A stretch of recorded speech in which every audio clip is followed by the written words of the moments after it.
The Corinthian War, a complex conflict that unfolded against the backdrop of the power vacuum left in the wake of the Peloponnesian War, pitting Sparta against a coalition of 4 allied states, Athens, Corinth, Argos, and Thebes, supported indirectly by the Persian Empire.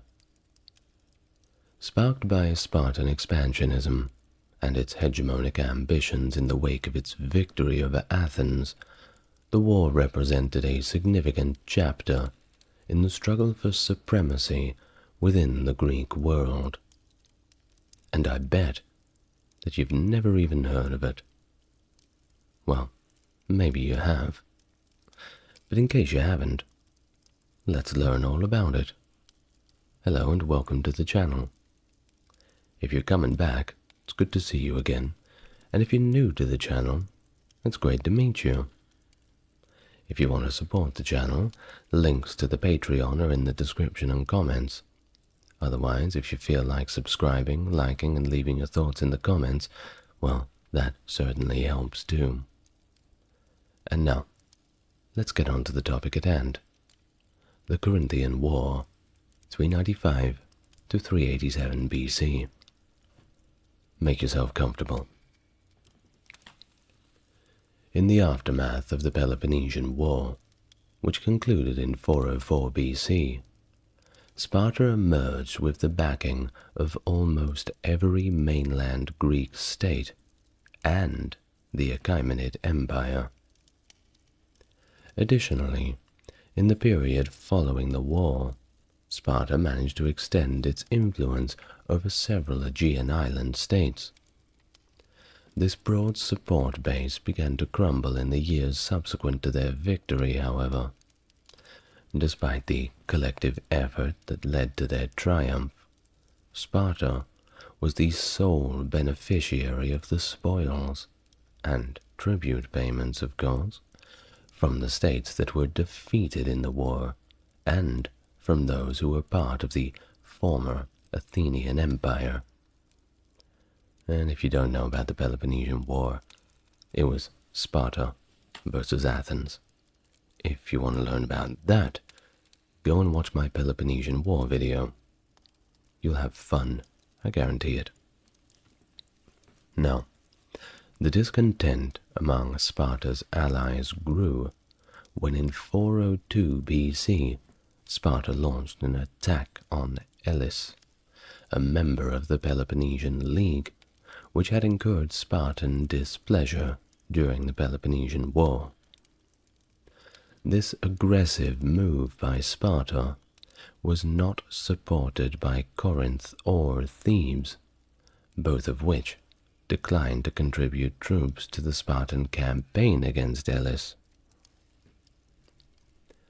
Now, a couple of years later, in 398 BC, when Sparta proposed an expedition to Ionia, Thebes, Corinth, and Athens collectively opted out, with Thebes notably interfering with the Spartan king Agesilaus' sacrificial ceremony on their soil before his departure. Despite lack of support from these key states, Agesilaus, I'm sorry if I'm pronouncing it wrong, perhaps Agesilaus, launched a successful campaign against the Persians in Lydia, even reaching as far as Sardis. At the same time, the Persian satrap Tissaphernes was executed due to his inability to halt Agesilaus, and his successor, Tithraustes, resorted to bribing the Spartans to redirect their campaign northwards into Pharnabas's satrapy of Hellespontine Phrygia. By any means necessary, I suppose. Agesilaus complied, taking the money, while also making preparations to assemble a significant naval force.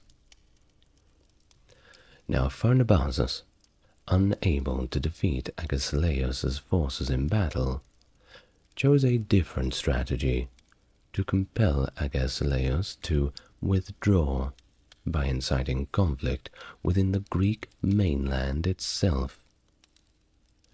He sent out Timocrates of Rhodes with 10,000 gold darics to distribute among key cities on the mainland, including Athens, Thebes, Corinth, and Argos, with the aim of encouraging them to adopt policies against Sparta. The mission was successful. Money talks, and everybody has their price. As Timocrates managed to sway influential groups in each of these cities to oppose Spartan dominance, which I suppose credit where it's due, money notwithstanding, it's a brave feat to go up against the Spartans. Plutarch records that Agesilaus, wow, I'm having trouble with that, aren't I? Plutarch records that Agesilaus remarked as he left Asia, "I have been driven out by 10,000 Persian archers." But he didn't literally mean archers. There were no arrows flying around from the Persians on the Greek mainland, at least not at this point. The statement rather cleverly references the darics, which were cleverly known as archers for their design, indicating that the deployment of such a sum in bribes to Athenian and Theban politicians was what effectively forced him to retreat. The Thebans, already showing a stronger disposition against Sparta, played a significant role in instigating a war, illustrating the extent to which financial influence and politics can shape the landscape of ancient Greece. Now, off to another ancient Greek source. Xenophon recounts that the Thebans, preferring indirect confrontation, incited their allies, the Locrians, to levy taxes in disputed areas that were also claimed by Phocas. This action led to the Phocians invading Locris and devastating its lands. The rather incensed and aggrieved Locrians sought Theban intervention, prompting Thebes to launch an invasion straight into Phocian territory.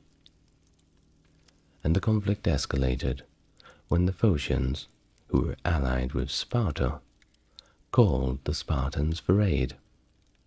Of course, Sparta were all too ready to answer. Seizing the opportunity to reprimand Thebes, they commanded a general mobilization.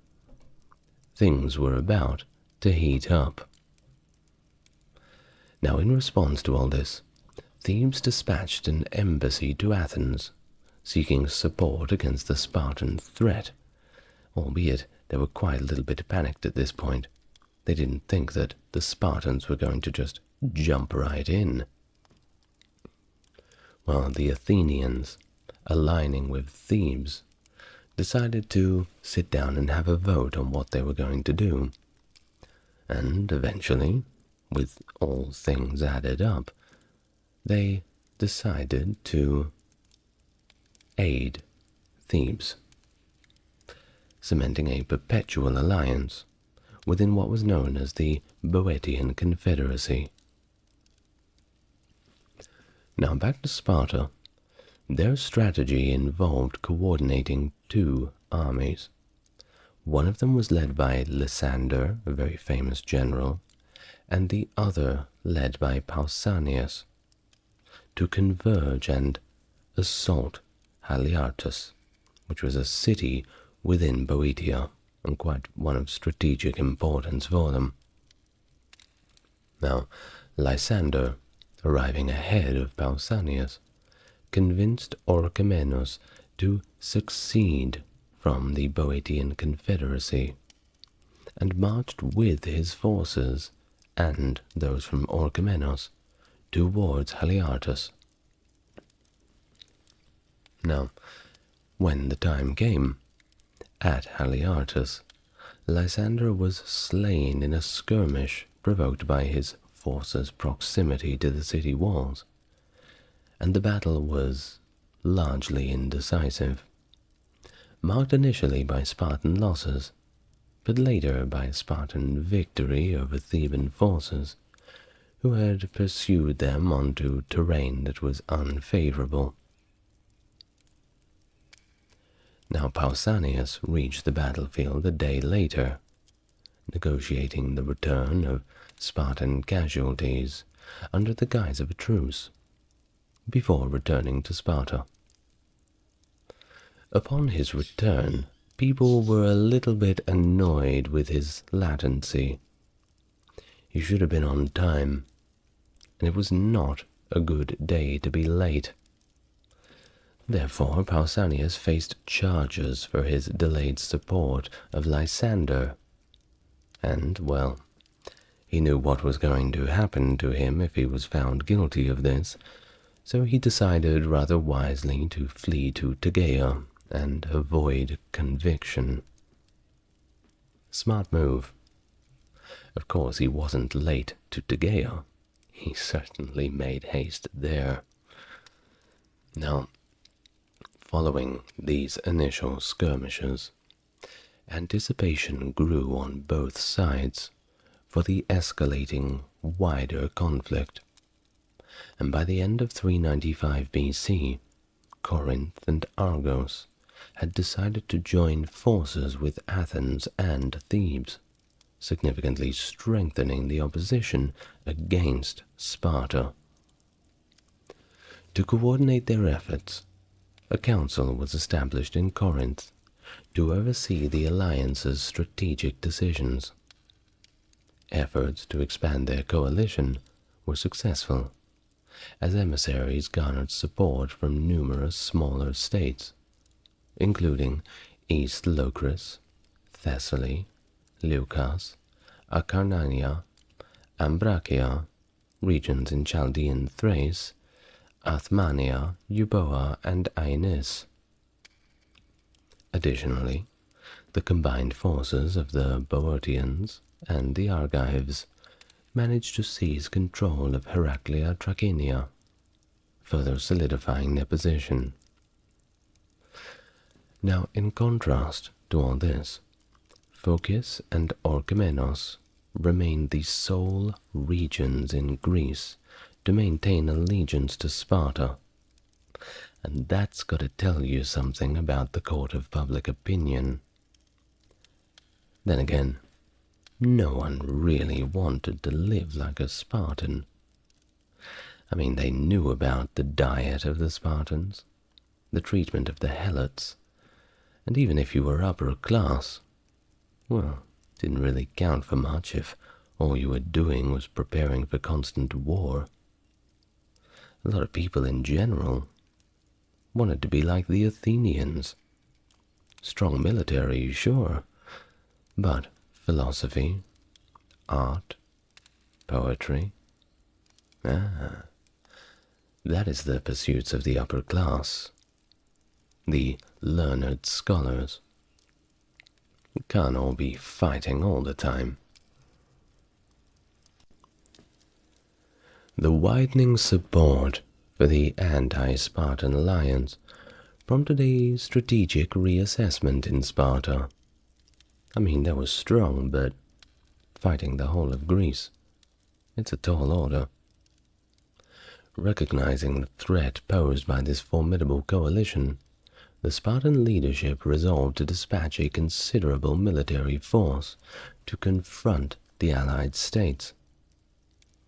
As part of this mobilization, a messenger was sent to Agesilaus, the Spartan king, instructing him to return to Greece, as he was out campaigning in Asia. Agesilaus, who had anticipated continuing his military successes in Asia, received this directive with notable disappointment.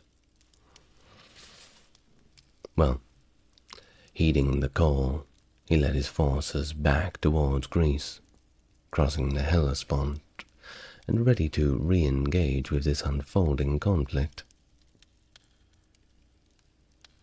Following a confrontation where Thebes emerged victorious against Phocis, the anti-Spartan coalition amassed a large force at Corinth. In response, Sparta dispatched their own army.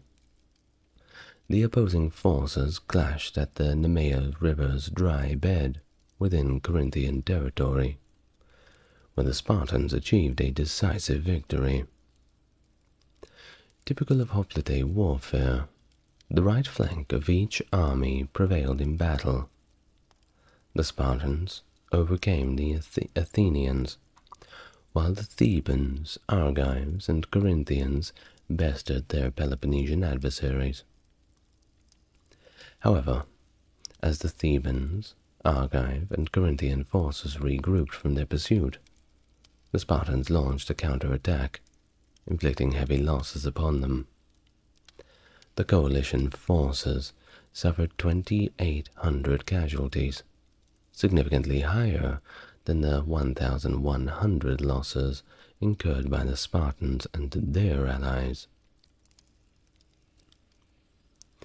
Now, the subsequent significant engagement of the war was the Battle of Cnidus, which was a naval battle. During Agesilaus's campaign in Asia, both the Persians and the Spartans had built up substantial fleets. Agesilaus gathered 120 triremes from the Aegean states, appointing Peisander, his brother-in-law, who had absolutely zero naval command experience, as the fleet's leader. The Persian fleet, a joint force of Phoenician, Cilician, and Cypriot ships, was commanded by the Achaemenid satrap Pharnabazus II and Conon, an experienced Athenian admiral, then in self-exile serving the Achaemenids. Following his defeat at Aegospotami. Now, before the battle, this fleet had reclaimed Rhodes from Spartan control in 396. So 2 years after that, in 394, the fleets clashed near Cnidus. Despite fierce resistance from the Spartans, especially around Peisander's ship, they were ultimately unmatched and suffered heavy losses, with many ships either sunk or captured, effectively eliminating the Spartan naval presence. So, after their victory at this Battle of Cnidus, Conon and Pharnabazus proceeded along Ionia's coastline, ousting Spartan governors and garrisons from several cities. Although Spartan strongholds at Abydos and Sestos, along with smaller bases, remained under Spartan control. And despite these successes, Mytilene on Lesbos continued to support Sparta. Now, the immediate aftermath of Cnidus saw various cities, evidenced by numismatic findings, that's coins, if you don't know, forming an alliance with Sparta. And there were some pretty important ones too. It included Rhodes, Knidos, Ephesus, Samos, Byzantium, and Lampsakos, among others, marking a significant shift in the power dynamics following the battle.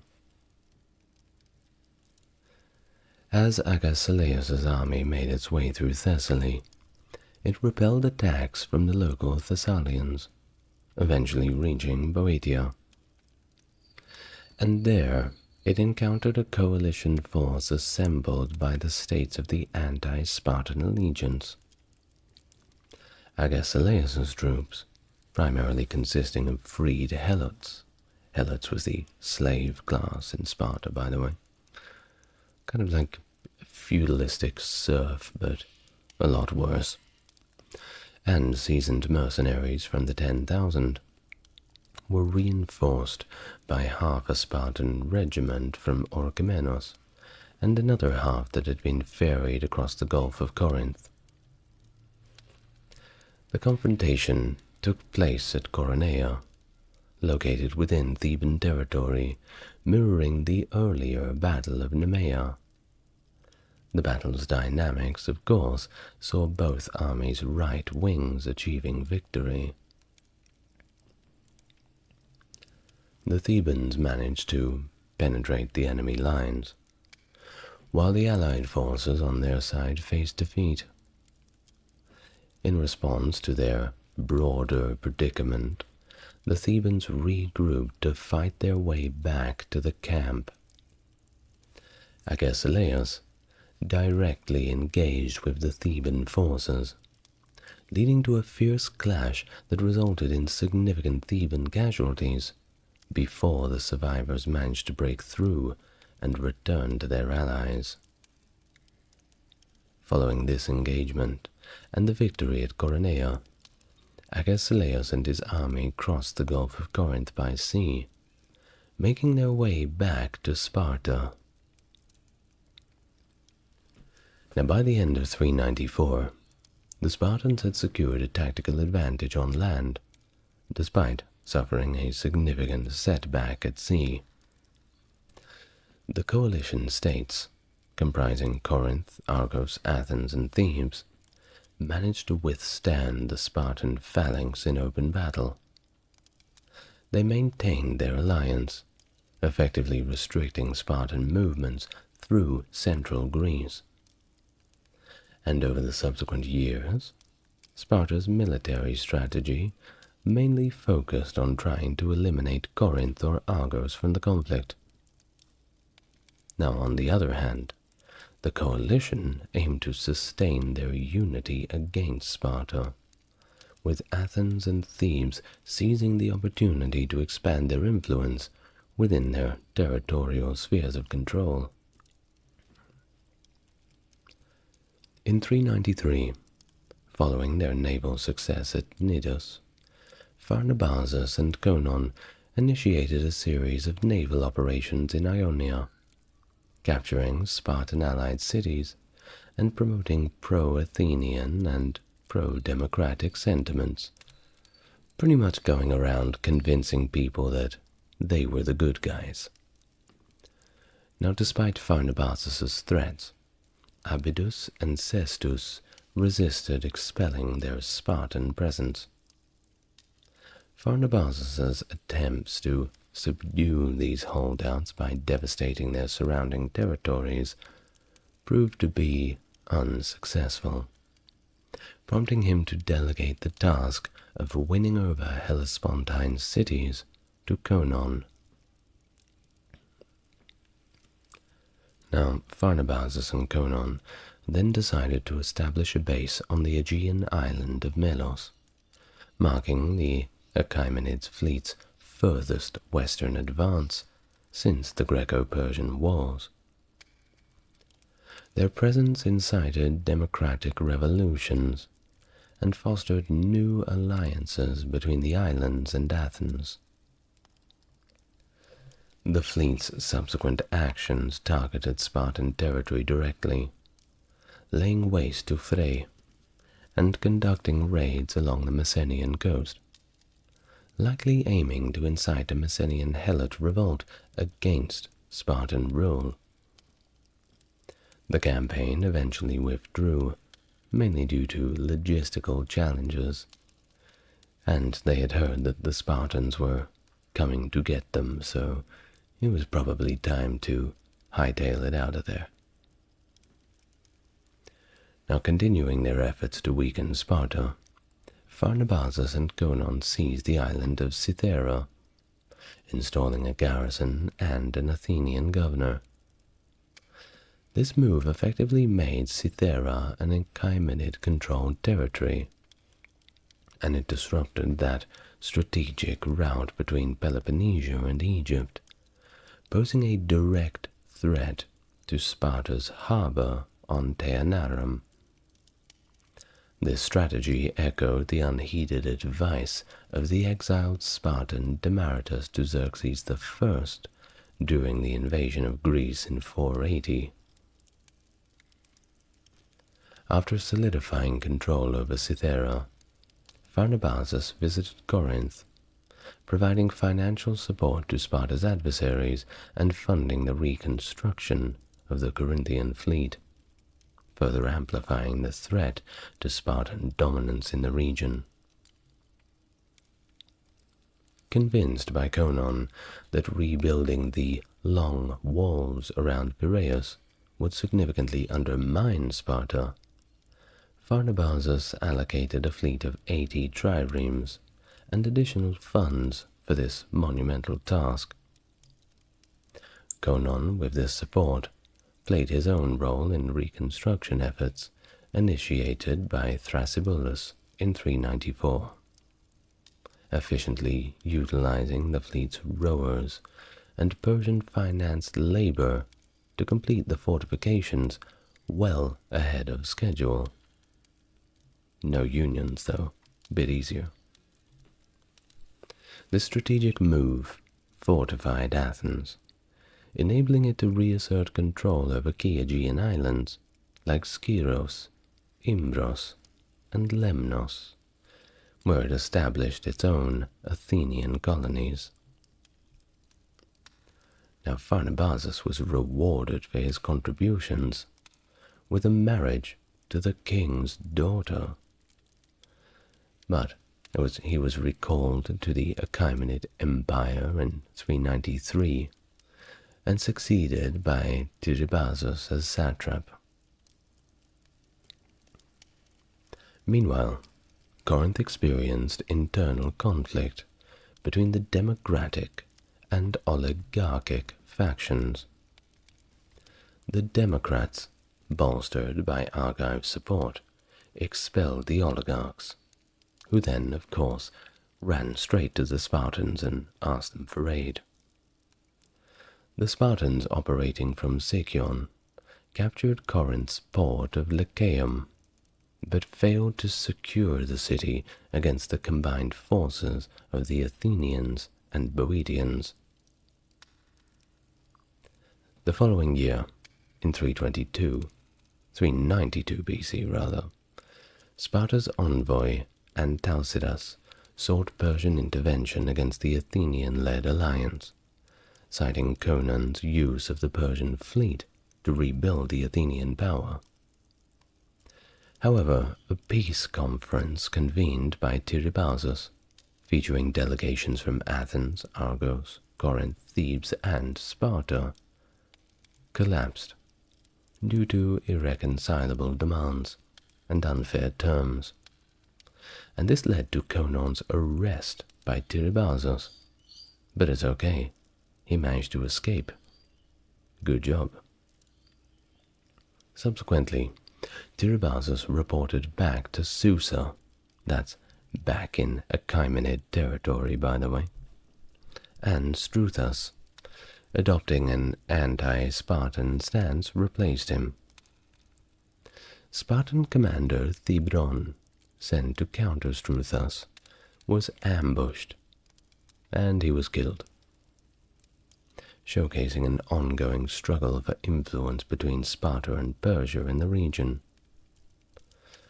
Now, Dithridas succeeded Thebron, managing minor successes, but ultimately failing to shift the balance of power in a decisive way. In Corinth, the democratic faction maintained control of the city, while the exiles, supported by Sparta, held the port of Lechaeum, launching raids into Corinthian territory. In 391, King Agesilaus of Sparta campaigned in the vicinity, capturing several fortifications and taking numerous prisoners and loot. However, while Agesilaus was encamped to manage the spoils, Athenian general Epictetus achieved a significant victory against a Spartan contingent at Lechaeum. Iphicrates' force, primarily composed of light infantry and peltasts, exploited the Spartans' vulnerability to skirmish tactics, eventually routing them and inflicting heavy casualties. Following these events, Agesilaus returned to Sparta, while Iphicrates continued operations around Corinth, reclaiming strategic points, though failing to recapture Lycaeum. His campaigns extended to Phlius and Arcadia, where he decisively defeated the Phliasians and raided Arcadian lands. Subsequently, an Argive army entered Corinth, effectively merging Argos and Corinth by seizing the Acropolis and erasing the boundary markers between the two cities. This merger symbolized a significant political realignment in the region.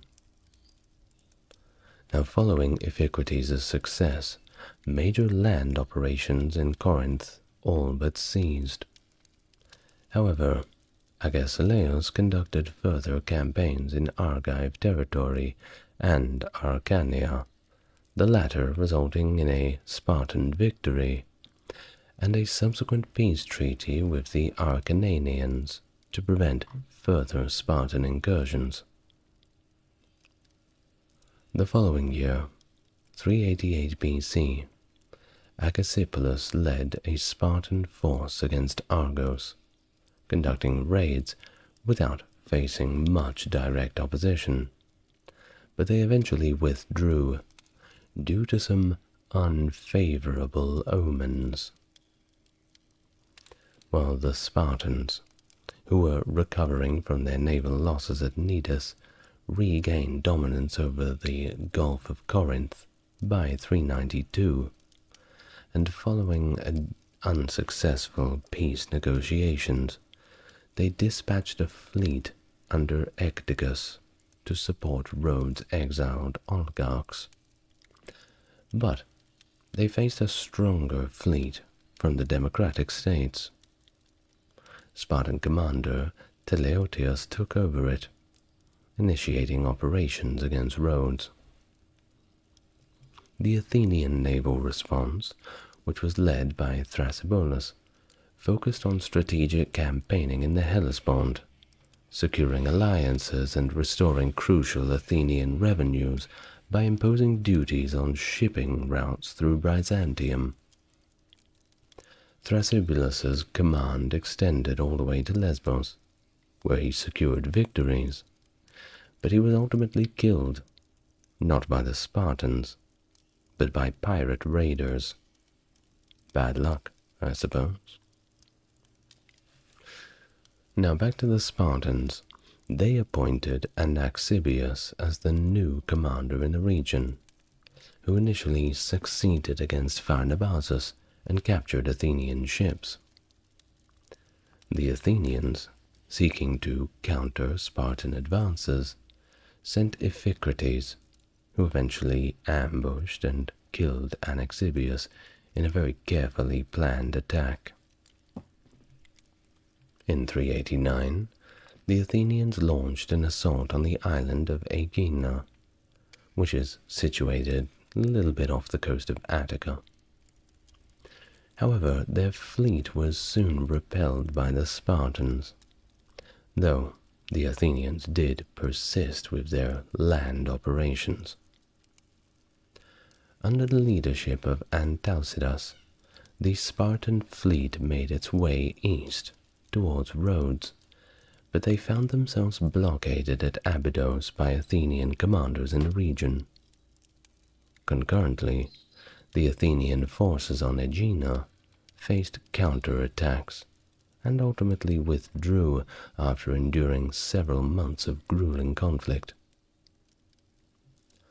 The Spartan naval forces, who were now under command of Gorgipas, managed to catch the Athenian fleet by surprise near Athens and capture several of their ships. The Athenians, rather unimpressed by this development, decided to retaliate, and the Athenian general Chabrias executed a successful ambush on Aegina, where he decimated the Aeginians and their Spartan allies. And remember, the Spartan naval force commander, Gorgobos? Well, he didn't last very long, because he was killed in this ambush. Well, following this, the Spartans dispatched Teleutias to take command of the fleet stationed at Aegina, taking advantage of the Athenians' lowered defenses post-Chabrias's victory. Teleutias orchestrated a raid on Piraeus, capturing a significant number of merchant vessels, which they later outfitted to their new purpose. In the meantime, Antalcidas engaged in diplomatic negotiations with Tiribazos, securing a pact that would bring Persian military support to the Spartan side if the coalition refused peace proposals. Now, this shift in the Persian stance was influenced by Athenian support for figures like Evagoras of Cyprus and Achoris of Egypt, who were both in conflict with Persia, prompting a re-evaluation of their strategy towards Sparta. After breaking the blockade at Abydos, Antalcidas defeated an Athenian contingent and then consolidated his fleet with reinforcements from Syracuse. With this bolstered naval force, he positioned himself at the Hellespont, threatening Athens' grain supply routes, reminiscent of a similar strategy that was used in the Peloponnesian War. Now, faced with this threat, Athens was compelled to consider peace, and a peace conference was convened by Tiribazos in the late 387 BC, and it saw all major parties ready to come to the table and negotiate. Everybody was more than a little tired of it at this point. Now, a decree from the Persian king Artaxerxes proposed new terms, suggesting the cession of Asian cities and certain islands to Persia, while demanding autonomy for other Greek cities, save for Lemnos, Imbros, and Skyros, which would be returned to Athens. Non-compliant state would face combined land and naval warfare from Persia and its allies. So, it was pretty important that everybody would agree on the same terms. So this treaty, ratified by the Greek city-states over the following year under the looming threat of Persian and Spartan military action, became known as the King's Peace. It effectively placed Greece under Persian suzerainty, marking a significant moment of external influence in Greek affairs, and establishing a precedent for a common peace, where all cities were declared autonomous, albeit under Spartan oversight.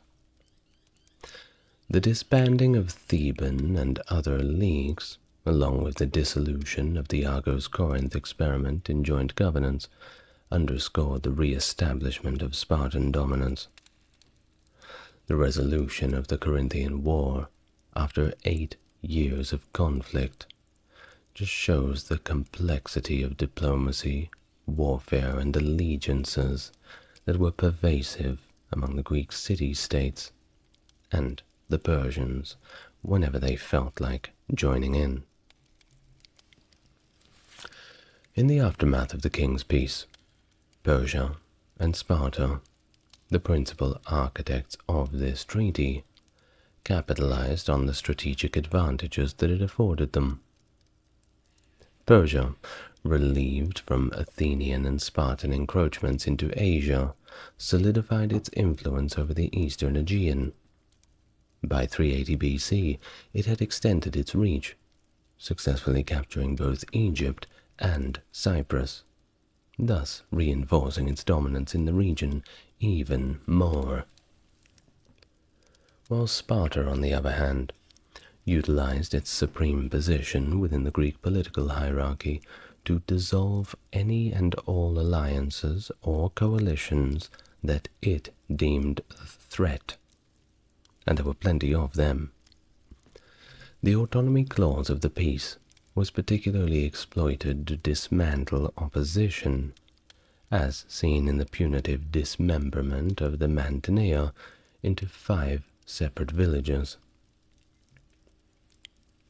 Under the leadership of Agesilaus, who favored an expansionist and assertive foreign policy, Sparta's military endeavors spanned from the Peloponnese to the Chalcidic Peninsula, maintaining its hegemony over mainland Greece until its defeat at the Battle of Leucra 16 years later. The conclusion of the Corinthian War also heralded Athens' gradual recovery and resurgence as a significant force in the Greek world. With their fortifications and naval power restored, the Athenians looked to re-establish their influence beyond their borders.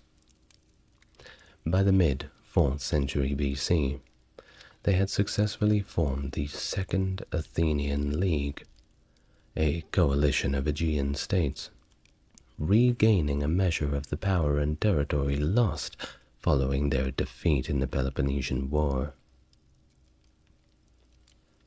The aspiration for the autonomy of the Ionian Greeks, a cause championed since the onset of the 5th century BC, ultimately saw no further advocacy from the mainland Greek states in the wake of the Corinthian War. This marked a cessation in attempts to challenge Persian authority over the region. Thus, Persia reigned unchallenged over western Anatolia, enjoying a period of peace and stability over 5 decades. Of course, that was until Alexander the Great came along and mopped the floor with them. But that's a different video entirely now, isn't it? Well, that's the end of our history of the Corinthian War. Sorry for pronouncing Agesilaus' name wrong so many times. I'll do the best I can. I'd like to thank my Mega Chat tier patrons, that is Stark Factory, JC, and Jeffrey. Thank you very much for your contributions. If you would like to make a contribution, well, you know what to do. It's in the description and comments. Otherwise, I will see you in the next video. The Theban-Spartan War, lasting from 379 to 371 BC, a pivotal era in ancient Greek history, characterized by the rise of Thebes as a dominant power against the backdrop of a Spartan hegemony. Following the Spartan victory in the Peloponnesian War, Sparta sought to consolidate its control over Greece, imposing oligarchic governments and garrisons in key cities, including, of course, Thebes. The spark for conflict was lit when a group of Theban exiles executed a daring coup to overthrow the Spartan-installed government in Thebes, reclaiming their city in 379. This act of defiance against Sparta ignited a series of military engagements that ultimately led to Thebes gaining supremacy, albeit for a rather brief period. Hello and welcome to the channel. If you're coming back, it's good to see you again, and if you're new here, it's good to meet you. As always, if you'd like to support the channel, links to the Patreon are in description and comments, and a like, comment and subscribe certainly goes a long way. Now without further ado, get yourself comfortable, and let's talk about the Theban-Spartan War. Let's go back to the beginning, shall we? the Peace of Antalcidas in 387 BC, which mandated the autonomy of all Greek cities, had particularly adverse effects on Thebes. This decree had stripped Thebes of its political dominion over the other Boeotian cities. Thebes' situation worsened in 382 when a Spartan force, through a good deal of deceit, seized control of its citadel, marking a significant blow to their sovereignty. In the aftermath of the Spartan occupation, which occurred either 383 or 82, Pelopidas, along with other prominent Theban democrats, sought refuge in Athens. It was there Pelopidas spearheaded a plot aimed at the liberation of his home city. In the subsequent years, these exiled Thebans, under Pelopidas's initiative, began plotting in secret their city's emancipation from Spartan control. Back in Thebes, Epaminondas was preparing the city's youth for the impending conflict with Sparta. During the winter of 379, Pelopidas, leading a small band of exiles, covertly snuck into Thebes. They successfully assassinated the pro-Spartan leadership, and with the support of both Epaminondas, Gorgidas, and Athenian hoplites, they effectively besieged the Spartan forces, who were stationed at Cadmea, the citadel of Thebes. In the day following this daring operation, Pelopidas and his group were presented to the Theban assembly by Epaminondas and Gorgidas, who urged the Thebans to seize their freedom. The assembly's enthusiastic endorsement of Pelopidas and his fellow conspirators underscored their role not just fighters, but as liberators in a greater struggle. The Spartan garrison, faced with encirclement, had no choice but to capitulate, negotiating safe passage back to Sparta. Remember that whole thing, Spartans never surrender?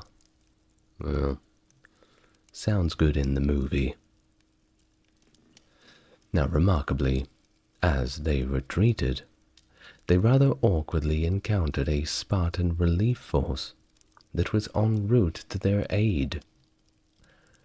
Very embarrassing, a little bit too late having to explain to this other relief force that, ooh, thanks for coming to help, but we already surrendered the citadel.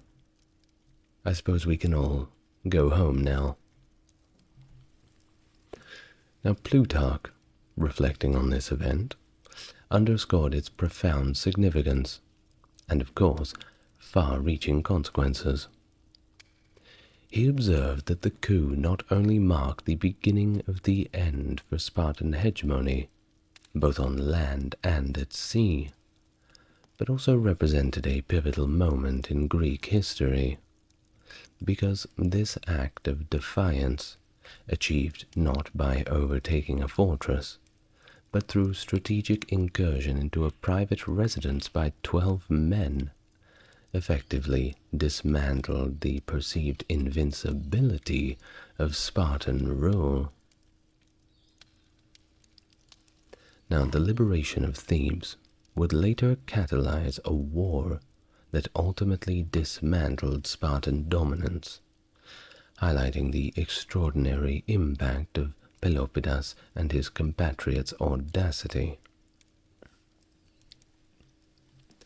The Sacred Band, an elite military unit of the Thebans, and of course not the only sacred band that was around. There were many groups that called themselves this, but this was the Theban one.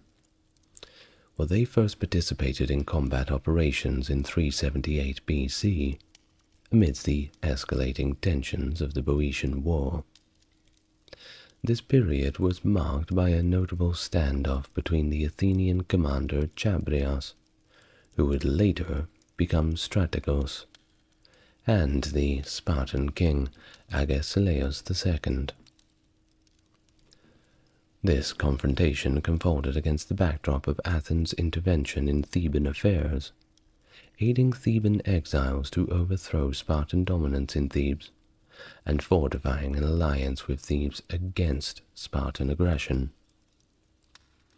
In the summer of 378, Agesilaus mobilized a substantial Spartan force from the Boeotian city of Thespiae, which was still loyal to Sparta at the time, whether they liked it or not, comprising about 1,500 cavalry and a massive infantry contingent of 28,000, including 20,000 hoplites and specialized unit of 500 skirate light infantry. Pretty good team. Now, anticipating the Spartan invasion, Athens swiftly dispatched a reinforcement of around 200 cavalry and 5,000 troops, including both citizen soldiers and mercenaries, under the leadership of the Athenian strategos Demias and the mercenary commander Chabrias. This Athenian contingent bolstered Theban defenses, engaging the Spartan forces at eastern stockades, earthen stockades rather, that delineated Theban territory. Despite the initial Spartan setbacks at those fortifications, they eventually breached the defenses, wreaking havoc on Theban agricultural lands in their advance. The Theban and Athenian defenders, though significantly outnumbered by the Spartan invaders, opted for a more direct confrontation, rather than retreating to the fortified city of Thebes. They strategically positioned their combined forces on a gently sloping hill, facing the Spartan army. Gorgidas and the Sacred Band took up positions at the forefront of the Theban line, while Chabrias and a contingent of more experienced mercenary hoplites formed the vanguard of the Athenian forces. As the battle commenced, Agesilaus deployed skirmishers in an attempt to destabilize the Athenian Theban lines, which were effectively countered, likely due to superior cavalry numbers of the defending forces. Still undeterred, Agesilaus ordered a full advance of his Spartan army, perhaps hoping the imposing sight of Spartan discipline and might would compel the defenders to break formation. Well, this tactic, while it was previously successful at the Battle of Coronea against Argive forces in different times, failed to yield the desired effect against the Thebans and Athenians. Well, in a defining moment, Chabrias issued an unconventional command for his forces to assume a relaxed yet ready stance in the face of the enemy's advance, a tactical decision that was echoed by Gorgidas and the Sacred Band. This display of disciplined defiance effectively halted the Spartan assault, compelling Agesilaus to reconsider the engagement and ultimately withdraw his forces to Thespiae, though he later claimed a vacuous victory by portraying the refusal of his foes to engage as a testament to Spartan dominance and superiority. Calm down, Agesilaus. Your guys just surrendered a few weeks ago. Don't give them too much credit. Well, Following the standoff, Agesilaus disbanded his forces in Thespiae and retreated back to the Peloponnese, appointing Phoebidas as the military government in Thespiae. Phoebidas, infamous for his unauthorized seizure of the Cadmea, continued to harass Theban territories, which eventually led to a decisive Theban counteroffensive. In a significant confrontation, Phoebidas fell to a Theban charge, a maneuver that saw the sacred band under Gorgidas's command playing a crucial role. So the aftermath of these engagements saw a shift in the power dynamic of the region. Agesilaus's subsequent attempts to subdue Thebes were met with stiff resistance and eventual withdrawal in the face of a united Theban front, signaling a newfound Theban confidence against Spartan aggression, and certainly word was beginning to spread.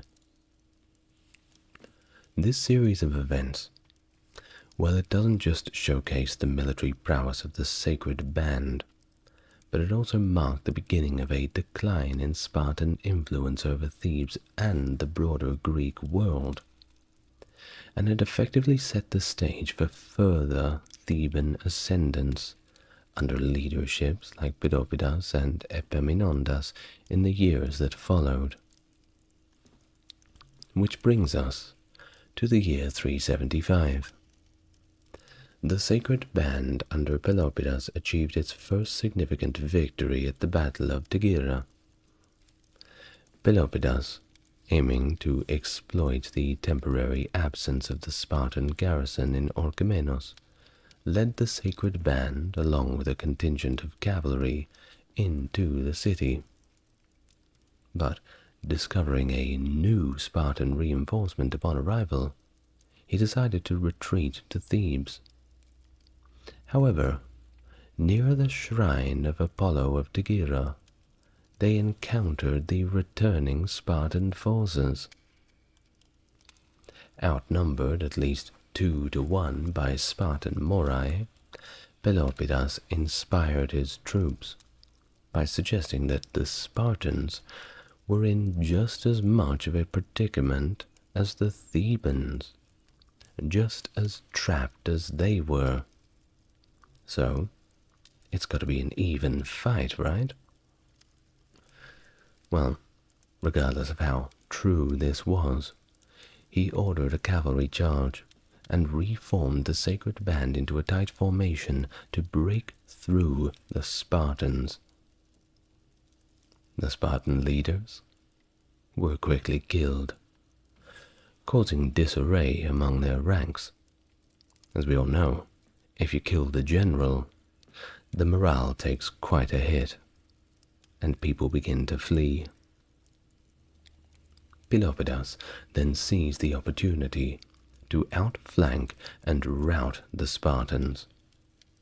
Another significant blow that disproved this notion of Spartan invincibility. Well, despite their victory, the Thebans chose not to pursue the fleeing Spartans, mainly due to the proximity of another Spartan force nearby. But they did erect a huge victory monument. A little bit of a show-off. Well, after that, they were done celebrating. They marched back to Thebes for a well-earned rest. Of course, it was this battle that really marked that Theban sacred band as an elite unit. And from then on it was maintained separately to the rest of the army by Pelopidas in future engagements. Now this battle's significance was recorded by both Diodorus and Plutarch based on Ephorus's reports. However, Xenophon known for his pro-Spartan views, conveniently forgot to mention the defeat from his works. Pretty obvious of his biases towards the Spartans, of course. Now, accounts of the battle, of course, vary, as there's a few different sources, with Diodorus citing 500 Thebans against 1,000 Spartans. So that's outnumbered 2 to 1. And Plutarch offers a little bit different figures, sort of underscoring the battle's impact beyond its scale. Now, regardless of the situation, of the specific numbers, it was certainly a morale booster for the Boeotians, and of course a strategic milestone for Thebes. Now, moving on from Tigyra, Athens pursued a common peace among Greek states, partly due to concerns over Thebes' rising power. However, hostilities soon resumed, notably between Sparta and Athens. Old habits die hard. Thebes continued its dominance over Boeotia, incorporating Thespiae and Tanagra into its confederacy and attacking Plataea and Phocian territories. Pelopidas laid a siege against Elatea, which was aborted to avoid a desperate battle against this entire city populace. By 371, efforts to revive the king's peace aimed to check Theban ascendancy, setting the stage for more conflicts and the eventual Battle of Leucra, where Theban prowess under Epaminondas would again challenge Spartan dominance. Now, upon learning of the Theban uprising, Sparta initially had dispatched an army led by Cleombrotus I, but it retreated without engaging. Subsequently, Agesilaus II led another Spartan force to confront Thebes, but the Thebans, opting for a defensive strategy, constructed fortifications outside the city, thwarting Spartan advances and leading to a general withdrawal. This development managed to further embolden Thebes, prompting them to extend their influence over neighboring cities, and re-established the Boeotian Confederacy with a democratic governance structure, overseen by several elected Boeotarchs from different districts. This unification made the terms Theban and Boeotian rather synonymous, and serves more to reflect the solidarity of the region. In the ensuing years, despite Spartan incursions into Boeotia, the continuous conflict served as a training ground of sorts for Theban forces, enhancing their martial capabilities and their political cohesion. Pelopidas emerged as the key political figure advocating for a confrontational stance towards Sparta, while Epaminondas's activities prior to 371 remain somewhat less documented, though, credit where it's due, his leadership was undoubtedly pivotal. The peace conference in 371 BC aimed at reconciling Sparta, Thebes, and Athens amid the ongoing skirmishes, and it saw Epaminondas representing Thebes as the Boeotarch. Initially agreeing to peace terms, a contention arose when Epaminondas insisted on signing for all of Boeotia, not just Thebes. And this was an issue because it challenged Sparta's stance on Boeotian independence. Of course, this dispute led to Agesilaus to expel Thebes from the peace agreement, which pretty much wrapped up the proceedings. So after these peace talks failed, The Spartan king Cleombrotus I, stationed in Phocis, received orders to march in Boeotia. Cleombrotus took a strategic route to avoid Theban ambushes and entered Boeotian territory unexpectedly, capturing a fort and several triremes before heading towards Thebes and setting up camp at Leuctra.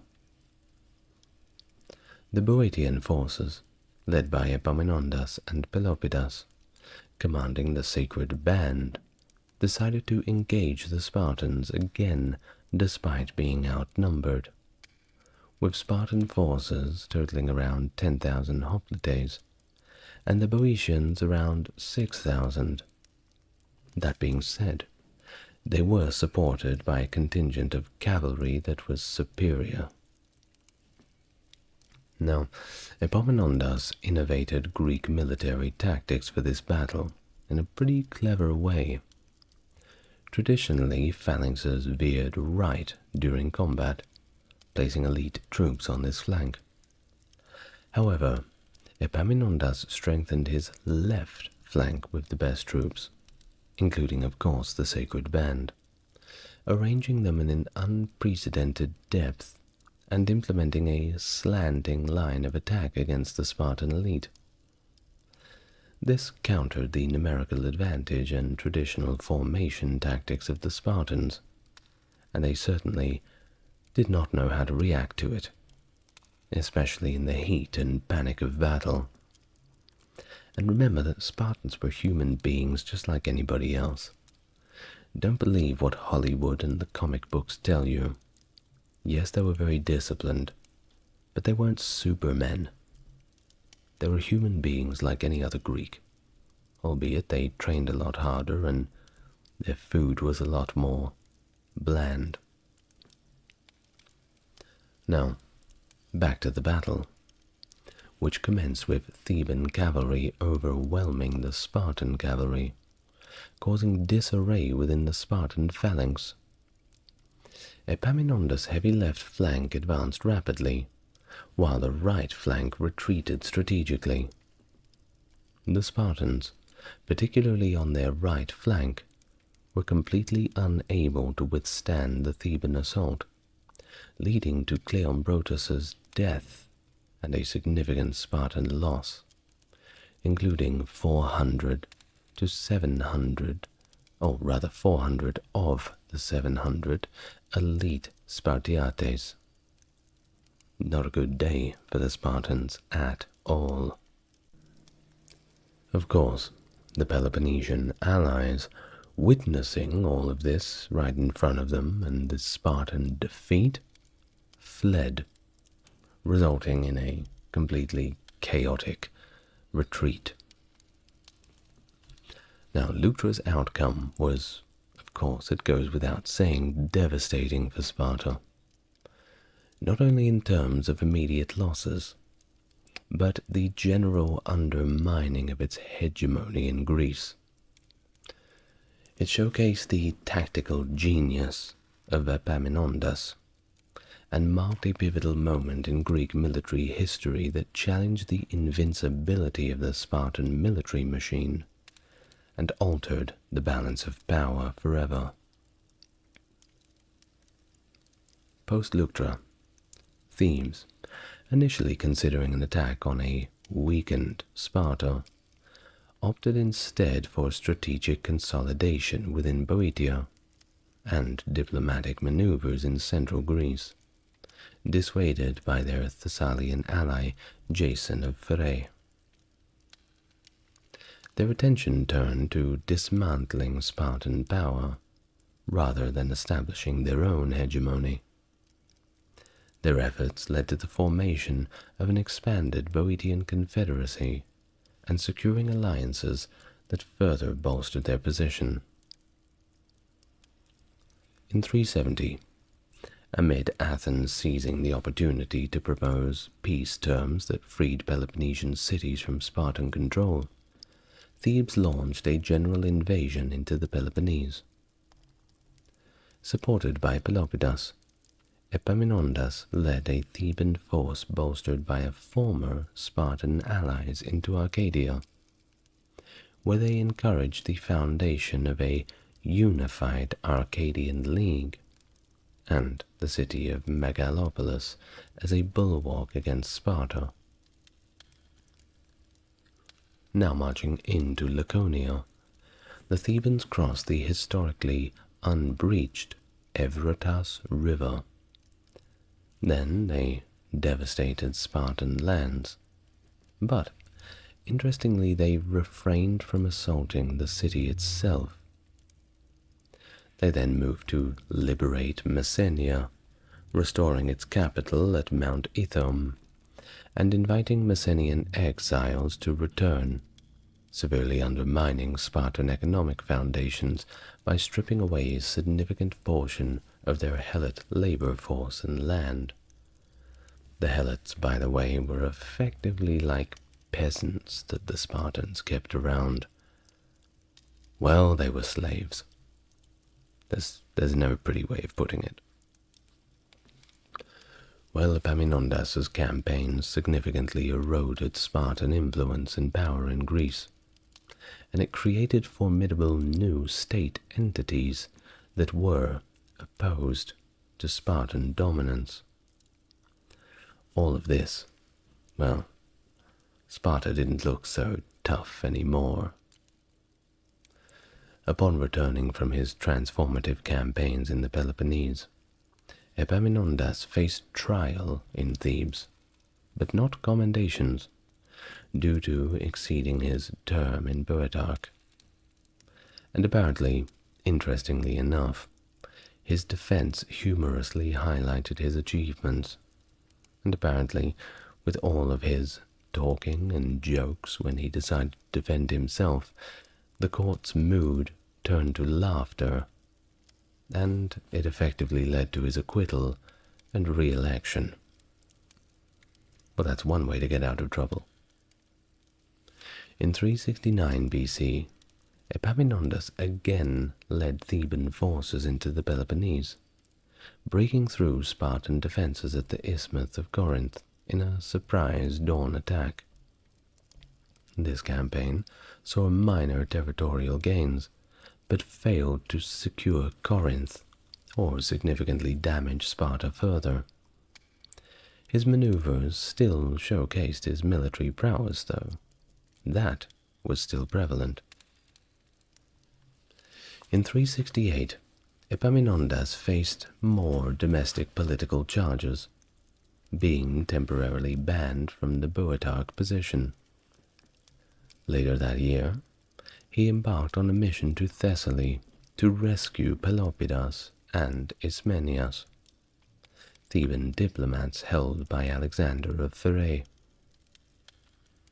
Although initially unsuccessful, his strategic acumen eventually secured the release without significant conflict. Sometimes the pen is mightier than the sword. It underscores that Epaminondas's diplomatic skill and military skill were both quite formidable.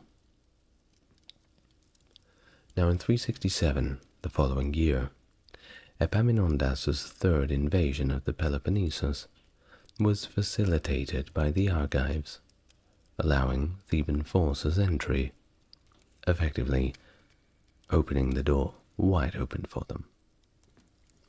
He successfully aligned with Achaia, but faced criticism for not establishing democracies there. His original acceptance of Achaean oligarchies led to a brief switch to democracies, but pro-Spartan aristocrats soon restored the oligarchies, aligning more closely with Sparta afterward. Efforts to establish a common peace with Persia's king Artaxerxes II as mediator in 367 to 365 failed, and it was primarily due to Thebes' refusal to cede Messenia back to Sparta and disagreements at the Theban-hosted conference. Philiscus of Abydos, supporting Spartan interests with Achaemenid funds, underscored the collapse of negotiations by directly financing Spartan military efforts and promising Athenian support to recover the Chersonese. Subsequently, Greek cities sought support from Artaxerxes, and it resulted in a proposed peace that of course favored Thebes and was largely rejected.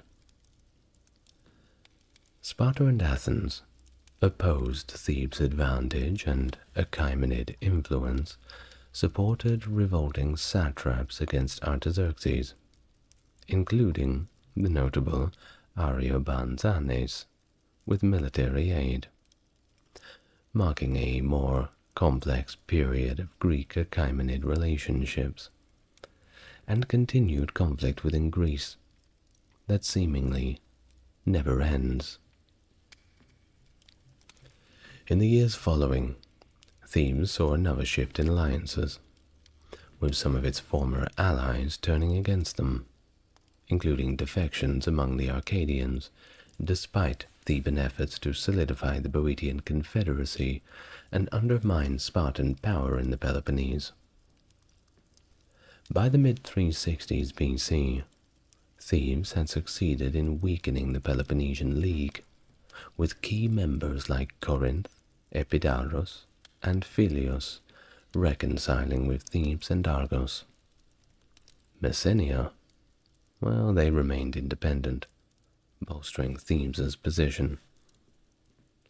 And despite facing opposition on multiple fronts, Thebes, under the leadership of Epaminondas, sought to extend its influence back to the Aegean Sea, challenging Athens' maritime dominance. The Theban assembly commissioned a fleet of 100 triremes, aiming to sway Rhodes, Chios, and Byzantium towards Theban allegiance in 364. However, these efforts are considered by historians to be largely unsuccessful in securing long-term advantages for Thebes. In the same year, Pelopidas, that key Theban leader and ally of Epaminondas, died in battle against Alexander of Pherae in Thessaly. This was a significant loss for Theban politics and also military strategy. But they still had Epaminondas. That's got to count for something. In 362, facing a resurgence of opposition to Theban dominance throughout Greece, Epaminondas launched what would be his final military campaign into the Peloponnese. His aim was primarily to bring Mantinea, a vocal opponent of Theban influence, back into line. The coalition opposing Theban power at this juncture was quite formidable, encompassing not just Mantinea, but also Sparta, Athens, and various Arcadian elements. It was essentially marshalling almost the entirety of Greece into two opposing camps, which seems to happen all the time. It seems to happen once every 50 years for Greece, at least in antiquity. Epaminondas' force was a considerable assemblage drawn from Boeotia, Thessaly, and Euboea, supplemented by contingents from Tegea, Argos, Messenia, and parts of Arcadia, albeit not many of them, that remained loyal to Theban hegemony. The alliance against them, anchored by Mantinea, had called upon Sparta, Athens, Achaea, and the rest of Arcadia for support, marking the upcoming conflict.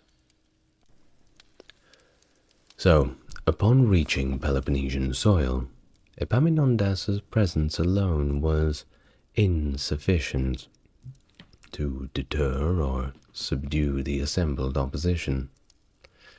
As the standoff prolonged without resolution, Epaminondas, known for his tactical ingenuity and audacity, formulated a plan to break the impasse by executing a swift and daring night march against an unsuspecting Sparta.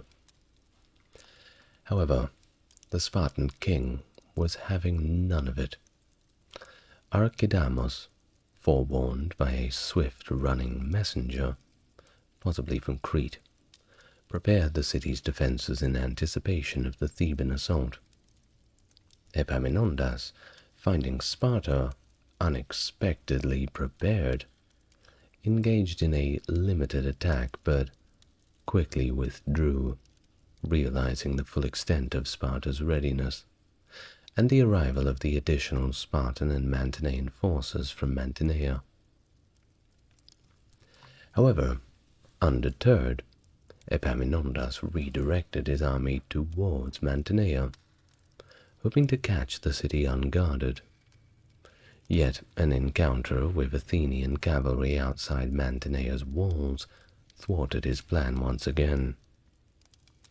Faced with the imminent end of his campaign, and the potential collapse completely of Theban influence in the Peloponnese, Epaminondas resolved to force a decisive engagement with the enemy coalition assembled on the plains before Mantinea.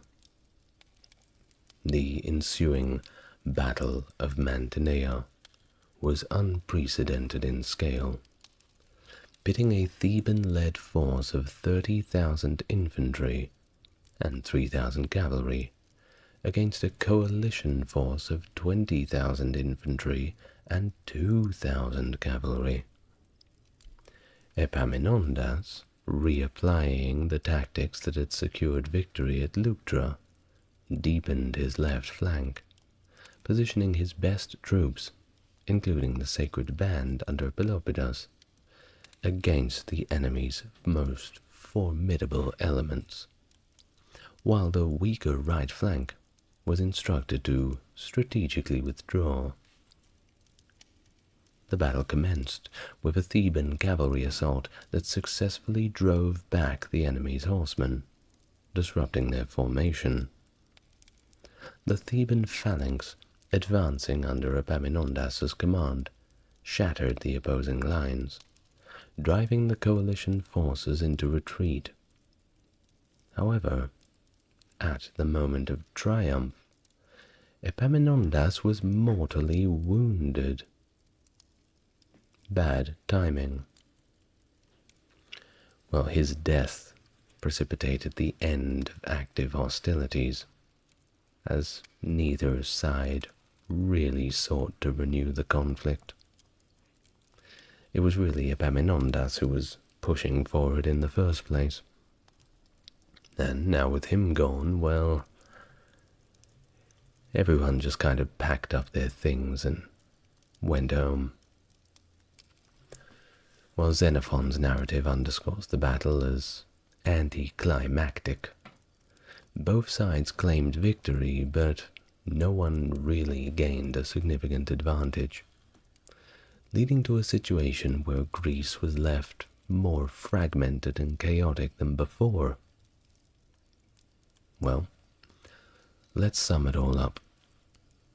The period leading up to and following the Battle of Leuctra in 371 was marked by a complex web of alliances and conflicts among the Greek city-states. Sparta's aggressive expansion and the interference in the affairs of other Greek cities, notably its invasion and subsequent control of Thebes in 382, set the stage for Thebes' resentment and opposition. I mean, they only really wanted to get their own back, at least at the start, but as you know, these things always seem to run away on themselves. But Athens, on the other hand, maintained a more cautious approach towards its alliances, and it balanced its own interests within the shifting power dynamic. And here's another thing. The destruction of Plataea by Thebes in 372 was a significant event that really soured Athenian opinion on Greece. Athens, recognizing the threat posed by an increasingly assertive Thebes, began to explore peace negotiations with Sparta, despite their historical rivalry. However, that alliance between Athens and Thebes was momentarily strengthened when Sparta attempted to seize Piraeus in 378, leading to a successful defense by the Athenian commander Chabrias near Thebes. Well, all in all, the victory of Thebes over Sparta at Leuctra significantly altered the power dynamic in Greece. And, well, despite initial resistance, the Arcadians, seeking protection against Spartan aggression, eventually allied with Thebes, marking the beginning of Theban influence in the Peloponnese. This shift in alliance and the rise of Thebes as a dominant power highlighted the fluid and often precarious nature of Greek interstate relations. Of course, after the Battle of Mantinea and the death of Epaminondas, it was all pretty much over. Peace treaties were signed and later on broken again, and everyone went back to the good old fighting. They didn't waste too much time. Of course, we got another Greek war video coming up real soon, because they just keep fighting. They never stop. But it's all in good fun, right? Well, at least for us, the ones who don't have to be in the phalanx. Well, thank you very much again for listening. It's been a pleasure. We had fun. We had a good time. We learned something. And I'd like to thank my Mega Chat tier patrons, Stark Factory, JC, and Joseph, for their glorious contribution. If you'd like to make a contribution too, you need only head over to the Patreon page. Links are in the description and comments. Otherwise, just, if you feel inclined, like and subscribe, you know what to do. And I will see you in the next video. Thank you, everyone. Look after yourself. The Wars of Alexander the Great encompassed a series of military campaigns that reshaped the ancient world. Upon inheriting the throne of Macedon, Alexander embarked on an ambitious quest to conquer the Persian Empire, the most formidable power of the time. However, his sudden death in 323 BC left his empire fragmented. But his legacy as a military tactician and visionary conqueror endures to this day, having spread Hellenistic culture across the known world. Hello and welcome to the channel. If you're new here, it's good to meet you, and if you're coming back, it's great to have you with me again.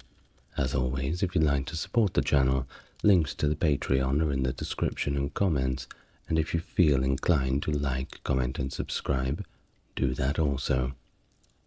Before we begin, this video is on the Wars of Alexander the Great.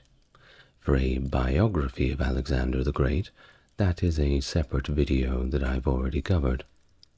With that being said, and without further ado, let us begin. Following the assassination of Philip II, Alexander's father, by Pausanias, a member of his own bodyguard in 336 BC, Philip's designated successor, his son Alexander, was swiftly proclaimed king by the Macedonian nobility and military. Inheriting his father's position, Alexander also became the leader of the League of Corinth, a federation of Greek city-states established under Macedonian dominance, aimed at launching a concerted effort against the Persian Empire. The news of Philip's demise triggered rather a wave of rebellions across various regions. including Thebes, Athens, Thessaly, and among the Thracian tribes north of Macedon. Faced with these uprisings, Alexander quickly mobilized to quell the dissent, disregarding his advisors' recommendations for diplomatic negotiations. Alexander rapidly assembled a force of 3,000 Macedonian cavalry and set out towards Thessaly, which is a region that is directly south of Macedon. Upon encountering the Thessalian army positioned to block the pass between Mounts Olympus and Ossa, Alexander executed a bold maneuver by leading his cavalry over Mount Ossa. To the Thessalians' astonishment, they awoke to find Alexander's forces positioned behind them, compelling their swift surrender.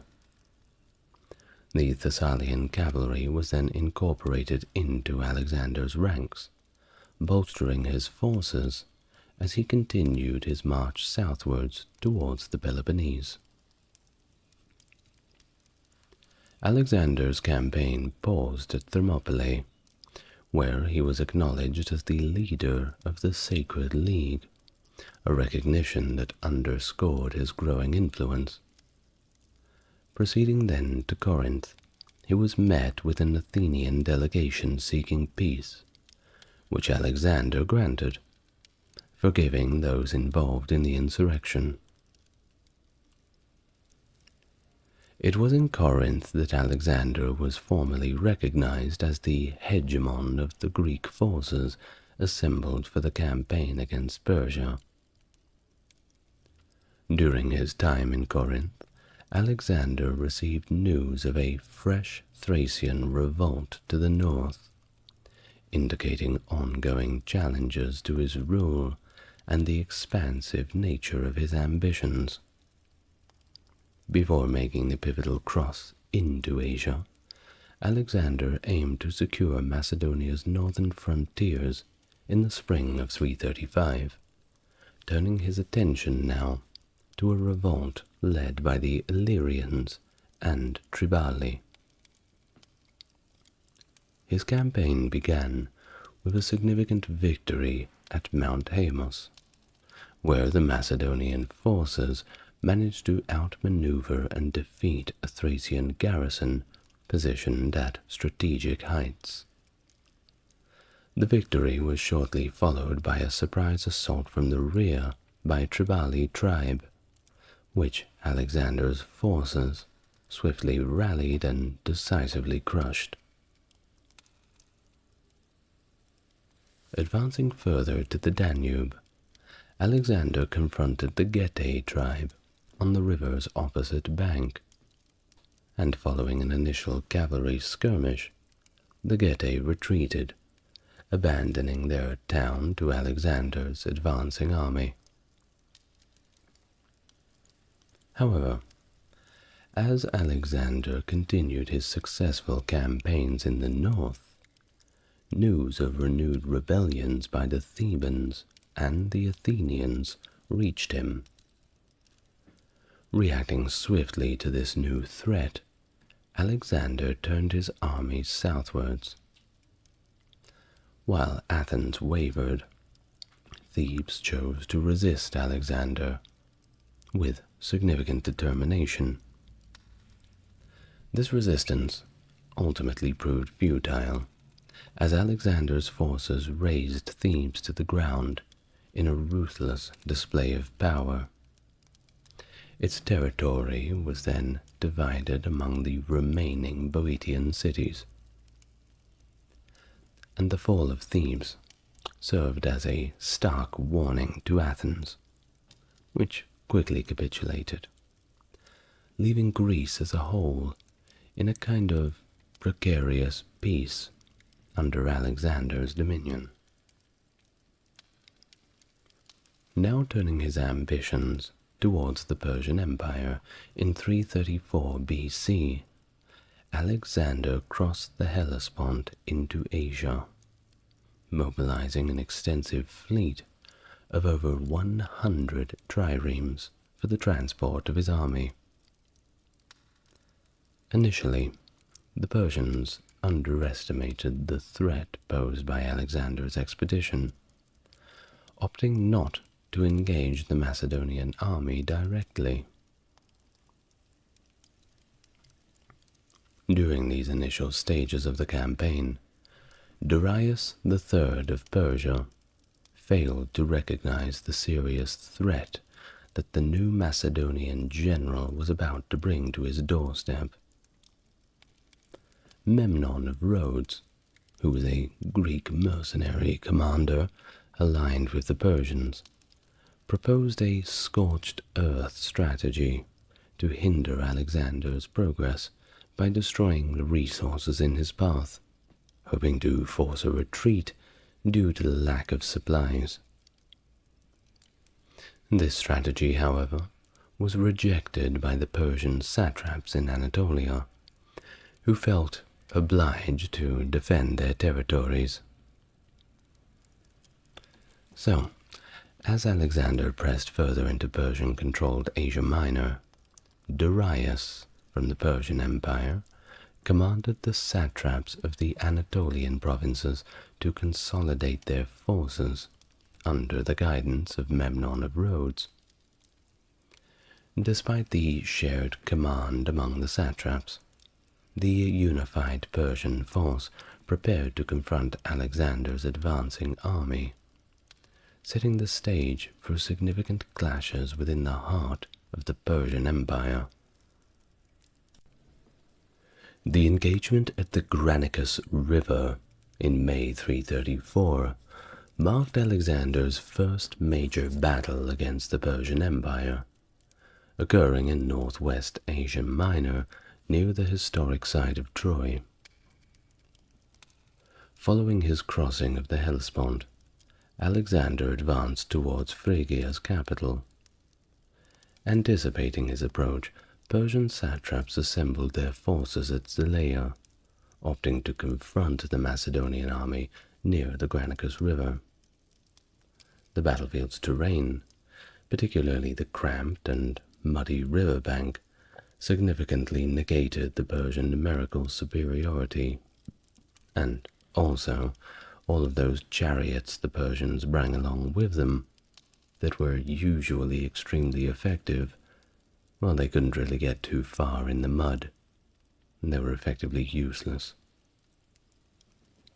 Now, the historical accounts of Arrian, Diodorus, and Plutarch provide accounts into the battle's dynamics, with Arrian offering the most comprehensive details. The Persian army, positioning their cavalry at the forefront and the infantry behind, stationed themselves on the river's eastern bank.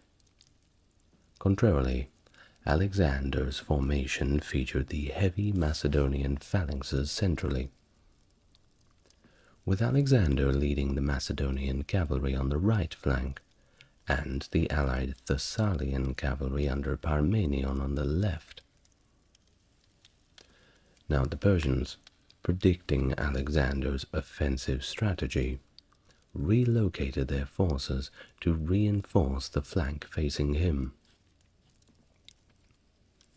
Despite Parmenion's advice to delay the assault until dawn, Alexander initiated an immediate attack. He dispatched a contingent of cavalry and light infantry towards the Macedonian right, successfully drawing Persian forces into the river's confines. Capitalizing on the destruction within the Persian ranks, Alexander maneuvered his horse companions obliquely to the right, aiming to outmaneuver the Persians and secure a passage for his infantry across the river. In the heat of the battle, Alexander encountered and eliminated several Persian nobles, although he himself nearly fell to a grievous axe wound that was inflicted by a Persian nobleman, Spithridites. Cleothas the Black intervened just in time, saving Alexander from the fatal blow. The decisive engagement by the Macedonian cavalry created an opening through the Persian lines, which allowed the Macedonian infantry to press forward and ultimately break the Persian center.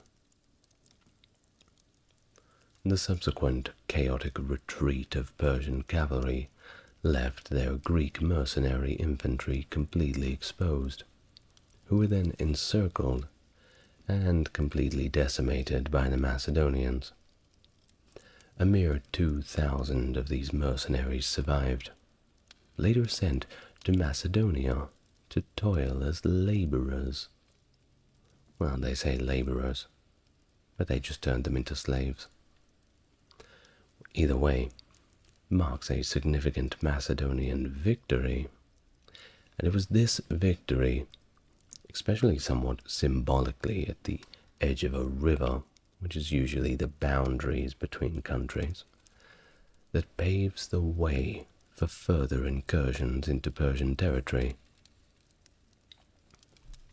Now, following his victory at the Granicus, Alexander undertook measures that showcased both magnanimity and strategic acumen. In a gesture that somewhat blurred the lines between clemency and retribution, he honored the fallen warriors of both sides by ensuring the Greeks and the Persians received proper burials. However, the Greek mercenaries captured in battle, well, they just went straight to the mines. And the reason why he did this, instead of putting them into the army or letting them go, or ransoming them even, was basically to serve as a stark warning against anyone who would dare to align with Persia. If you're a Greek mercenary out there, and you want to throw your lot in with Darius, then once we catch you, and we will catch you, you will either be killed, or you will be sentenced to 16-hour workdays at the mines and have to live off Spartan black broth for the rest of your life. Not worth it. Well, to underscore his triumph and the unity of Greek states under his command, explicitly excluding the Spartans, by the way, and when I say Spartan black broth, that's a punishment in itself, Alexander dispatched 300 Persian armors to Athens. These spoils were to be dedicated at the Parthenon, bearing an inscription that highlighted his leadership and, of course, the collective Greek effort, minus the Lacedaemonians, against what he had claimed by this point to be the barbarians of Asia. Of course, the word barbarian is somewhat of a blanket term. Pretty much means everybody who isn't us. Just ask the Romans. Plenty of barbarians surrounding them. Now back in Macedon, Alexander's regent, Antipater, was tasked with maintaining stability and quelling any potential insurrections. Of course, as we say in my country, when the cat is away, the mice will play. And when you've got Alexander halfway around the known world, well, it's the perfect time for those who want to seize the throne or start rebellions to sort of do things in a way that is not going to be noticed as much until it's too late. So, Antipater was tasked with preventing this, and his methods often involved the appointment of dictators and tyrants to ensure loyalty to the Macedonian cause. Yet, as Alexander continued to penetrate deeper into the Persian territories, he adopted a rather contrasting approach to governance in the newly conquered regions.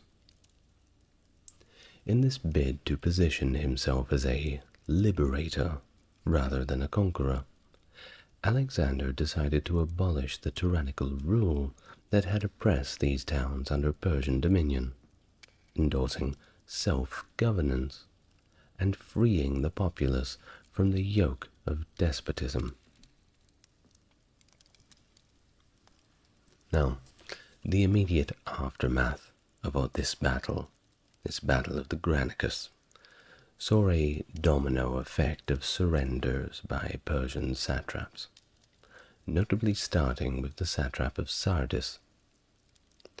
Alexander's strategy in dealing with these capitulations involved the installation of new satraps, ostensibly to prevent the concentration of power and corruption. However, by establishing independent boards for tax and tribute collection, Alexander subtly ensured the continuation of Macedonian influence, effectively keeping those satrapies under his control, but rather in an indirect manner, while maintaining a semblance of autonomy for the local governments. He carefully avoided the imposition of Greek customs, respecting the cultural and administrative norms of the conquered towns. And of course this is a rather clever thing to do, because once you take over a town, people are certainly worried that their religion will be taken away, their culture will be taken away. But Alexander, he didn't want to do any of that. Of course, those who you would be worried about rebelling against your new rule are rather looking at you as a benevolent ruler. It's not so bad to be in Alexander's city. Well, at least that's what I believe people may have been feeling. Now, moreover, Alexander's diplomatic savvy was evident in his interactions with the Greek cities of Asia Minor, as there were plenty of Greek colonies there. In exchange for their submission and membership in the League of Corinth, he absolved these cities from their tax obligations to Persia, instead ensuring their financial support for his campaign. This maneuver not only expanded his sphere of influence, but it also consolidated the financial and military resources that were crucial for his continued march into the heart of the Persian Empire. Think about it. Baggage trains, food, all the rest. It can become quite an expensive endeavor. In 334, Alexander laid siege to Halicarnassus, a strategic move challenged by the Persian navy's presence in the region. Despite the Macedonian king's relatively weaker naval strength, his adversaries could not lure him into a naval confrontation. The Persian fleet, seeking to fortify their defenses, chose Halicarnassus for their stand, under the leadership of Orontobates and the skilled Greek mercenary Memnon of Rhodes. In an intriguing turn of events, Ada of Caria, who was the rightful queen displaced by familial betrayals in Persian politics, decided to align herself with Alexander, surrendering her fortress at Alinda. The alliance was cemented by a personal bond, with Alexander affectionately addressing Ada as Mother, a relationship underscored by gifts and support, including culinary delights, which reportedly was due to Alexander's sweet tooth, so there's that as well. I suppose that's one way to sway a man onto your side. Now the siege itself unfolded quite dramatically. Alexander's initial attempts to infiltrate Halicarnassus with the aid of internal dissenters faltered, leading to direct assault and breach in the city walls. However, don't count the Persians out yet. Memnon's strategic use of catapults halted the Macedonian advance. In a pivotal moment that teetered upon the brink of defeat, Alexander's forces rallied, penetrating the defenses and finally securing the city. Though not before the very enraged Memnon of Rhodes set parts of it on fire, retreating in the process. The aftermath saw Alexander bestowing the governance of Caria back to Ada, who reciprocated by adopting him, thus intertwining their legacies. And I'm sure there was plenty more sweets and chocolates for Alexander. How lovely. Now, in the subsequent campaign in Syria, Memnon's death brought Pharnabazus to the fore, disrupting Alexander's logistics and challenging his progress. Yet Alexander's march through Cappadocia presented its own hardships, including a perilous passage through the Gates in the Mount Taurus range. The Persian defense under the local satrap, overconfident from previous engagements and wildly misjudging the situation, failed to secure this critical checkpoint. Alexander's army navigated the defile unchallenged, a stroke of fortune and luck he acknowledged as pivotal in his campaign. Now the journey took a near-fatal turn when Alexander, in a rare lapse of judgment, immersed himself in the icy waters of a mountain stream, leading to a serious health crisis. The situation was dire, with his physicians hesitant to treat him for fear of repercussions should they make a mistake and he perish. Yeah, those are pretty founded concerns. Now Philip, a long-time personal physician, stepped forward and put his hand up for the task. And despite a worrying period where Alexander slipped into a coma, he eventually recuperated, continuing his unparalleled conquests. He was right back on the horse, ready to go again, and you certainly must give him credit for that. Moving on to November 333, the pivotal Battle of Issus occurred in southern Anatolia, close to the village of Issus and near the Pinaris River's mouth. Following the Macedonian victory at Granicus, Darius III gathered a vast army from across the Achaemenid Empire, aiming to sever Alexander's supply lines.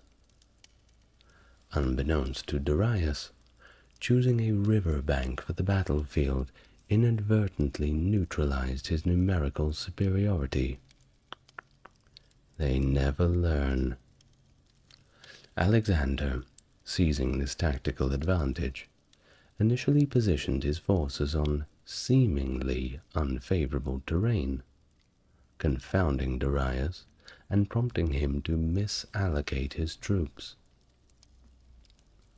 Leading the elite companion cavalry, Alexander launched a decisive assault on the Persian left flank, and swiftly caused a rout.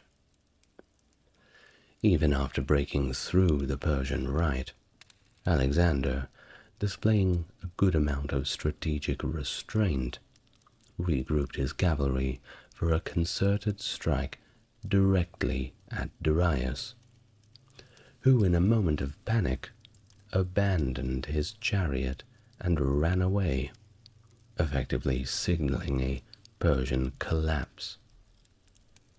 Well, the aftermath saw a relentless Macedonian pursuit all the way until nightfall, resulting in a massive retreat and slaughter of the now disorganized Persian forces.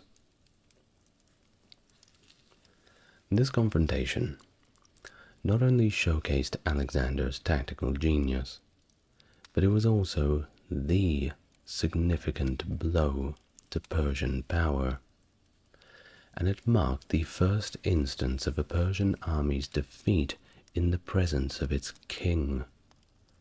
Not a good legacy for Darius to have. The fallout, of course, was immediate. Darius, running away, left behind a significant amount of treasure, and even his family. That's right, the wife and kids were still there, and he just ran off.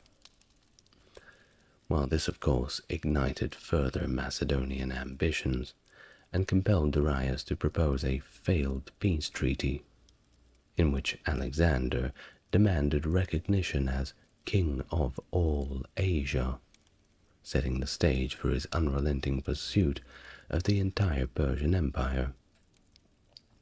Oh, and by the way, just before we move past there, Darius's family were actually treated quite well by Alexander.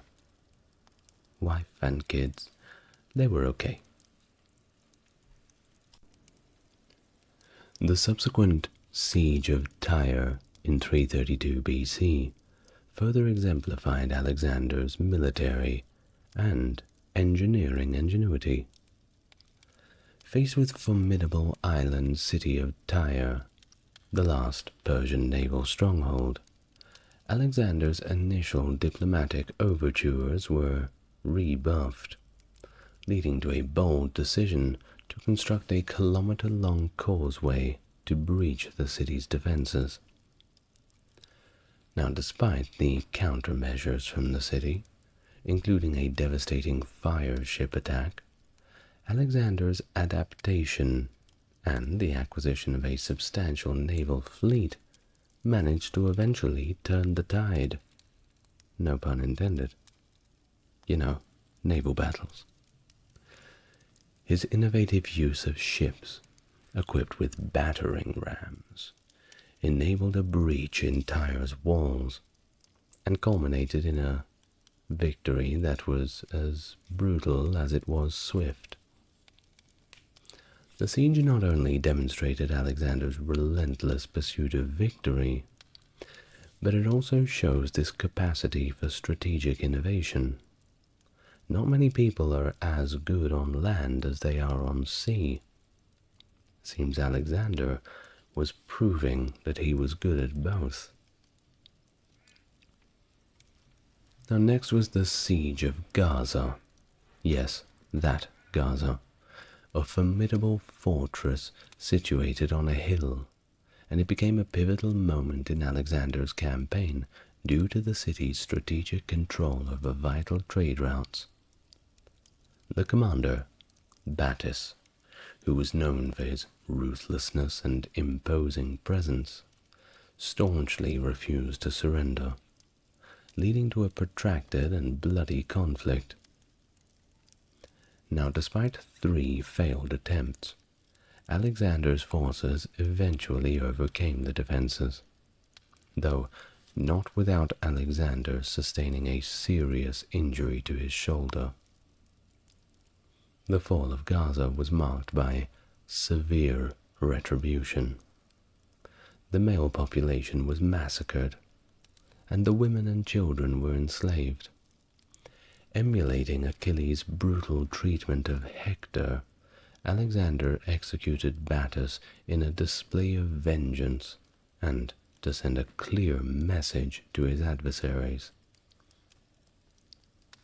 Now, following the capture of Gaza, Alexander's march into Egypt was met with an overwhelmingly positive reception. That's right, the Egyptians were hailing him as their liberator, and they even crowned him pharaoh. His plans for Alexandria underscored his ambition to meld Greek and Egyptian cultures, securing loyalty through administrative continuity. This period laid the groundwork for Alexandria's emergence as the center of Hellenistic culture and learning. And yes, it is that Alexandria in Egypt. And it wasn't the only city named Alexandria, by the way. It's just one of the big ones that we have left and hasn't been renamed. There were cities all over the Near East, Egypt, and somewhere into Parthian territory of later times that were named Alexandria. Now, is the big one, the Battle of Gaugamela.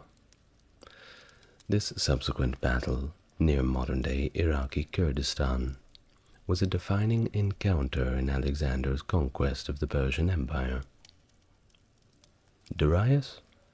He was still around, and despite his numerical superiority and the rather frightening inclusion of war elephants in his ranks, Alexander's tactics led to a decisive Macedonian victory.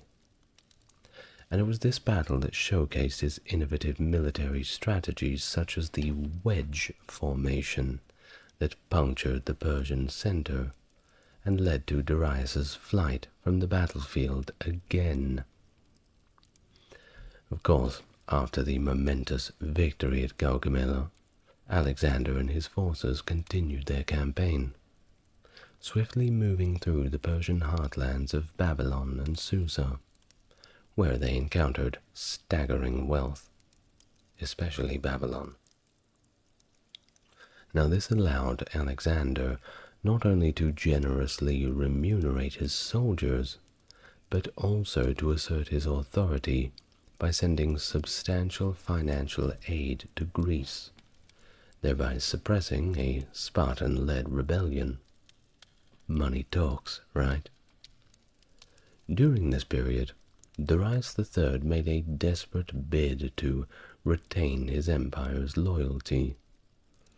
But, yeah, it wasn't going to do too well for him. His efforts were in vain. As many as his satraps defected to Alexander. And the writing was more or less on the wall for the Persian Empire at this point, and for Darius himself. His tragic demise, betrayed and mortally wounded by his own satrap Bessus, marked another poignant moment in Alexander's conquest. He was found by Alexander's scout, and Darius's last moments were of dignity and gratitude for not dying alone.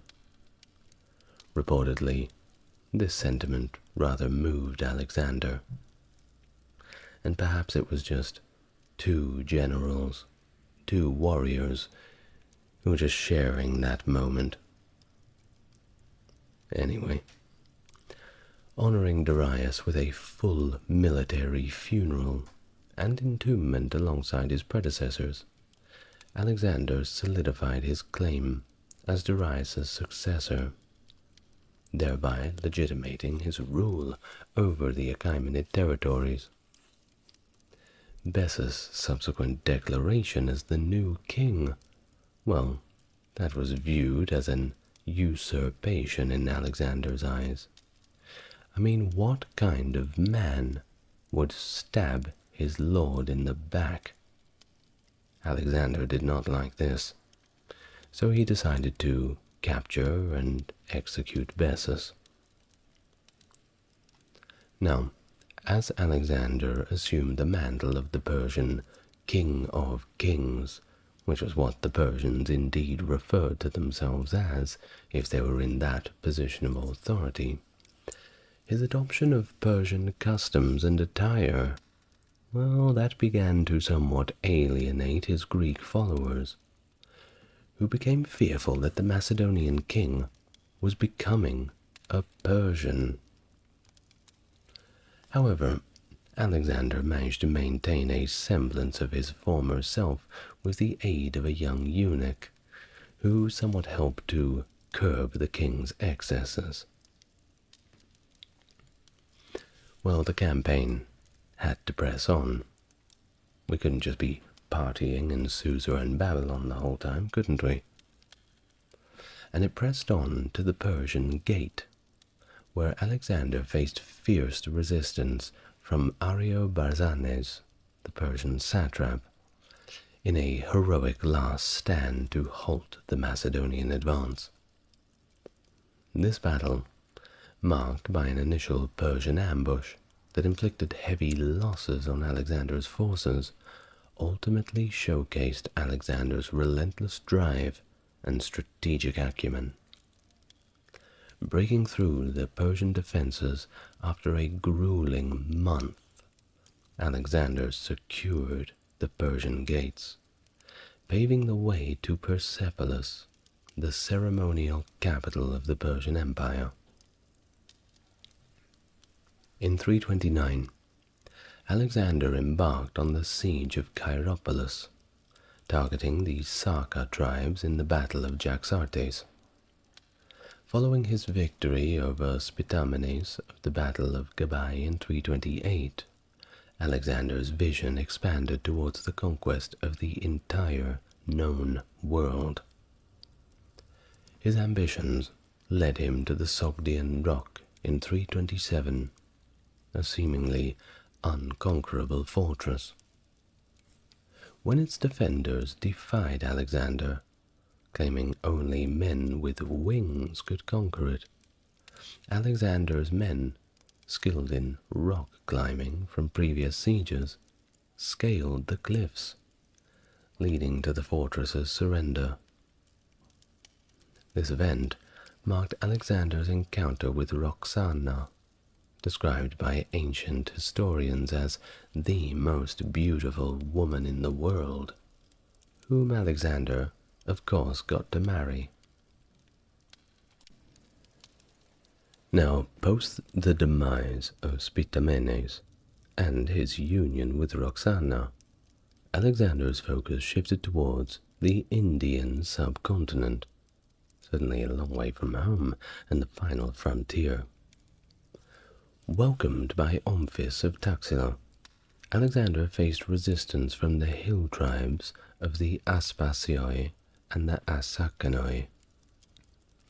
The campaigns against these tribes were brutal, with Alexander sustaining injuries but ultimately leading to significant victories at Massaga, Ora, and the fortress of Arnos.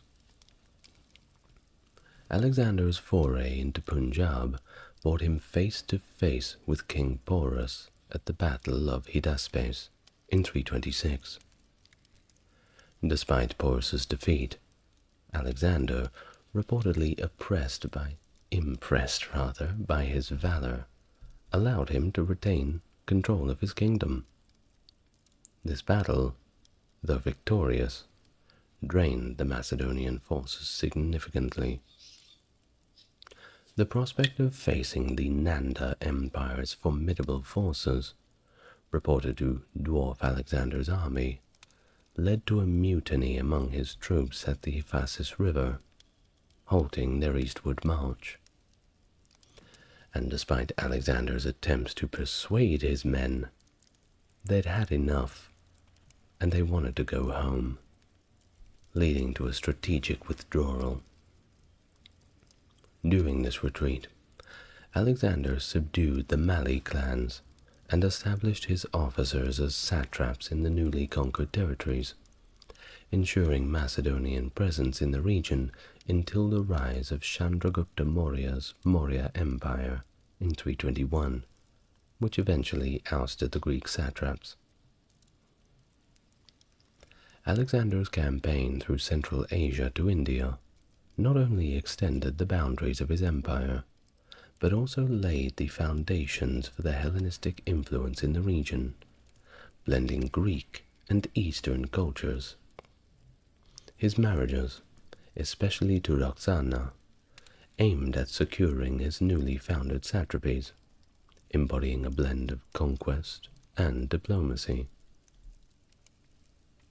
Despite facing insurmountable odds, such as the Sogdian Rock and the battles against the Nanda Empire, Alexander's military genius and his army's loyalty facilitated the Macedonian Empire's expansion to its zenith.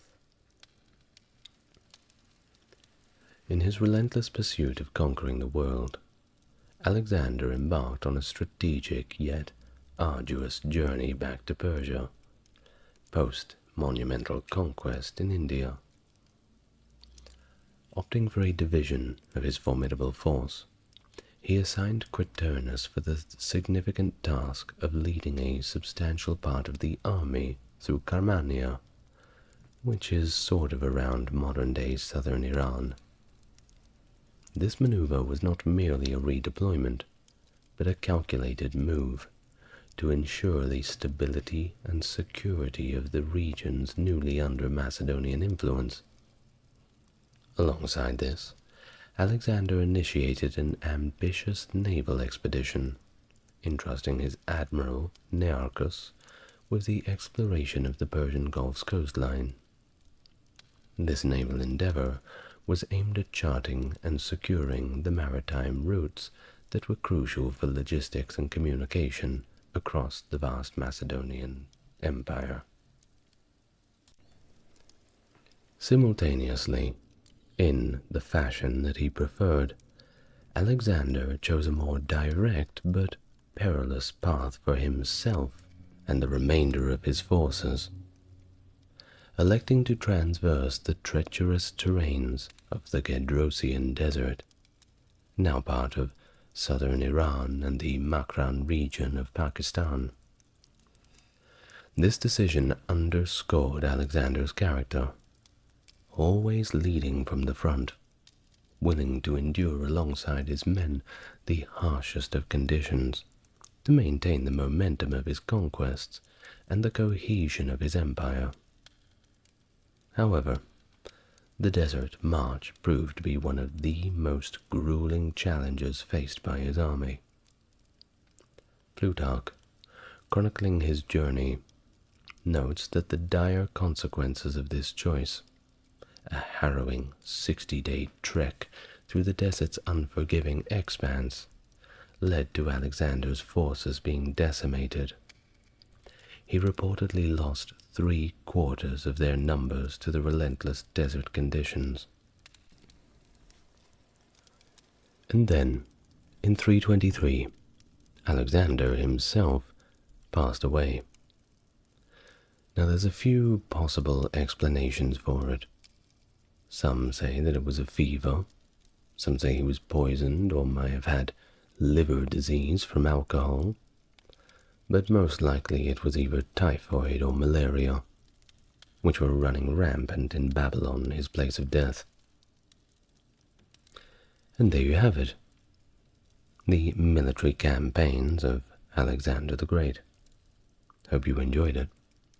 I'd like to thank my patrons on the Mega Chad tier, that being Stock Factory, JC, Jeffrey.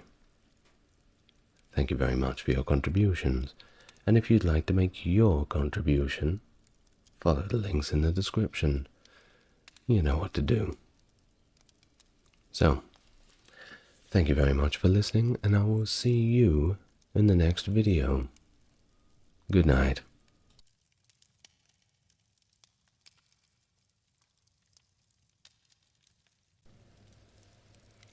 In the ancient Greek world, slavery was the norm, just as it was in other societies of the same era. Slaves were primarily employed in agricultural sectors, but their roles extended to working quarries, mines, and serving within households. There is a nuanced understanding in modern scholarship between chattel slavery, where the slaves were seen as merely property rather than part of society, and those who were bound to land, such as Thessaly's Penestae or Sparta's Helots. These groups resembled medieval serfs, adding value to the lands they were tied to, unlike chattel slaves who were completely at the mercy of their owners, who could trade, sell, or even rent them out as they would with personal property. Hello everybody and welcome to the video.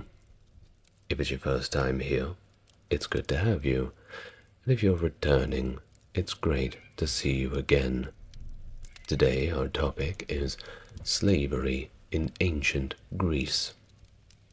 So, without any further ado, get comfortable, relax a little, and we can begin. Now, first of all, we must say that studying slavery in ancient Greece presents unique challenges for historians. The records are sporadic and largely incomplete, with Athens being the primary focus of surviving accounts. There is a lack of comprehensive texts dedicated to slavery, and legal texts only mention slavery insofar as it was a source of income. Additionally, Greek literature often resorts to stereotypes, and the visual depictions fail to distinguish clearly between slaves and free craftsmen.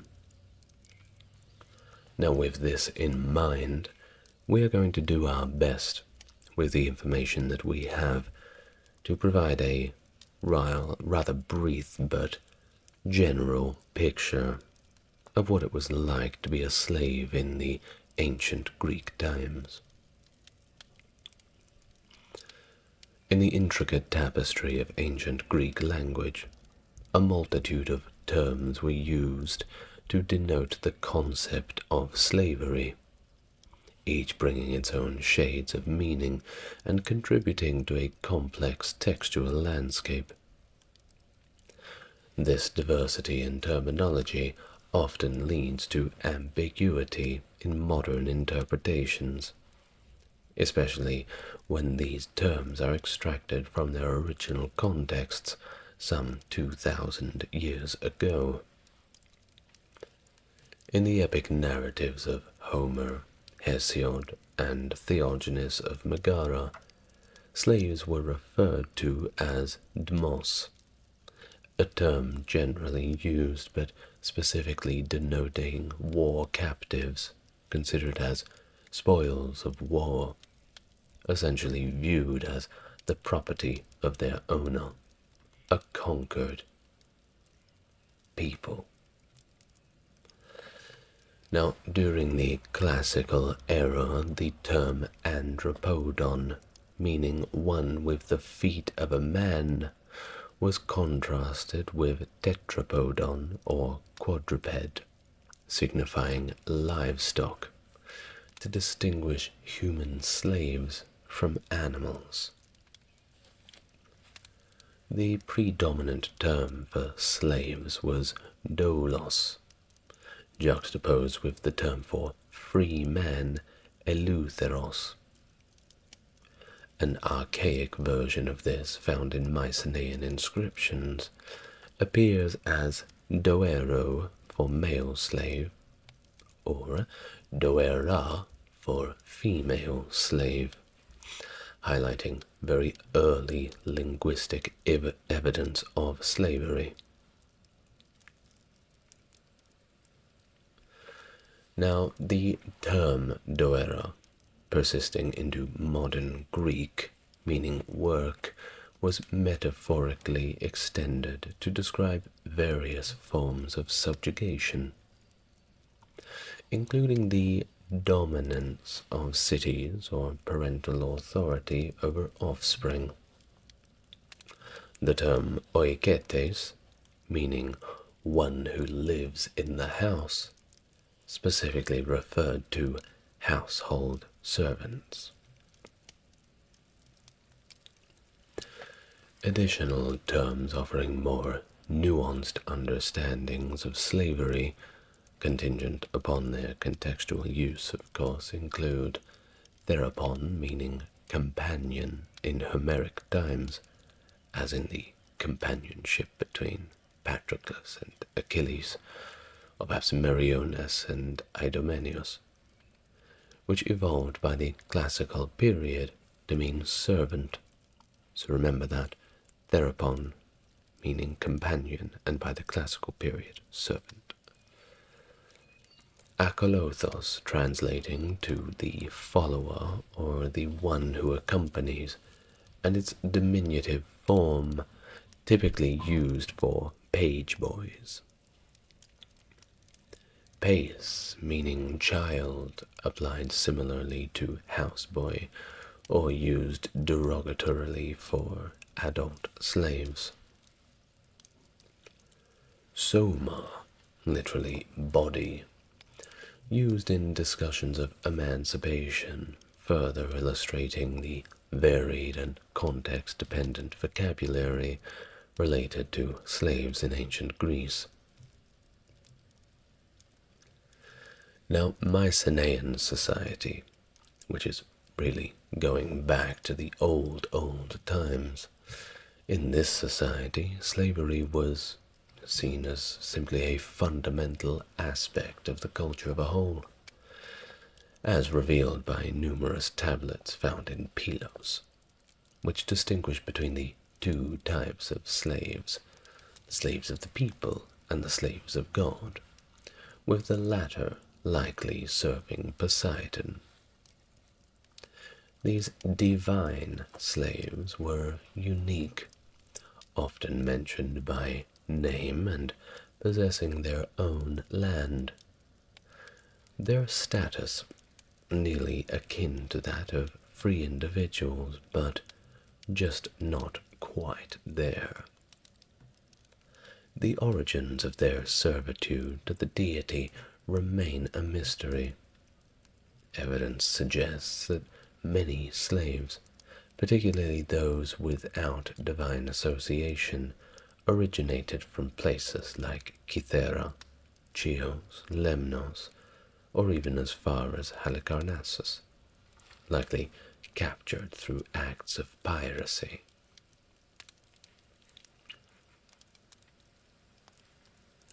These records also highlight that relationships between slaves and free people were not uncommon, with slaves having the capability to work and own land. The primary social distinction in Mycenaean times was not between the free and enslaved, but rather their affiliation with the palace. Moving on now and transitioning to the Homeric era, we can observe a notable shift in social structures and terminology for slaves, reflecting the conditions of the Greek Dark Ages. The term for slave evolves from doero or doulos to demos, and in works like the Iliad, slaves are predominantly war-captured women, while the men faced ransom, or if they were very unlucky, death. The Odyssey continues to portray slaves mainly as women, serving as household servants or concubines, though it also introduces male slaves, such as the loyal swineherd Eumaeus, who is integrated into the household's core. Despite the intimate integration into the household, however, slavery was still considered as a great dishonor, as Eumaeus himself laments the loss of virtue upon becoming a slave. Now, where did it all start?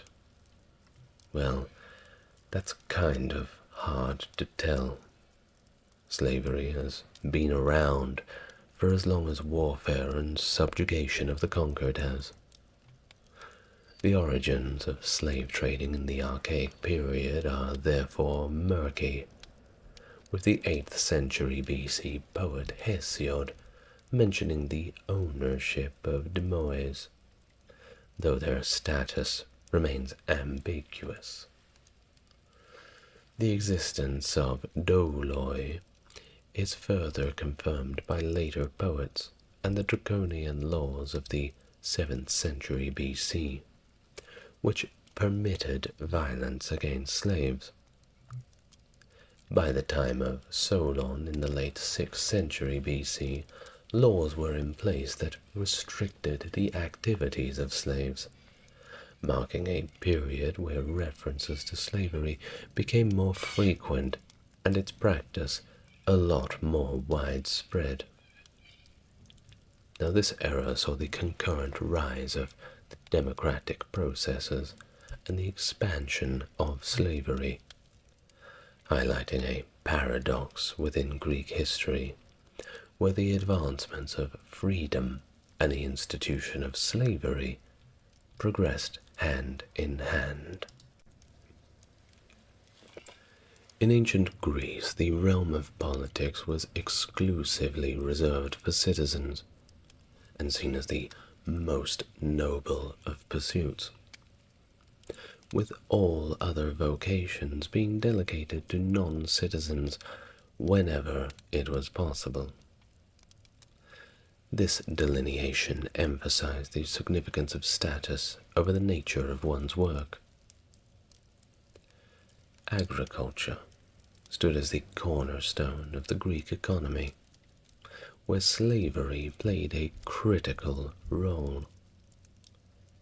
Even the most modest of landowners might possess one or perhaps two slaves, with the holdings of the affluent boasted scores, employed as either basic laborers or overseers. The debate continues over the extent of slave labor in agriculture, but it is widely acknowledged that rural slavery was a significant aspect of Athenian life, distinctly different from the vast slave populations on the Roman latifundia. Mining and quarrying sectors also heavily relied on slave labor, with substantial numbers of slaves often rented out by wealthy individuals. For instance, the Strategos Nicias leased 1,000 slaves for work in the silver mines of Laurium in Attica. The income from such an investment was of course considerable, with Xenophon noting a return of 1 obolus per slave per day. They were making very good money.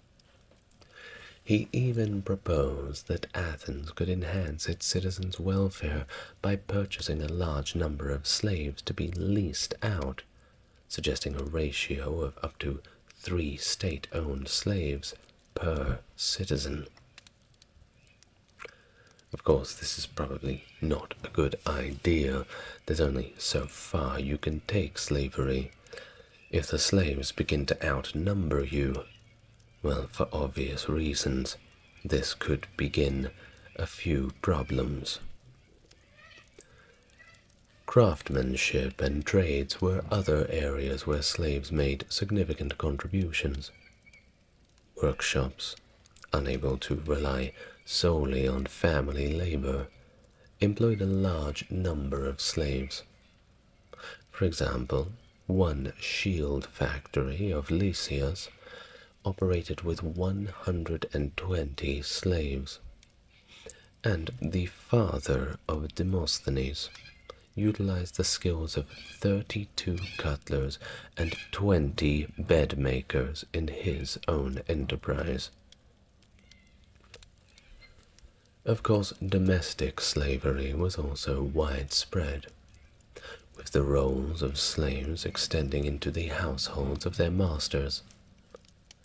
Male domestic slaves often served as stand-ins for their masters in their trades or as companions on journeys, and in times of war, they might serve as assistants to the hoplites.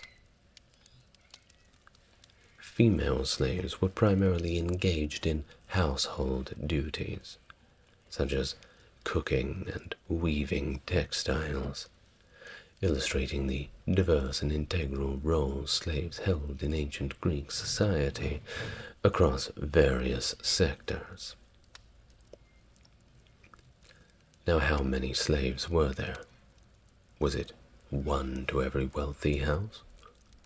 2 to every wealthy house, and 1 to every modest one? Well, it's a little difficult to say. Quantifying the slave population in ancient Greece is challenging due to the absence of precise consensus and the fluctuating definitions of slavery across the different periods. Athens, however, is widely recognized for having the largest concentration of slaves, with estimates suggesting up to 80,000 slaves in the 5th and 6th centuries BC, averaging 3 to 4 slaves per household.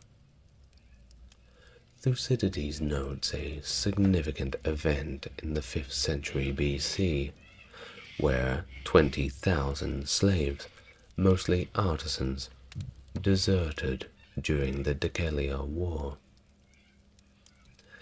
The minimum figure mentioned, around 20,000 slaves during Demosthenes' era, suggests a ratio of about 1 slave per Athenian family.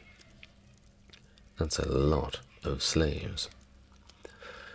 A more formal attempt to tally the population was made by Demetrius Valerius between 317 and 307, who reported 21,000 citizens, 10,000 metics, or resident foreigners, and a staggering, and I must laugh, 400,000 slaves in Attica. It is of course no laughing matter, but my God, to have that many slaves to that many citizens, it is really ridiculous. Now this figure, translating to 13 slaves per free man, is of course viewed with skepticism by some scholars, who argue that such a ratio is of course implausible given the economic indicators of the time, such as wealth distribution and food supply logistics. 400,000. Absolutely hectic. Well, literary and historical sources indicate that owning slaves was commonplace among free Athenians, and of course it was so common that it was seen as completely normal, was simply a part of life to go down to the market, pick yourself up a shiny, brand new slave. Aristophanes' depiction of impoverished peasants with several slaves, and Aristotle's definition of a household including both freed men and slaves, underscore this norm. The absence of slave ownership marked an individual as more or less impoverished, as illustrated by a crippled man in Lysias' speech pleading for a pension because he couldn't afford a slave for assistance. Comparatively, the vast slave-holdings seen among the wealthiest Romans were quite rare in Greece. Instances like Mnason, a contemporary of Aristotle with 1,000 slaves, were exceptional. Even Plato, considered wealthy, owned only 5 slaves at his death. Only 5. Can you believe it? Ownership of up to 50 slaves was deemed indicative of significant wealth. So you see that the more slaves you had, well, it was a status symbol. It makes me think that perhaps you'd rather be with a person who owns quite a few slaves. Perhaps you could blend into the background and maybe not do too much work. Or perhaps if you were to abscond in the night, they may not notice your absence. Something to think about.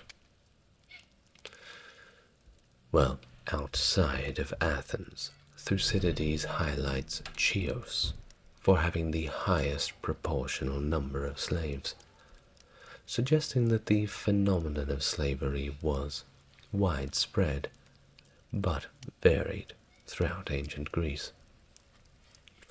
This diversity in slave ownership underscores the complexity and centrality of slavery within the social and economic fabric of ancient Greek societies. So, how do you get them? How do we get so many slaves?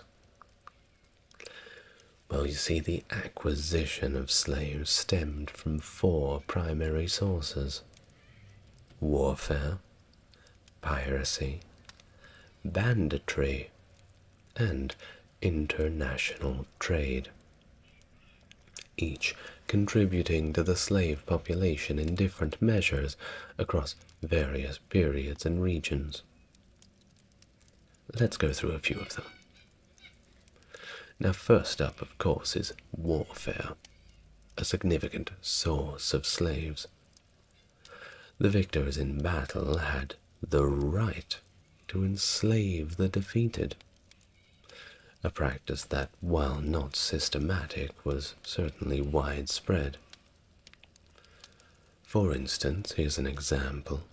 Thucydides documents the enslavement of 7,000 inhabitants of Hyccara in Sicily, who were sold for 120 talents in Catania. Similarly, the populations of Olynthus, not Olympus, Olynthus, in 348 BC, Thebes in 335 BC by Alexander the Great, and Mantinea by the Achaean League were all reduced to slavery. And I mean all of them. Even the kids. Of course, they could be slaves when they grow up. The enslavement of entire cities could, of course, be contentious, leading to some cities and generals to reject the practice or negotiate accords to prohibit it, or at least reel it back a little bit. Piracy and banditry also offered a continual supply of slaves. Pirates and bandits captured individuals and sold them if ransoms were not paid, or there was nobody to contact for the ransom, of course.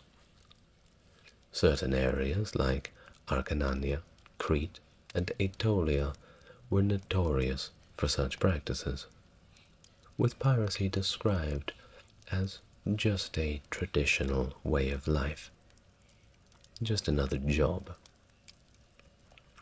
The role of piracy in slave trading expanded with the Roman Republic's demand for slaves, leading to intensified piracy until the Romans curtailed it in the 1st century BC.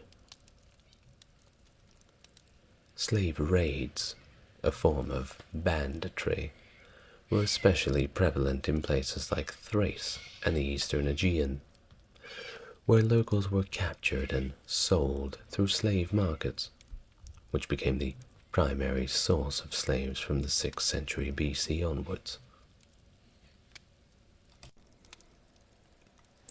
The slave trade involved the exchange of slaves between kingdoms and states, with significant trading centers like Ephesus, Byzantium, and Tanais.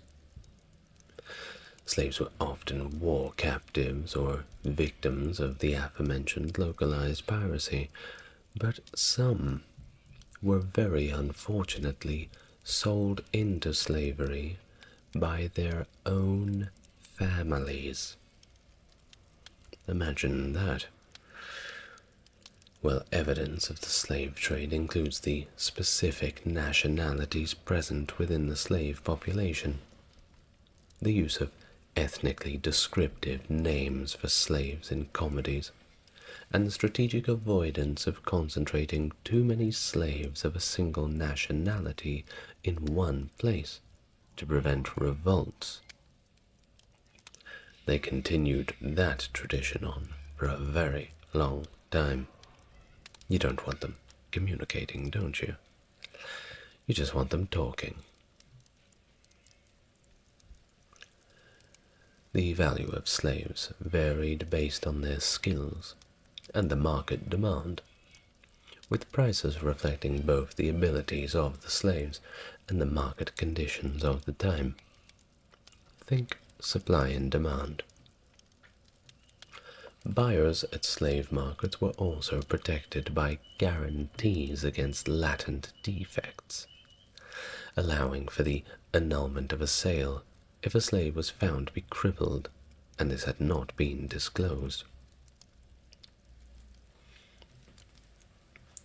The spectrum of enslavement encompassed a vast array of statuses, from full citizenship to outright chattel slavery, including intermediate categories like the penaste or the helots in Sparta, disenfranchised citizens, freedmen, bastards, and metics, resident aliens.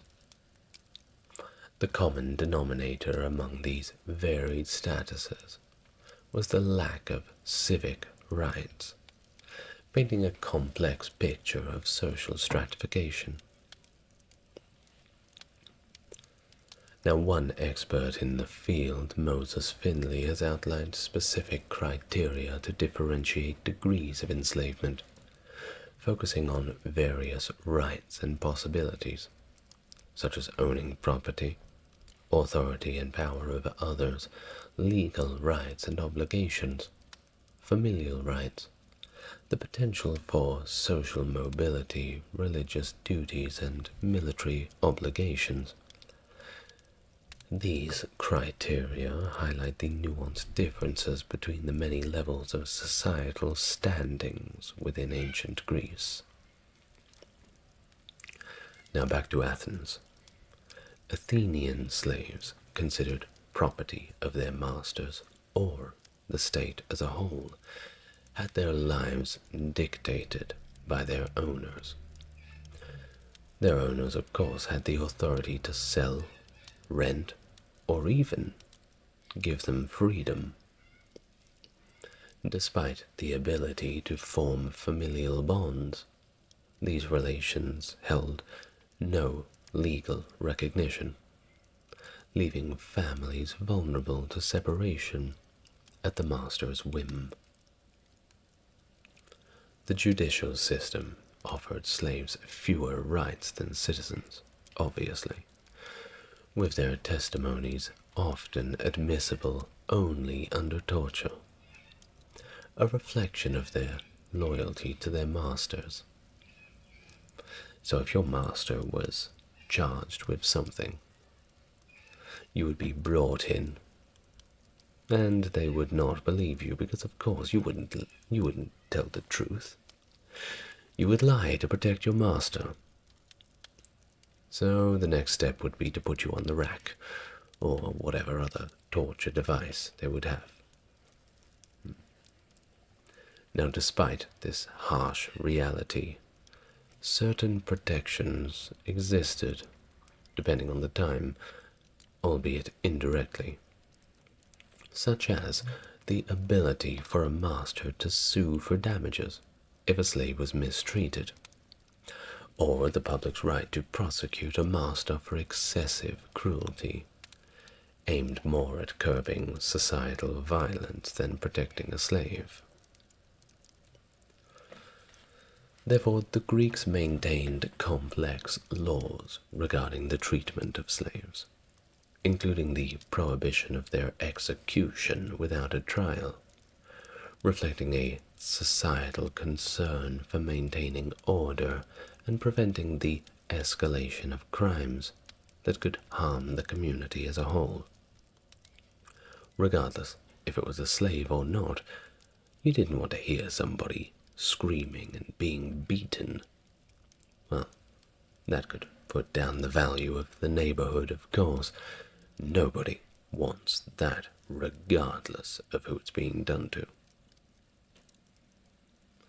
Slaves were integrated into their master's household and participated in civic and family cults, enjoying certain protections like the right to claim asylum in temples, highlighting a degree of humane treatment not universally afforded to slaves in other ancient cultures, of which we will get to in upcoming videos. We'll look forward to that, don't you? While slaves were generally barred from owning property, some managed to operate businesses, or even save money. What for? Well, to buy their freedom, of course. Well, this illustrates a level of economic agency. Athens, notably, had laws protecting slaves from indiscriminate violence, and even allowed them to fight alongside freed men in critical battles, recognizing their contribution to the city-state's defense. Sexual relations and obligations for slaves were strictly regulated, with severe punishments for transgressions, underscoring the control masters and the state exerted over the most personal and intimate aspects of the slaves' lives. Nonetheless, instances of compassion and justice, such as the liberation of slaves from exploitative conditions, coexisted alongside the harsher realities of their status. This intricate system of enslavement in ancient Greece reveals a society deeply entrenched in the nuances of status and rights, where the line between freedom and bondage was both stark and permeable, reflecting the complexities of human relations and societal organization. Manumission, or the practice of freeing slaves, was present in Chios as early as the 6th century BC, indicating a tradition of emancipation in ancient Greece. Initially, emancipation was an oral process, requiring only witnesses and sometimes a public ceremony at places like theaters or tribunals. Athens, however, banned public emancipations in the 6th century BC to prevent disorder. Obviously, the other slaves may get a little bit jealous and have some ideas of their own freedom if they were to see it so publicly flaunted. And we couldn't have that, couldn't we? By the 4th century BC, this practice of manumission had become more widely spread, leading to the creation of inscriptions on stone at sacred sites like Delphi and Dodona, dating mainly from the 2nd and 1st centuries BC and the 1st century AD. Sometimes manumission was collective, as recorded on the island of Thasos in the 2nd century BC, often as a reward for slaves' loyalty during wars or some other kind of outstanding service. Typically, slaves had to buy their freedom, sometimes with loans from their masters or others. Emancipations often had religious aspects, with slaves sold to deities to guarantee their freedom, though civil emancipations through magistrates were also quite common. Freed slaves could gain complete or partial freedom, with the latter sometimes involving ongoing obligations to their former masters, However, if a freed slave was sued by their former master and found innocent, they could in this way achieve complete freedom. Well, even if they did, despite gaining their freedom, emancipated slaves did not enjoy the full rights of born citizens, and were hitherto subject to various obligations, akin to the status of metics or resident foreigners, highlighting the complex nature of social mobility and freedom in ancient Greece. Now, understanding the life of Greek slaves presents us with a lot of different challenges, with their existence often described through the lens of labor, discipline, and sustenance. Aristotle advocated for a more humane treatment of slaves, akin to raising children, suggesting that slaves could comprehend and respond better to reason than to force alone. Quite a radical idea for the time, to talk to your slaves rather than just beating them. Xenophon compared the management of slaves to domestic animals, with punishment for disobedience and rewards for good behavior. A drastic departure from Aristotle's more humane ideas. Greek literature frequently depicts the harsh realities of slave life, including routine beatings, a method used alongside the control of basic needs to compel work. Scenes from Aristophanes' plays illustrate this brutality, even going so far as to mock the misfortunes and conditions of slaves. All of this highlights how normalized this cruelty was within society. The experiences of slaves varied widely depending on their roles. Those working in the mines of Laurion or in brothels faced particularly severe conditions, while public slaves and those in professions like crafting or banking had more autonomy, sometimes even managing to save enough to buy their freedom without having to take loans. The potential for emancipation served as a significant motivation for many slaves. Despite the harsh conditions, some ancient texts remark on the comparatively better condition and treatment of Attic slaves, noting that their liberties and protections against arbitrary violence.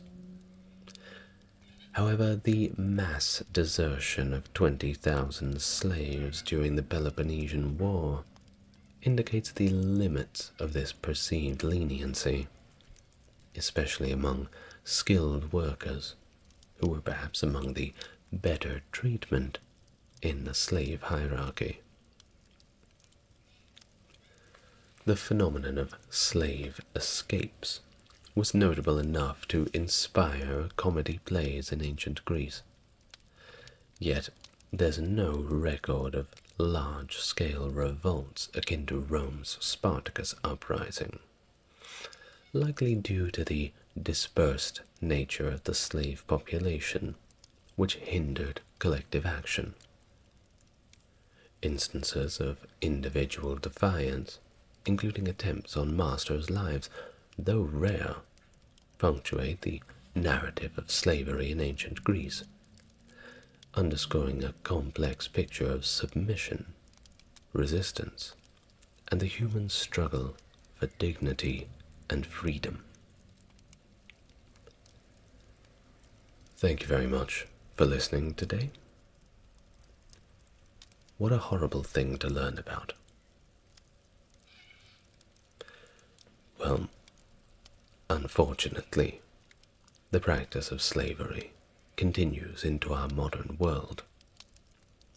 Indeed, it still exists, and is certainly an evil that we should probably do a little bit more to root out. Well, all that we can do at the moment is learn about it and be aware. Thank you very much for joining me. I'm the ASMR historian, and once again it's been a pleasure. Always is, always will be. I will see you in the next video, where we'll have another exciting and perhaps more palatable topic. I'll see you next time. Good night, everyone.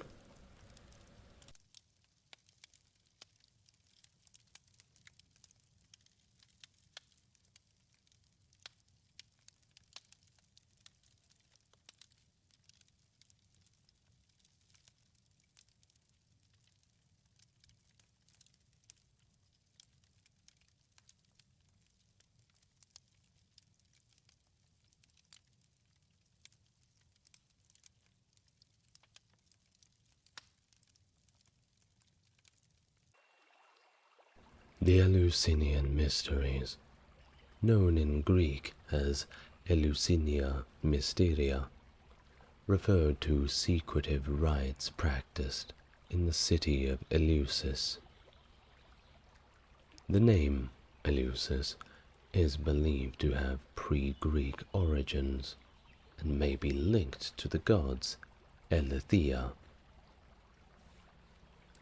In Laconia and Messene, she was known as Elysia, possibly connecting her with the month Eleusinios and the city Eleusis, although this remains a topic of debate.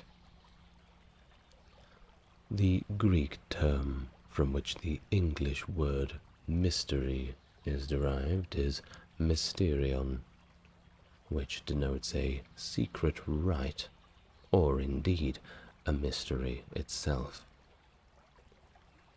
It is derived from the verb mieo, meaning to teach or to initiate into the mysteries, and the noun mystes, signifying one who is initiated. The term mystikos, from which mystic in English is derived, pertains to things associated with the mysteries, or denotes something private and secret. Before we continue, I will remind you my Greek pronunciation may be a little bit off, so do have patience with me.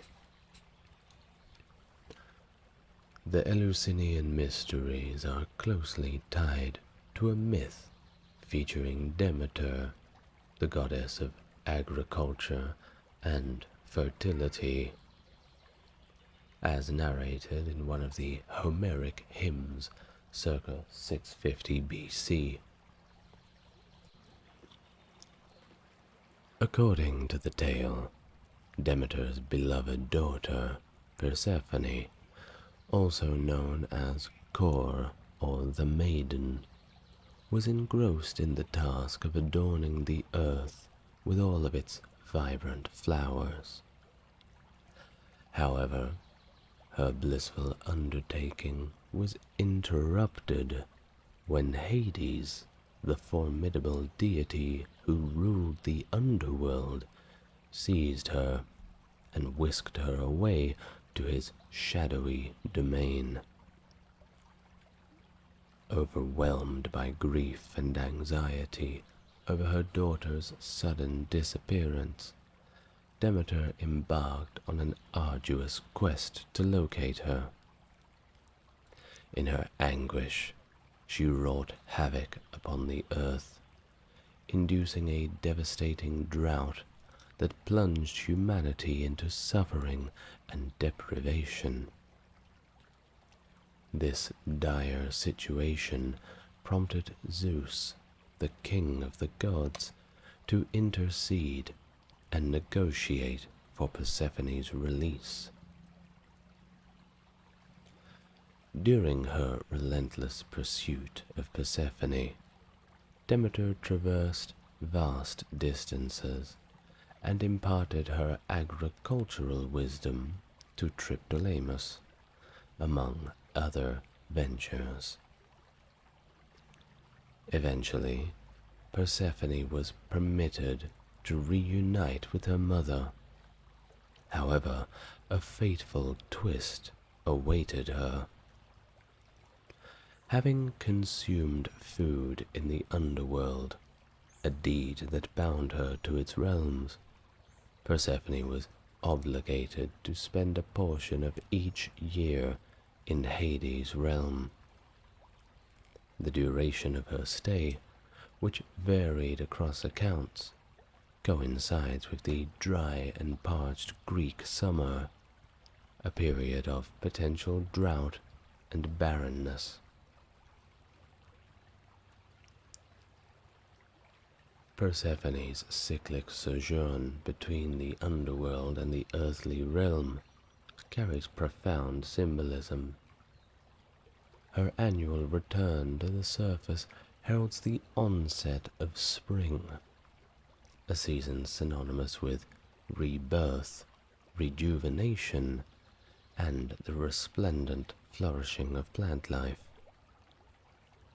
Conversely, her descent into the underworld during the colder months represents a period of dormancy and decline in the natural world, mirroring the eternal ebb and flow of life and death in nature. This alternate interpretation posits that Persephone's cyclical movements serve as a poignant allegory for the rhythm of the seasons, underscoring the interconnectedness of life's myriad facets and the perpetual cycle of renewal inherent in our natural world. What about the origins of the mysteries? We know about the myth, but what about the mysteries themselves? Well, they are believed to trace their origins to a bygone era steeped in antiquity.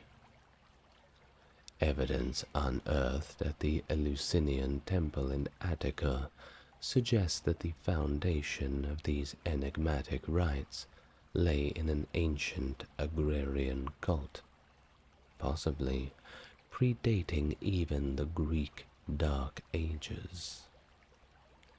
Remarkably, some aspects of these mysteries appear to have been influenced by religious practices dating back to the Mycenaean period, hinting at a lineage stretching across millennia.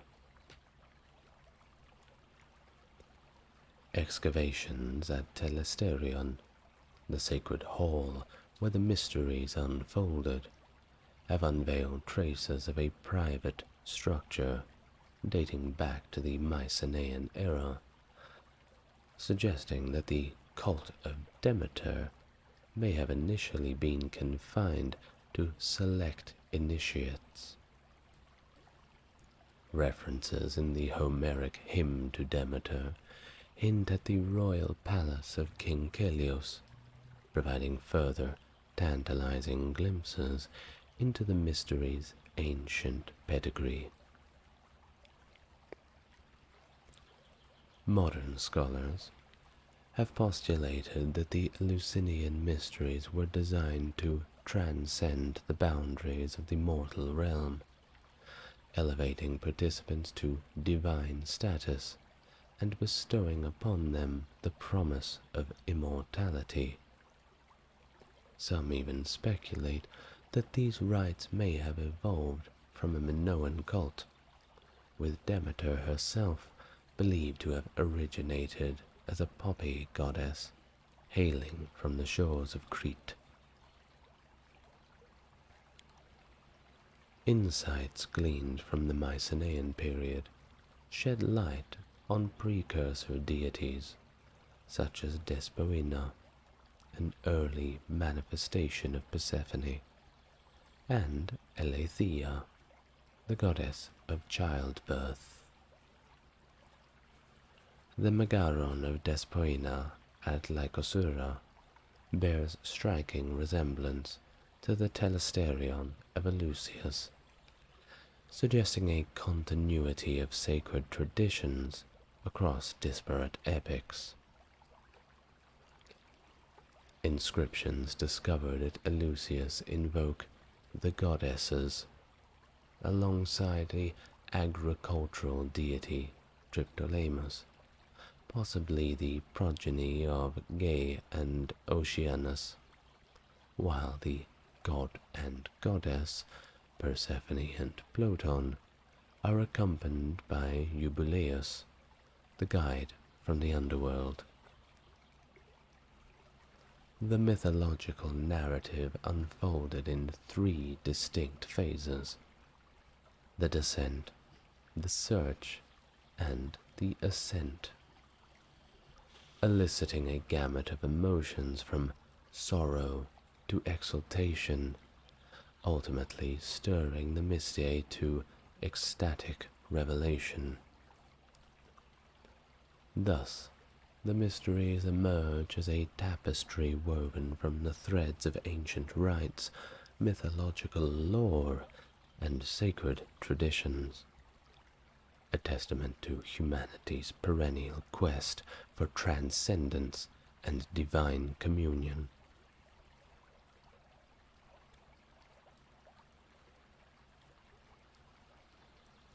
Now, as we had mentioned, at the heart of the mysteries lay the poignant tale of Persephone's ascent to the underworld, or from the underworld, and her joyous reunion with her mother Demeter.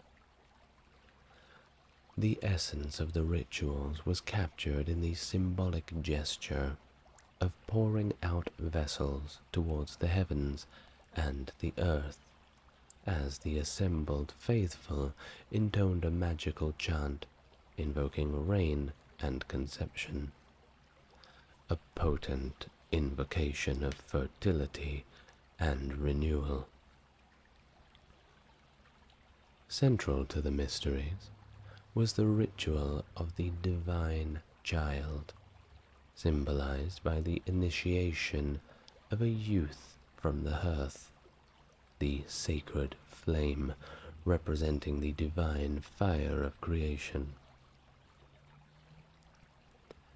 In ancient inscription, the term pes, or child, is invoked, echoing the mythological significance of the ritual, which finds resonance in the Homeric hymn through its connection with the agricultural deity Triptolemus. A climactic moment of the celebration was the solemn cutting of an ear of grain in silence, a poignant symbol of the burgeoning force of new life and the cyclical rhythms of nature. While the concept of immortality may not have initially permeated the mysteries, initiates believed in the promise of a better fate in the underworld, a transition akin to the growth of a plant from a buried seed, symbolizing death as a prelude to renewal.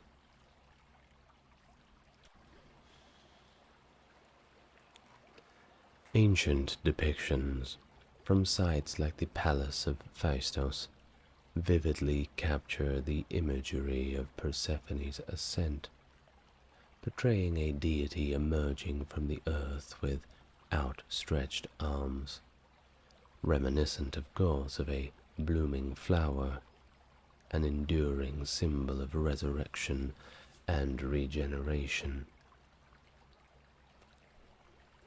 The mysteries were celebrated in two distinct phases. The lesser mysteries held annually in early spring, and the greater mysteries occurring once a year, with special grandeur every fourth year in the penitentiaries.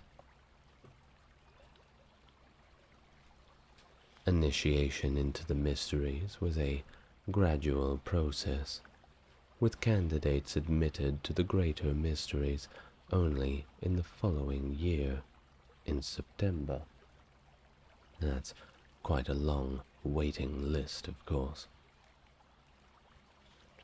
Under the patronage of Pisistratos of Athens, the mysteries evolved into a pan-Hellenic phenomenon.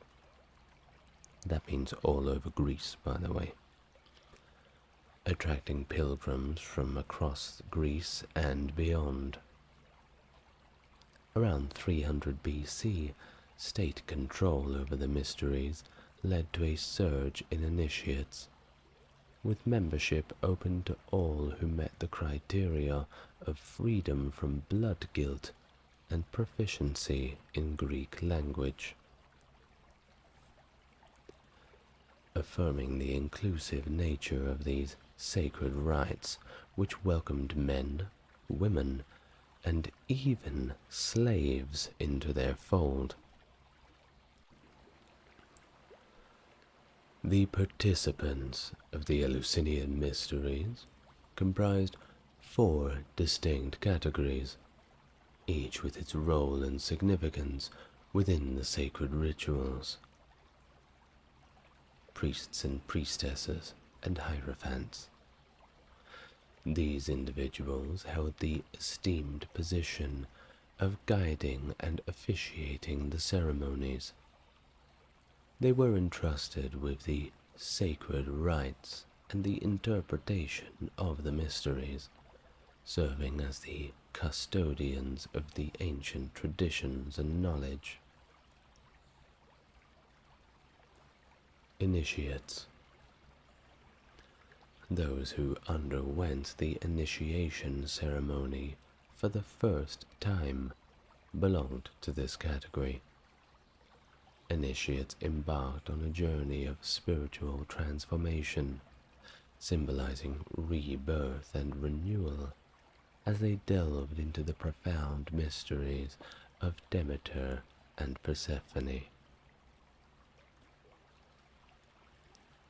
Experienced participants. Individuals who had previously participated in the mysteries at least once were classified in this group. Having already undergone the initial stages of initiation, they were considered eligible for further enlightenment and deeper understanding of the mysteries.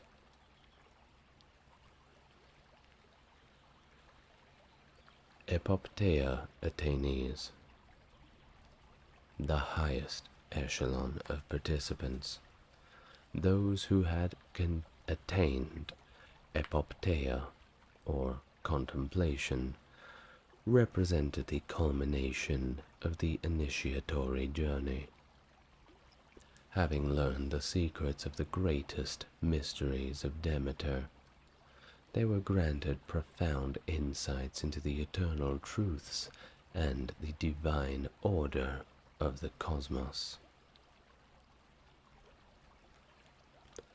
Each category of participants played a crucial role in the unfolding of the Eleusinian Mysteries, contributing to the collective experience of spiritual enlightenment and communion with the divine. Though their participation and dedication, they sought to unlock the secrets of existence and attain a deeper understanding of the mysteries of life and death. The priesthood itself of the Eleusinian Mysteries was structured into various offices, each tasked with specific responsibilities and duties. These officers were vital in conducting the sacred rituals and ceremonies of the mysteries. So here are the 6 categories of priests who officiated over the event. Hierophantes. This was the highest-ranking male priest, serving as the male high priest of the sanctuary. The office of Hierophantes was typically inherited within the distinguished Philae or Eumolpidae families, ensuring a lineage of priestly authority and knowledge. High Priestess of Demeter or Priestess of Demeter and Kor. Similarly, this was the highest-ranking female priest, tasked with overseeing the sacred rites and ceremonies dedicated to Demeter and Persephone. Like the Hierophants, this office was inherited within the Philae or Eumolpidae families. Diadochos. Men who served as torch-bearers held this esteemed position, considered the second highest male role in the priesthood hierarchy.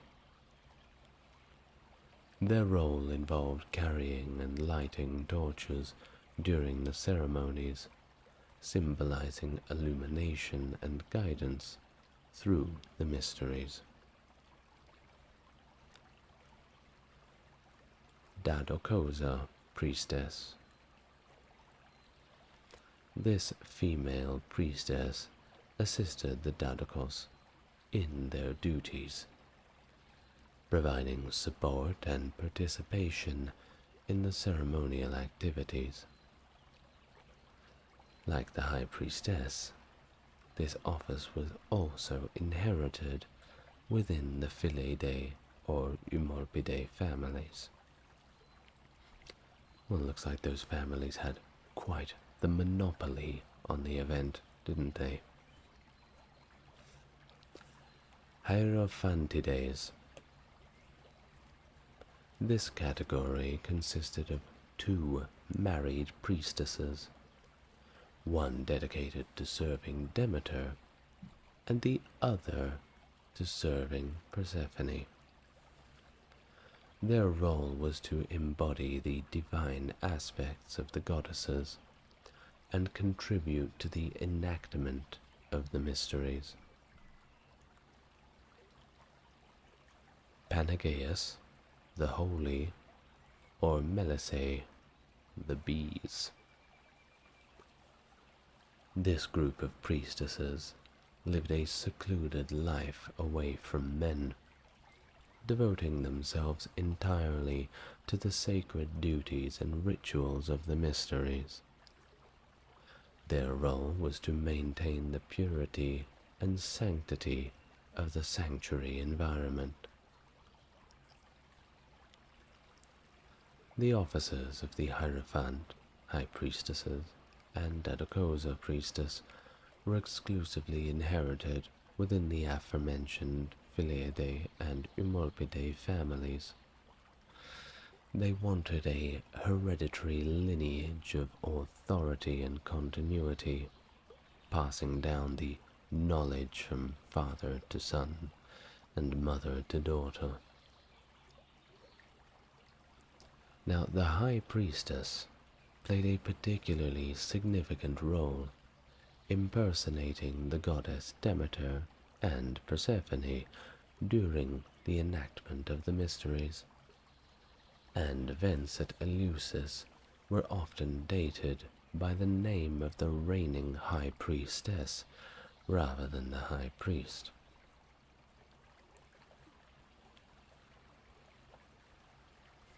Now, while they were shrouded in such secrecy, they held a profound significance for those who were initiated into the rites. Of course, much of the concrete information about these mysteries remains undocumented, hence the name, certain glimpses into their sacred practices have been preserved through historical accounts. I bet you've been looking forward to this. Well, let's get well and truly into it then. Now, one such account actually comes from a Roman named Hippolytus, a church father writing in the early 3rd century AD. In his work titled Refutation of All Heresies, Hippolytus reveals a tantalizing detail about the highest grade of initiation in the mysteries. He discloses that during the initiation process, the Athenians revealed to the initiates a mighty and marvelous and most perfect secret suitable for one initiated into the highest mystic truths. The secret is described as an ear of grain in silence reaped. What is that secret? Well, it seems they were very good at keeping this secret, as we don't really know. Perhaps one day we will find out, akin to that question of asking, what is the meaning of life? Perhaps it is just one of those questions we are not meant to know. The enigmatic revelation hints at the profound symbolism embedded within the mysteries. The ear of grain, a potent symbol for fertility and growth, and the cycles of life and death, was harvested in silence, emphasizing the sacred and mysterious nature of the act. To the initiated, this ritual likely held deep spiritual significance, embodying themes of renewal, transformation, and the eternal mysteries of existence. Furthermore, the secrecy surrounding the contents, such as the kiste, which was a kind of sacred chest, and a lidded basket called the calathus, underscores the exclusive nature of the mysteries. Only those who were initiated into the highest grades were privy to the mysteries contained within these revered artifacts, adding layers of intrigue and reverence to the ancient rituals. In essence, while the specifics of the mysteries may remain to this day veiled in secrecy, fragments of their profound wisdom and symbolism continue to captivate the imagination and intrigue of scholars and YouTube listeners alike, offering a tantalizing glimpse into the ancient rites that once held sway over the hearts and minds of these initiates. Well, if I'm holding sway over you today, perhaps you'd like the video, subscribe to the channel, and, as a bonus for the algorithm, leave your comments down below. I always reply. Say something nice, and I'll say something nice back.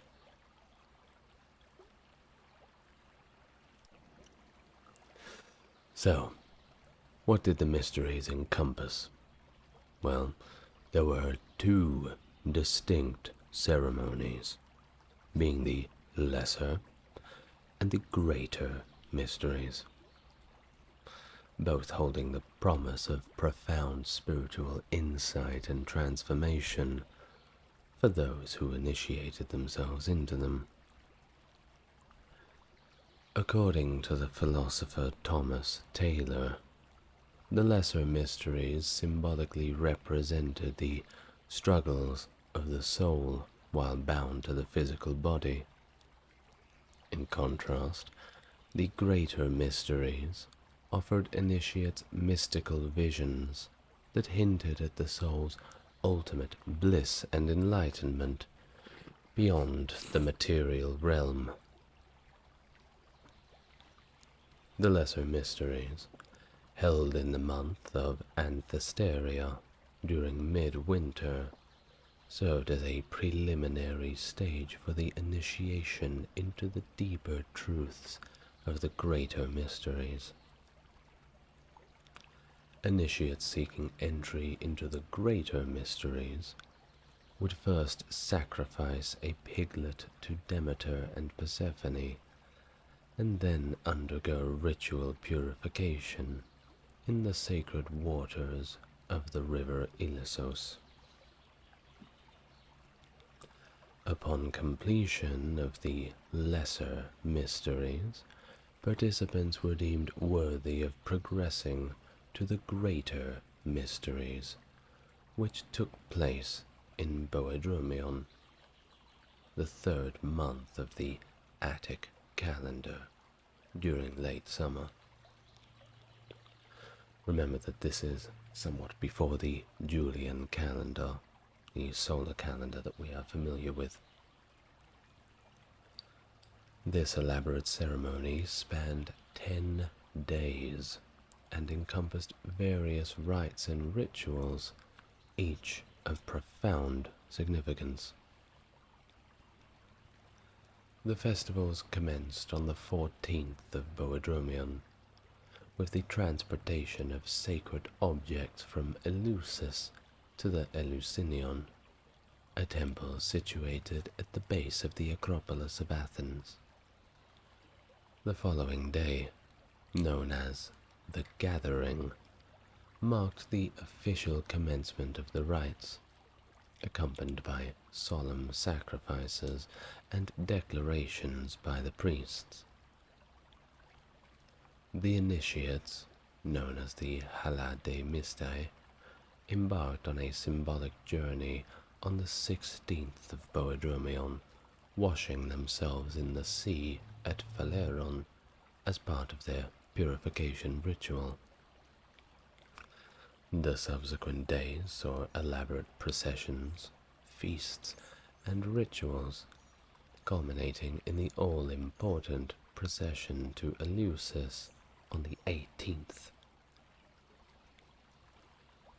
Along the sacred way to Eleusis, participants engaged in various symbolic acts, including the swinging of branches and shouting of obscenities in honor to the mythical figure Iambe. This sounds like a typical Friday night in my city, actually, particularly with the shouting of obscenities. Upon reaching Eleusis, initiates participated in an all-night vigil, perhaps symbolizing Demeter's search for her missing daughter Persephone. Central to the mysteries was the consumption of a special drink known as kykeon, made from barley and fenouil.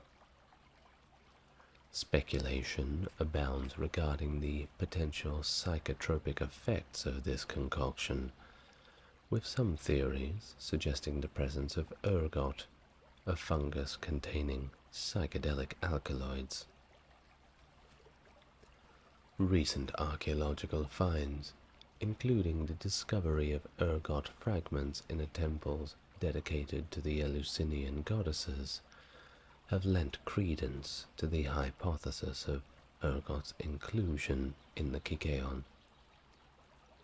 Such discoveries underscore the intricate and mysterious nature of the mysteries, offering tantalizing clues to their profound spiritual significance and the transformative experiences they offered to initiates.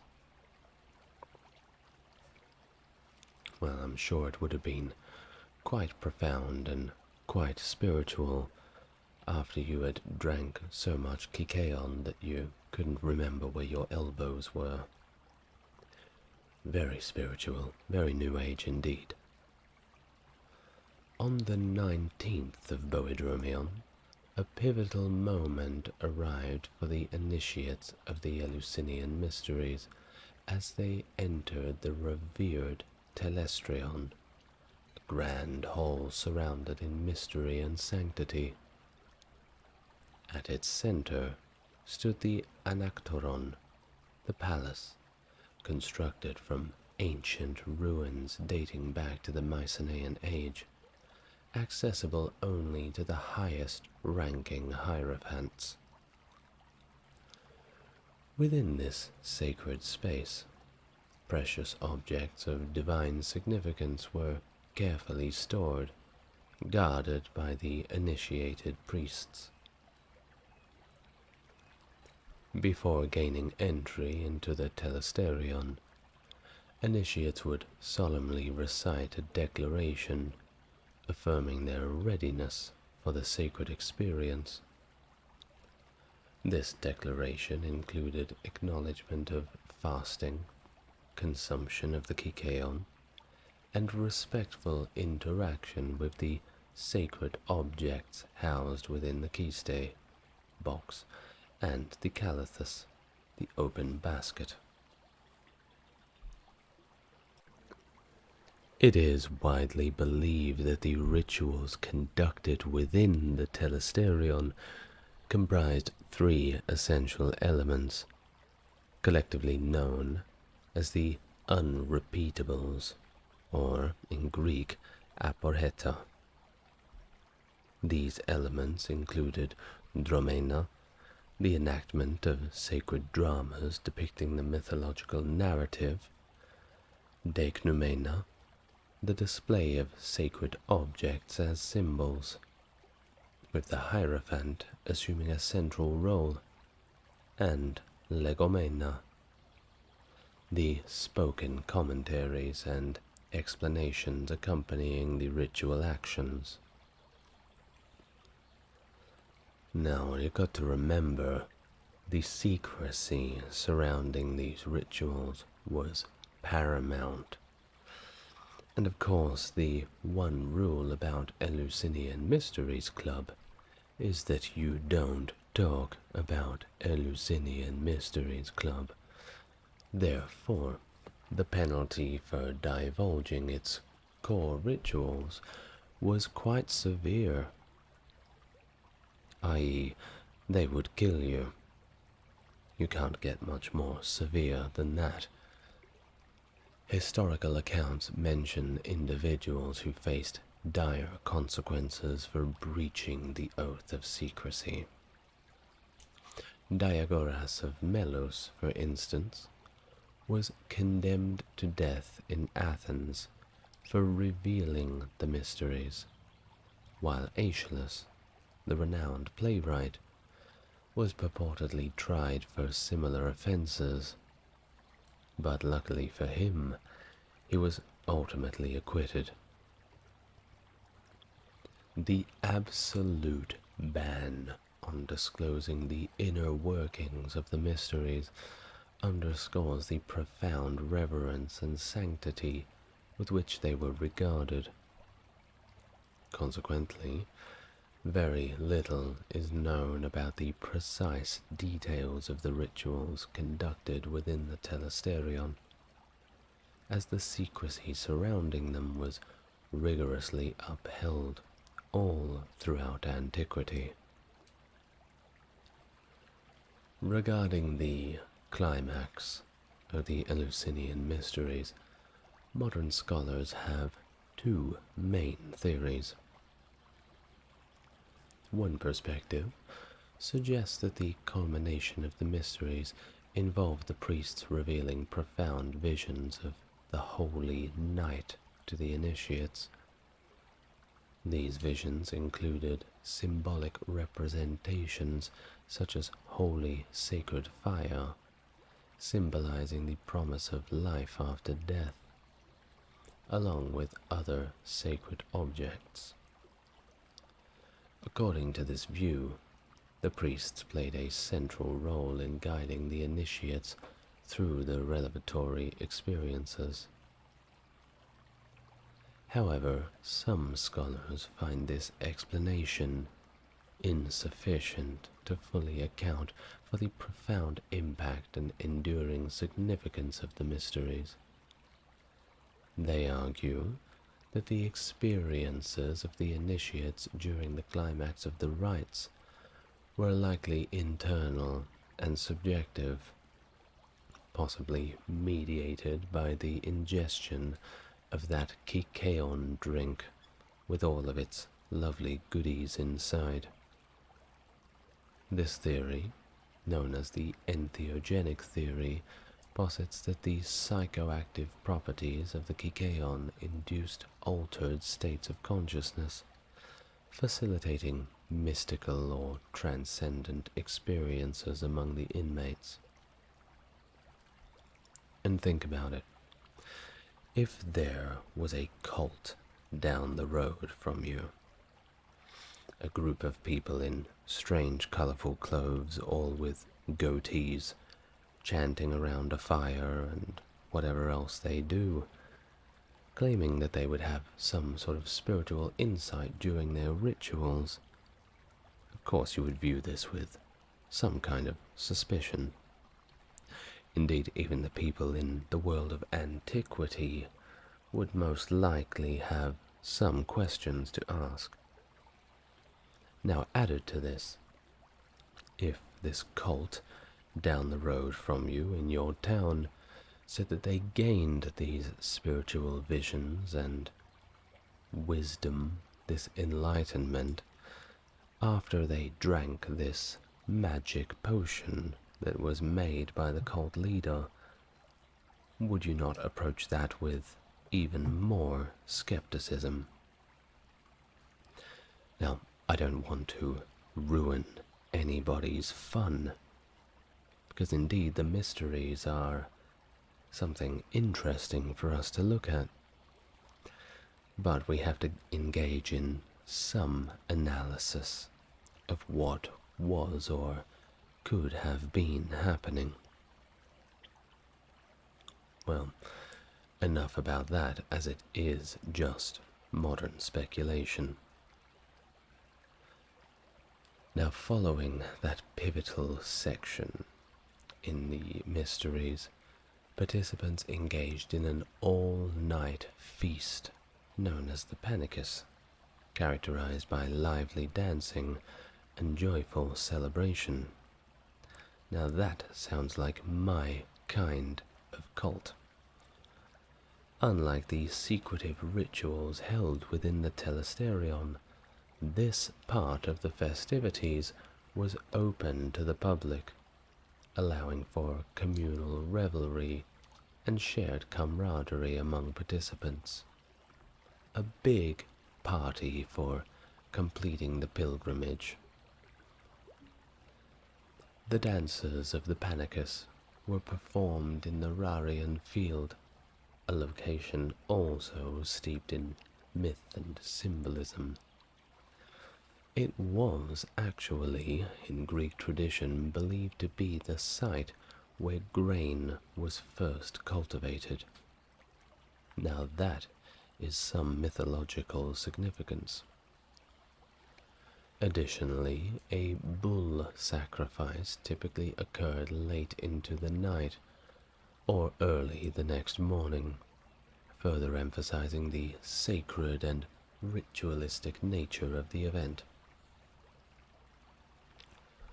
On the 22nd day of Boedromion, a day following the conclusion of the Panicus, initiates paid homage to the deceased by offering libations from special vessels, symbolizing reverence for the cycle of life and death.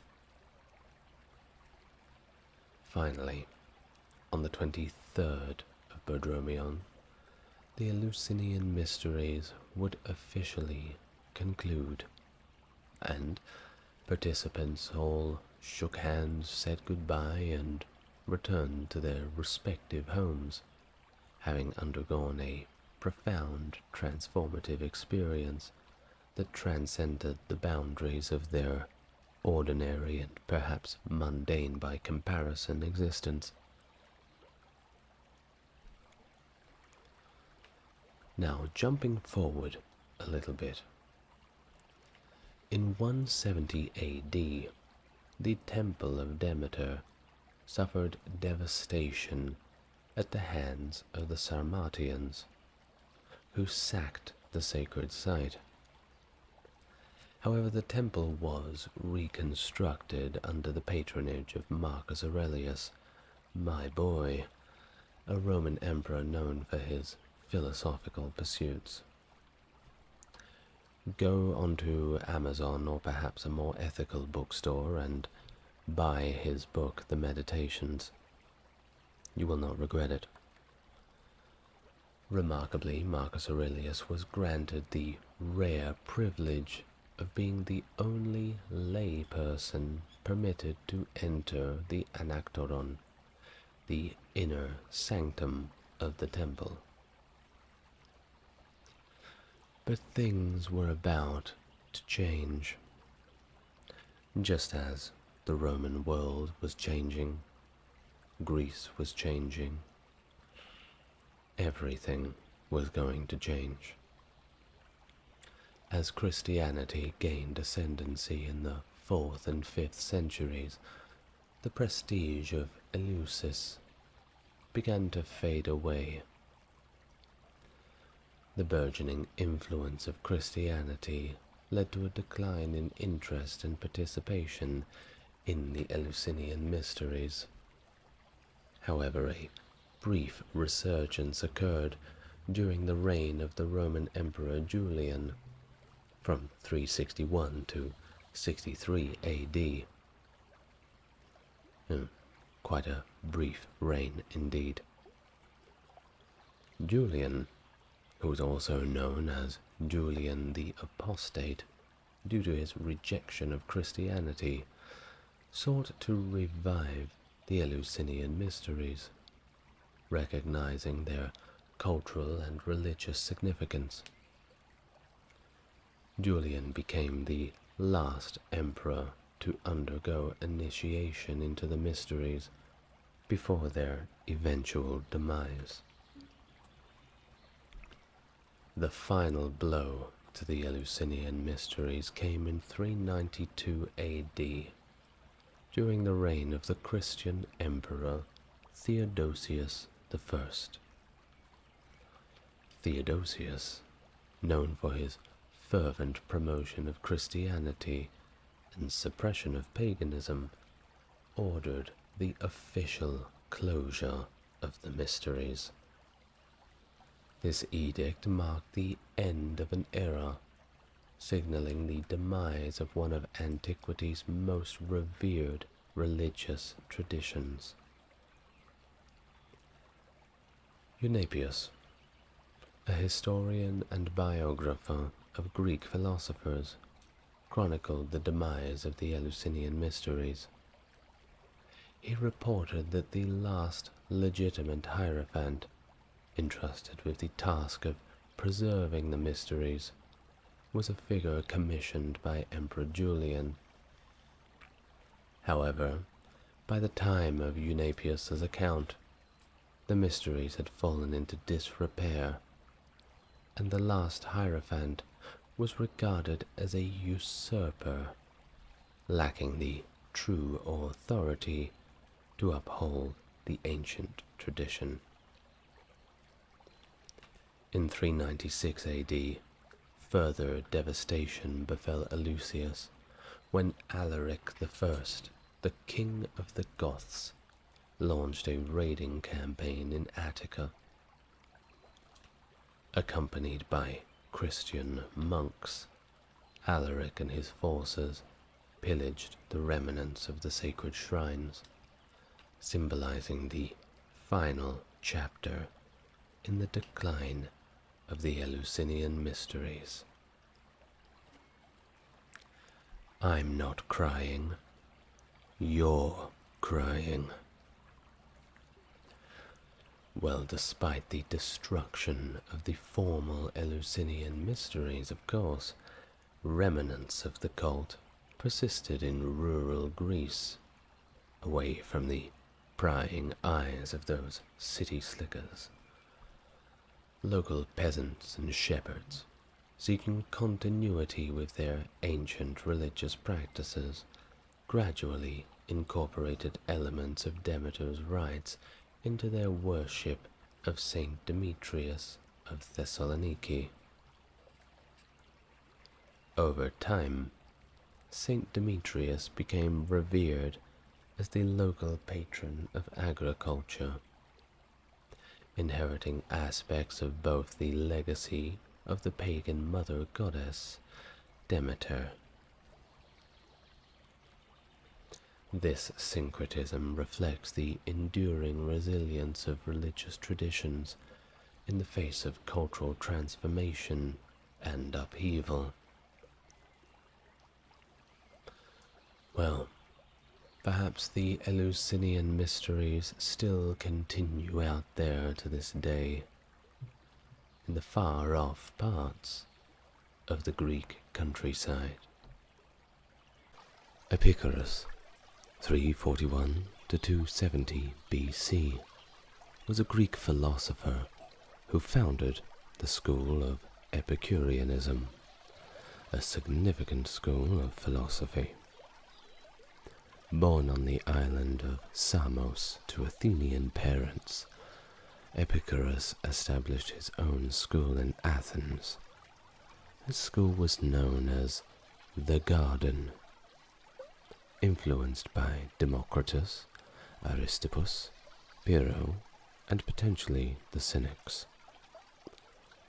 He diverged from contemporary Platonism. Epictetus and his followers, recognized for simple meals and diverse philosophical discussions, welcomed women and slaves into their school. While over 300 of Epictetus's works are now lost, surviving materials include 3 letters, 2 collections of quotes, and some fragments. Knowledge about his philosophy primarily comes from later authors, such as Diogenes Laertius, Lucretius, and Philodemus, as well as accounts by Sextus Empiricus and Cicero. Epictetus, an ancient Greek philosopher, emphasized the pursuit of happy and tranquil lives, characterized by ataraxia, peace, and aponia, absence of pain. He believed that living a self-sufficient life, surrounded by friends, was key to practicing philosophy. Epictetus taught that the fear of death, rooted in the assumption of its horror, causes unnecessary anxiety and selfish behaviors. According to him, death is the end of both body and soul, and hence should not be feared.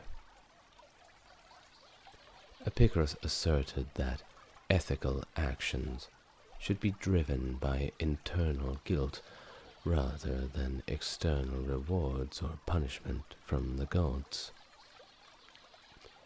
Drawing on Democritus's ideas, Epictetus developed a physics and cosmology, asserting that the universe is infinite and eternal, and all matters is composed of tiny, invisible particles called atoms. These atoms, according to Epictetus, move and interact in empty space, causing natural events. He introduced the concept of the atomic swerve, suggesting that atoms may deviate from their expected paths, allowing for human free will in an otherwise deterministic universe. While Epicureanism gained popularity during the late Roman Republic, it faced opposition, particularly from early Christianity, leading to its decline in late antiquity. Epicurus was mischaracterized during the Middle Ages, but experienced a revival in the 15th century with the rediscovery of important texts. In the 17th century, Pierre Gassendi revived modified Epicurean ideas, gaining acceptance and influencing major Enlightenment thinkers such as John Locke, Thomas Jefferson, Jeremy Bentham, and even Karl Marx. Right, now, what an introduction. I think we can now discuss the philosophy of Epicureanism, but before we do, I'll remind you that if you enjoy this content, please consider liking the video and subscribing to the channel. I'm a new channel here on YouTube, and while trying to get one video minimum out per day, I hope that I can grow the channel and reach more people. Well, with that, let us digress to our topic for today and discuss the philosophy of Epicurus. Epicureanism, founded around 307 BC, is of course based on the teachings of Epicurus.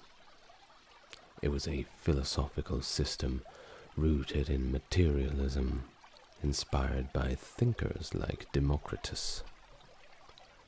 Epicureanism emphasized religious skepticism, rejecting superstition and divine intervention, while often associated with hedonism due to its pursuit of pleasure. Epicureanism distinguished itself by asserting that the absence of pain and fear constitutes the greatest pleasure.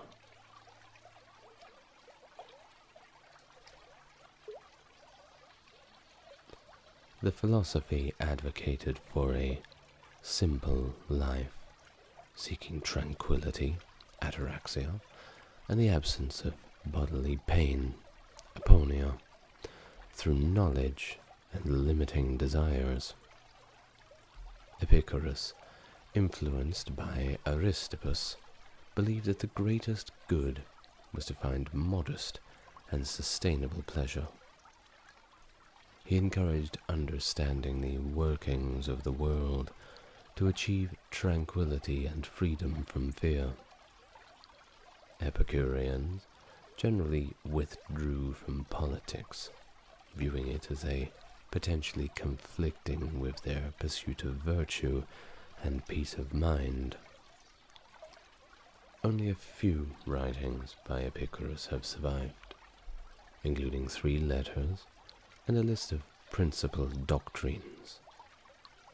The epic poem De Rerum Natura by Lucretius serves as a comprehensive presentation of Epicurean ideas. Additionally, scrolls from the Villa of the Papyri in Herculaneum contain works by Epicurean philosophers like Philodemus and Zeno of Sidon.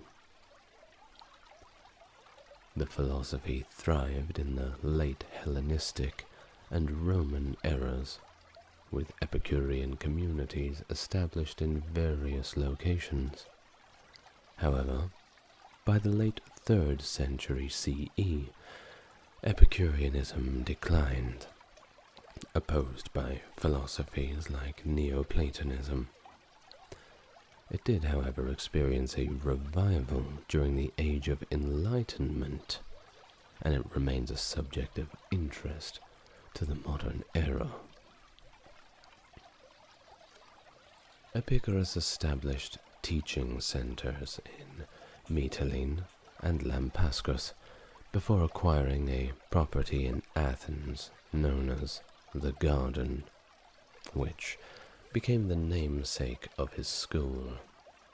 Members of the school, including Hermarchus, Idomenius, Colotes, Polyaenus, and Metrodorus, formed a community that embraced friendship as a crucial element of happiness. The school, although moderately ascetic, rejected political prominence in Athenian philosophy and welcomed individuals from diverse backgrounds. As we have aforementioned, everybody was welcome in the garden. Women and slaves would often show up to give their opinion or even learn something new. Of course, we at ASMR Historian welcome everybody. So tell your friends. Epicurus's teachings gained popularity, and his school, along with other philosophical schools like Stoicism, Platonism, and Pyrrhonism, became dominant in Hellenistic philosophy. The Garden School endured through the later Roman Empire, as evidenced by carbonized scrolls found in the Villa of the Papyri in Herculaneum, containing works by Philodemus and Epicurus himself. Epicureanism found favor with notable figures such as Julius Caesar, who leaned considerably towards its philosophy. Caesar's father-in-law, Lucius Calpurnicus Piso Caesidoninus, was also an adept of the school, and had a very difficult name to pronounce. Pardon me. In the 2nd century CE, comedian Lucian of Samosata and wealthy philosopher Diogenes were prominent Epicureans. And by the way, that's not the Diogenes that you know, that's the Diogenes of Aononda. However, by the late 3rd century CE, Epicureanism experienced that decline with the rise of Neoplatonism and later Christianity, which, after being severely oppressed themselves, took the opportunity to start doing the oppressing. After this had happened, there were very little traces of Epicureanism to be found. Physics. Epicurean physics posited that the entire universe comprised of two fundamental components, those components being matter and void. Matter, composed of atoms, possessed unchanging qualities of shape, size, and weight. The Epicureans believed in the stability of atoms because they considered the world to be ordered, and any changes needed specific and consistent sources. For example, a plant species would only grow from a seed of the same species. According to Epicurus, the ultimate constituents of the universe had to be unchanging to ensure the universe's persistence. Otherwise, it essentially would end up destroyed. Epicurus asserted the necessity of an infinite supply of atoms, although there could only be a finite number of types of atoms. Additionally, an infinite amount of void was essential for the functioning of this materialistic and atomistic worldview. Epicurus expounded on those principles in his letter to Herodotus. Moreover, the sum of things is unlimited both by reason of the multitude of atoms and by reason of the extent of the void. For if the void were infinite and bodies finite, the bodies would not have stayed anywhere, but would have been dispersed in their course throughout the infinite void, not having any supports or counterchecks to send them back on their upward rebound. Again, if the void were finite, the infinite of bodies would have nowhere to go, and wouldn't have anywhere to be. Stay with me, I know it's complex. In the Epicurean cosmology, the infinite supply of atoms implies the existence of an infinite number of worlds. These worlds could vary widely, with some being drastically different from our own, and others bearing striking similarities. The separation between these worlds was conceptualized as vast regions of void, referred to as metacosmia. As cosmological framework allowed for a diverse array of worlds coexisting within this infinite expanse of the universe. In Epicureanism, atoms are considered indivisible and incapable of future breakdown, because the presence of void is necessary for the movement of matter. Anything comprising both void and matter can be disintegrated, while substances devoid are void and lack the potential for fragmentation, as no part of the substance can be broken down into smaller components. Atoms exhibit constant motion in one of four ways. They can collide with each other and rebound, vibrate while joined to form a larger object, move downward at a uniform speed when not hindered by other atoms, and undergo a random swerving motion. This downward motion is considered natural for atoms. However, the swerving motion, their fourth means of movement, introduces an element of randomness into the equation.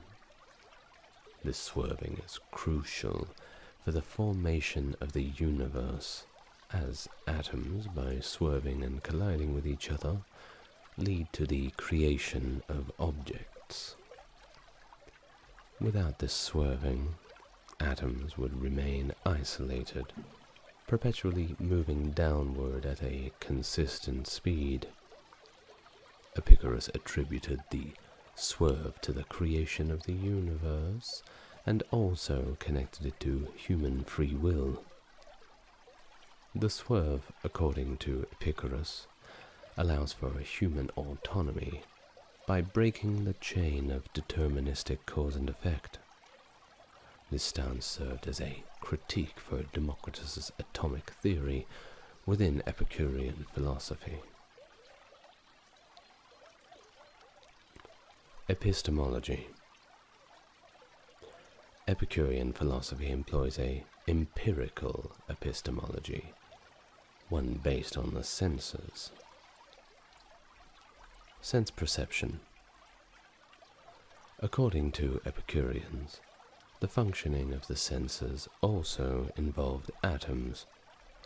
Objects emitted particles continually, which would interact with observers and serve as the basis for all sensory experiences, such as sight, smell, or sound.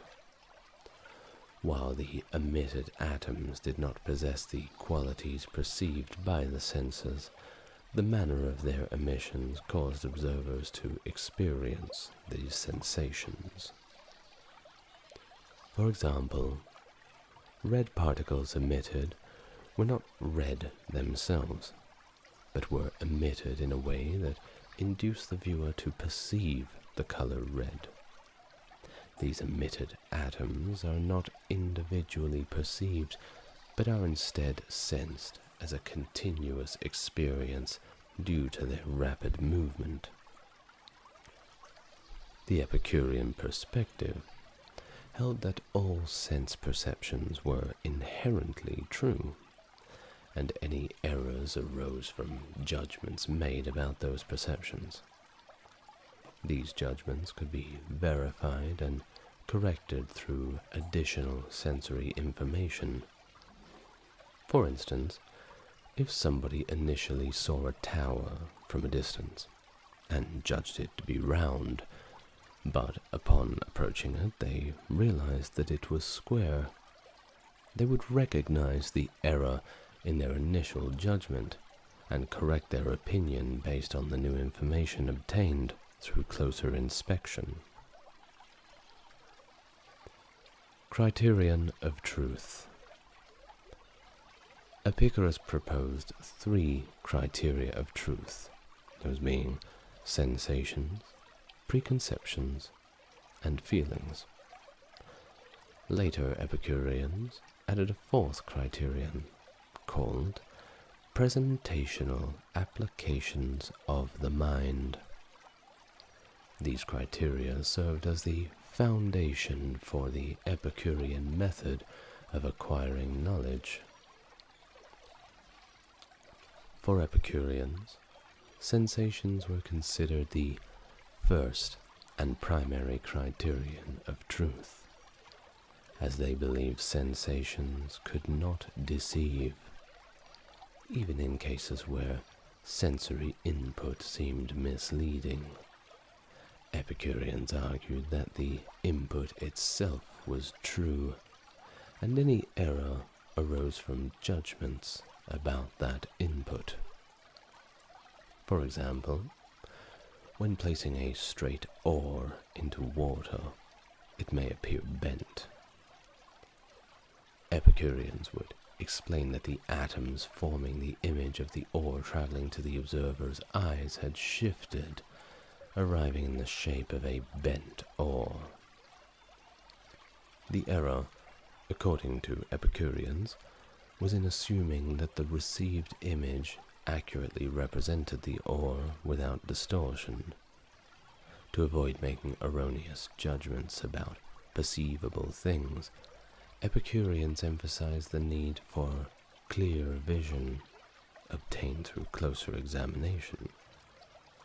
Clear vision is described as the sensation of an unchanged object, free from judgment or opinions, providing a clear and direct perception that serves as justification for one's judgments about the perceived object. In Epicureanism, an individual's preconceptions refer to their concepts of what things are, formed in the mind through sensory input over time. When words related to preconceptions are used, the mind summons these concepts into the person's thoughts. Preconceptions play a crucial role in making judgments about perceived things. They also serve to address the learning paradox, proposed by Plato in the Meno, which argues that learning requires prior knowledge of what is being learned. Epicureans posit that the preconceptions provide individuals with the necessary pre-knowledge for learning. Feelings or emotions in Epicureanism are how individuals perceive pleasure and pain. Similar to sensations, feelings are a means of perception, but they pertain to the internal state rather than to external things. According to Diogenes Laertius, feelings play a role in determining our actions, with pleasurable experiences prompting pursuit and painful experiences leading to avoidance. The concept of presentational applications of the mind explains how individuals can discuss and inquire about things that cannot be directly perceived. In this context, impressions of such things are received directly in the mind, bypassing other senses. This concept may have been introduced to account for how individuals learn about things that are not directly perceivable, such as the gods and spiritual matters. Ethics. Epicureanism builds its ethical framework on a hedonistic perspective, considering pleasure as the primary good in life. Epicurus advocated living in a manner that maximizes pleasure over one's lifetime, but recommended moderation to avoid the suffering associated with excessive indulgence in pleasure. The philosophy encourages deriving the greatest amount of pleasure while maintaining a balanced and temperate lifestyle. Epicurus expressed reservations about passionate love and advised against marriage, viewing recreational sex as natural but non-essential desire that is generally best avoided. The emphasis on avoiding excessive desires aligns with the overall goal of minimizing sources of potential pain and maximizing pleasure.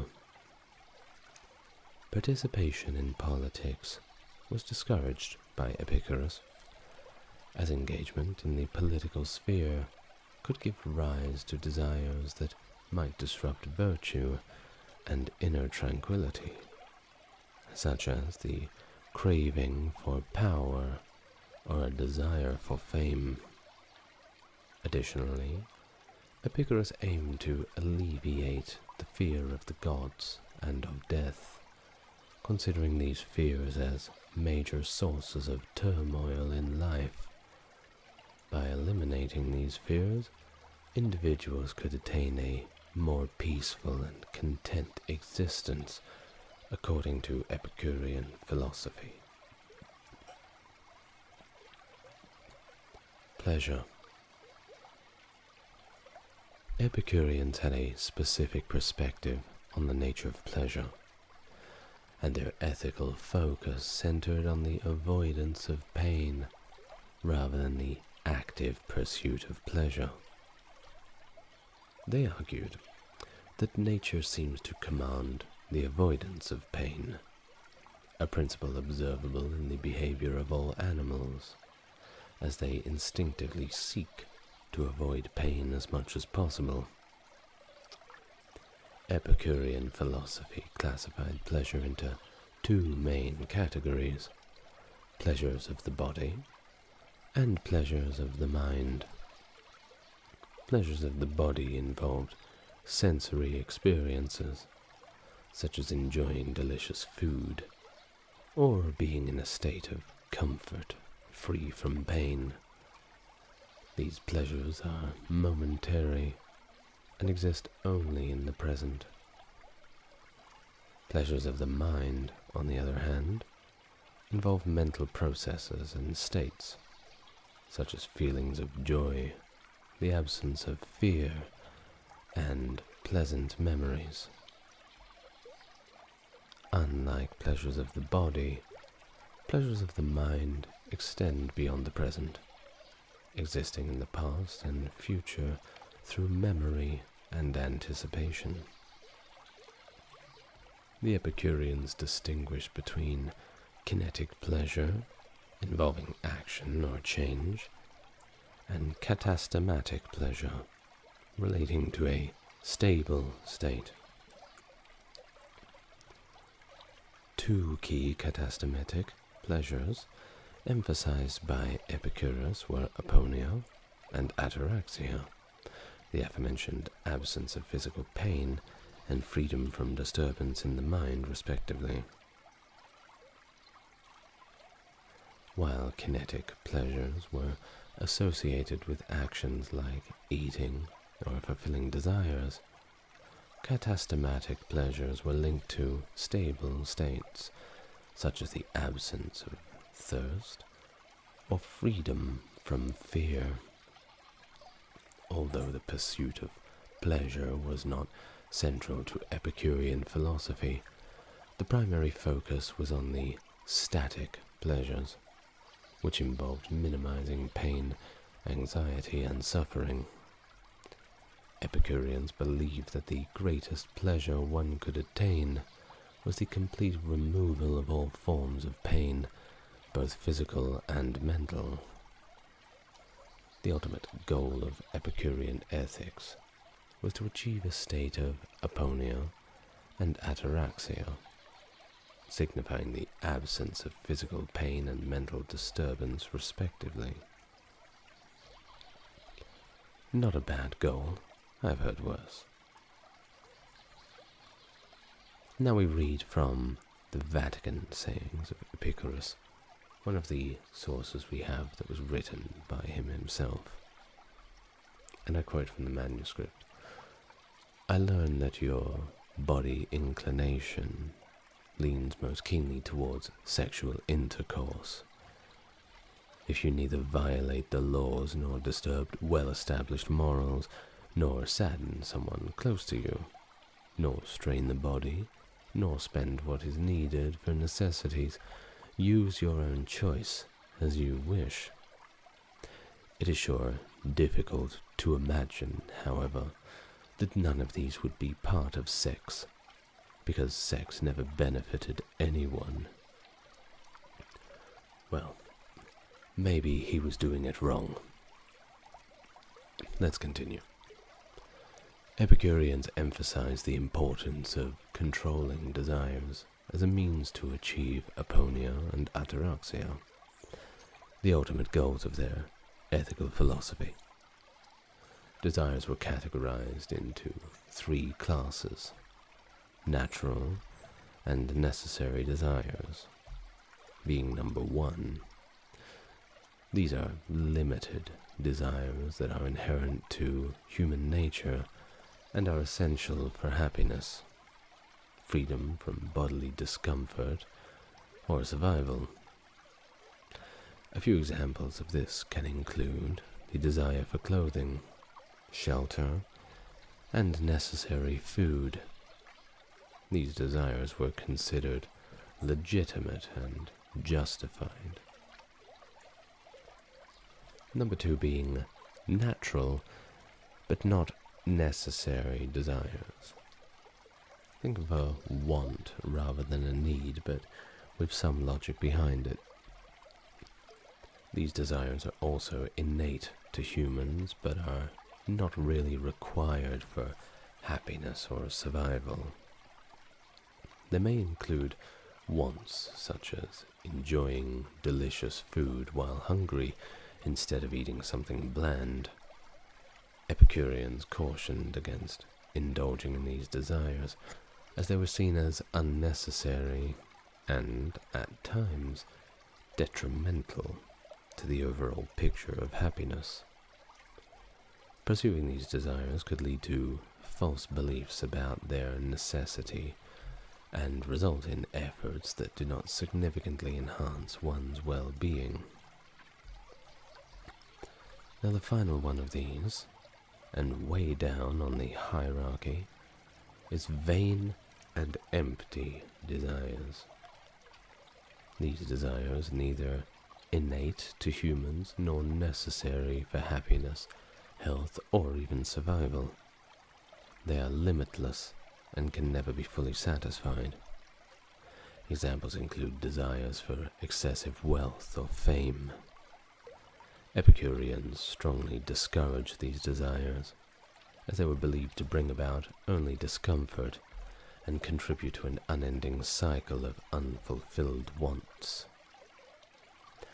According to Epicurus himself, by following only natural and necessary desires, and suppressing unnecessary and artificially produced desires, individuals could attain aponia and ataraxia, leading to the highest form of happiness. The emphasis was on simplicity, moderation, and aligning one's natural desires with what is genuinely essential for a content and tranquil life. Politics. The Epicurean perspective on justice was grounded in self-interest and mutual benefit.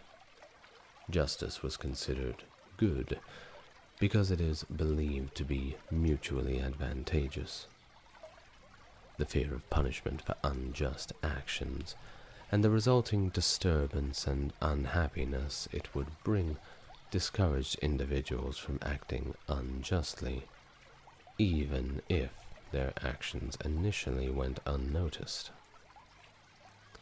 Epicurus contributed to the development of the concept of justice as a social contract, distinct from divine decree.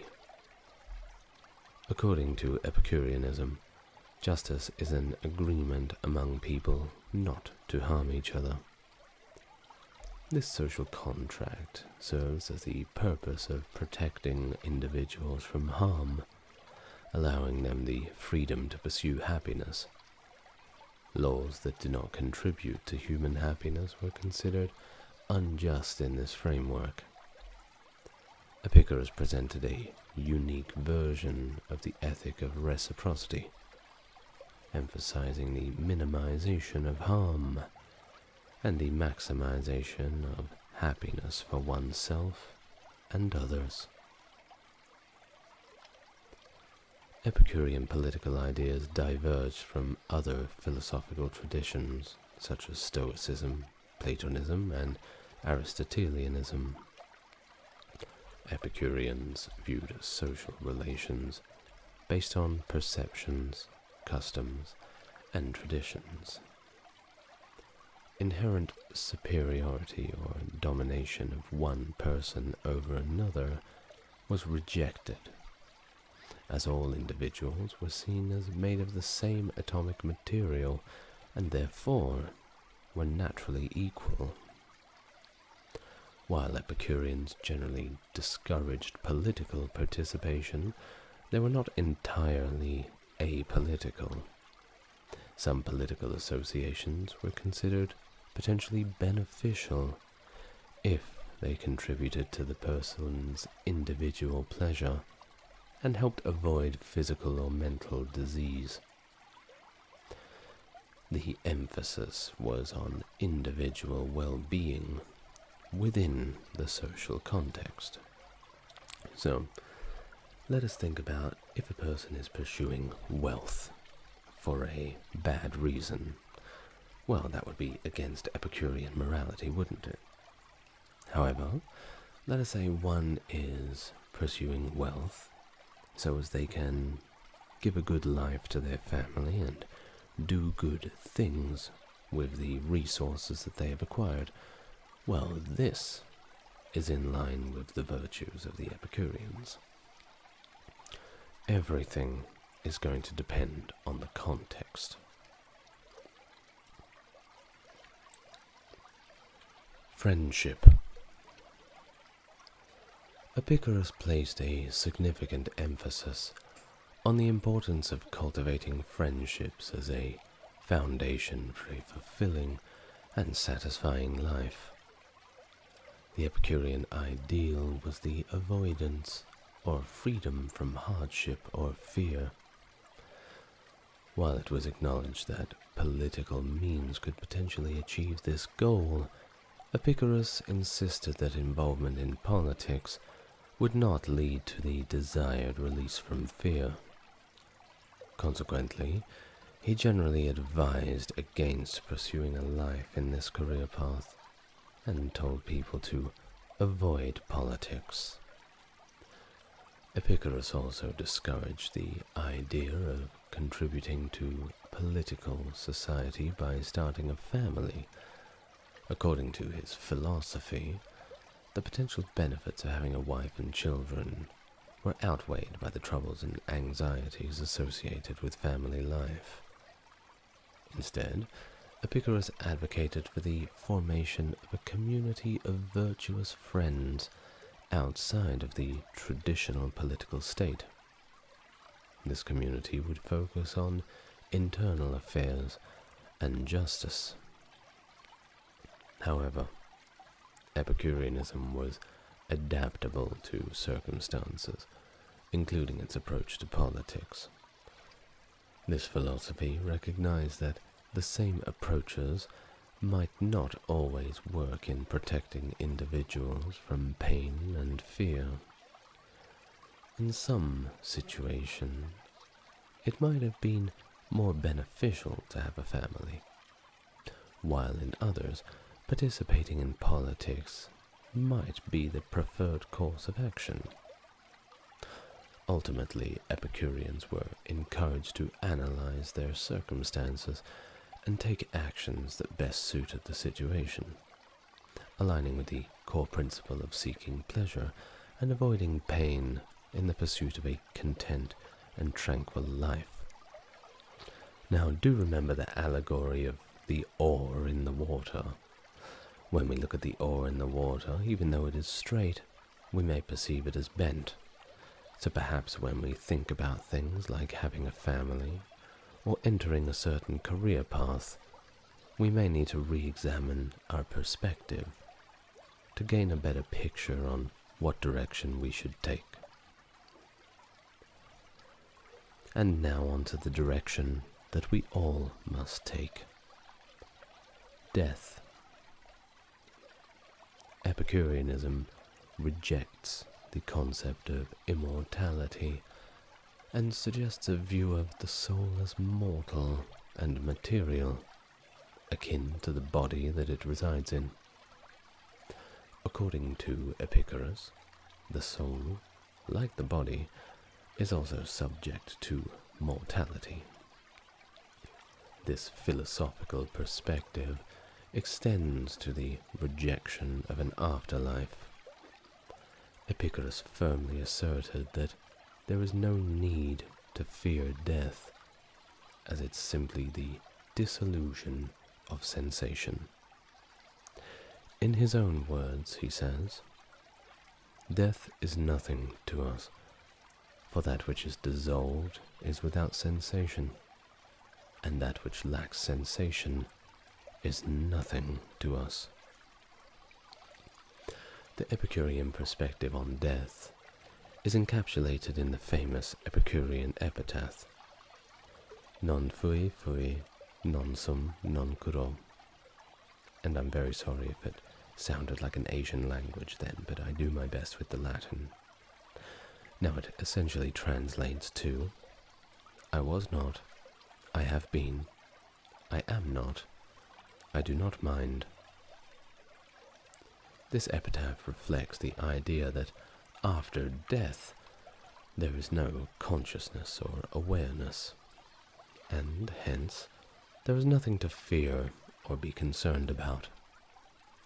This sentiment is often inscribed on the gravestones of Epicurus's followers and on many ancient tombstones throughout the Roman Empire, encapsulating the philosophy's perspective on mortality and the acceptance of the natural course of life. Gods. Epicureanism does not outright deny the existence of gods. No, but rather it asserts that the gods, if they do indeed exist, do not intervene or interfere with human lives or the natural order of the universe. The philosophy rejects the idea that natural events, such as frightening weather phenomena, are manifestations of divine retribution. The key aspect of Epicurean teachings is to alleviate the fear associated with the actions of the gods. The nature of the existence of the Epicurean gods is a topic of debate. some scholars argue, for the realist position, suggesting that Epicureans conceive of the gods as actual, material beings, existing independently of the human mind. In this view, the gods are immortal and, once again, composed of atoms, residing somewhere in the broader reality, perhaps out there, flying around in that void that we had aforementioned. However, the gods are completely detached from the affairs of the universe and remain undisturbed by it. Now, according to this perspective, the gods inhabit the metacosmia, that space between worlds. On the other hand, the idealist position suggests that the gods exist only as idealized forms within the human mind. In this interpretation, the gods are seen as representations or ideals of the best human life, serving as aspirational figures rather than actual independent beings. Scholars like A. Long and David Sedley have argued in favor for this idealist position, and it's worthwhile listening to them. While the debate between these two positions continues, the prevailing viewpoint at present leans towards the realist position. Scholars have yet to reach a consensus on this matter within the field of Epicurean studies. And, realistically, perhaps they never will. But what do you think? Do you think that the gods are really out there? Do you think that with all of their power and views to the universe, they would care about the little things that we're doing? Or do you think that they are just made up in the back of the minds of people who want to have some good stories to tell their children among the campfires of early civilizations? Whatever the case is, they serve as an interesting allegory to how humans develop their heroes and how we keep ourselves in line. Well, we have reached the end of our talk on Epicureanism today, but it's certainly not the end of the topic. You may perhaps like to read some Epicurus yourself. I highly advise you do so. You may perhaps grant yourself a new perspective on life, and learn some ideas that you had previously not thought of. I am the ASMR historian. I'd like to thank you once again for joining me, and I would like to once again wish you good night and sweet dreams.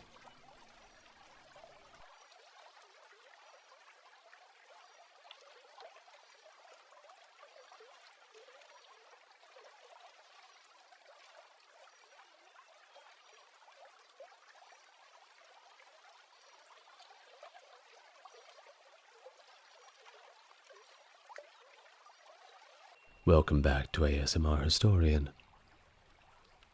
Greek fire was indeed a highly effective and devastating weapon used by the Eastern Roman Empire, particularly in naval warfare. Its precise composition has been the subject of much speculation and debate, as the recipe was a closely guarded secret, known only to a select few within the empire. Various substances have been proposed as potential ingredients, including pine resin, naphtha, a flammable liquid hydrocarbon, quicklime, calcium, phosphide, sulfur, and niter, which was possibly potassium nitrate. The exact method of deployment also varied. But one common tactic was for Roman sailors to hurl ceramic grenades filled with Greek fire onto the enemy's ships. Additionally, specialized tubes, known as siphons, were used to project streams of Greek fire onto enemy vessels from a distance. You start to see why they wanted to keep this such a secret, didn't you? Definitely a good weapon to have if you're the one who has it. You certainly do not want anybody else getting a hold of this ancient superweapon. One of the most remarkable qualities of Greek fire was its ability to continue to burn even while on water, making it particularly effective in naval battles. This unique characteristic, of course, gave the Eastern Roman navy a significant advantage over its adversaries, as rival powers attempted but ultimately failed to replicate the substance. Also, when we mention Eastern Roman, we also may use the word Byzantine Empire or Byzantium. Greek fire played a crucial role in the defense of the Eastern Roman Empire against various enemies, including Arab fleets during the Arab-Byzantine Wars. There's that word, remember? And it contributed to the empire's naval supremacy in the Mediterranean for centuries to come. Now, despite its formidable reputation, we still have no idea how they made it, and possibly we will never know. Now, what about the name Greek fire? Where'd they get that from? Well, it's not always called Greek fire. The substance known as Greek fire was referred to by various names, such as sea fire, Roman fire, war fire, liquid fire, and sticky fire, among other names such as manufactured fire. Do remember that all of these names are translated from the old Greek terms. These names, of course, reflected the weapon's characteristics, such as an ability to burn on water, its Byzantine origin, its military application, its liquid form, even its adhesive properties and intentional production. Of course, when we have names like sticky fire, liquid fire, then we would probably start thinking of a ancient form of napalm, that horrible invention that was given to us in our modern era. Indeed, incendiary and flaming weapons do have a long history predating the invention of Greek fire. Various sulfur, petroleum, and bitumen-based mixtures were utilized for their combustible properties.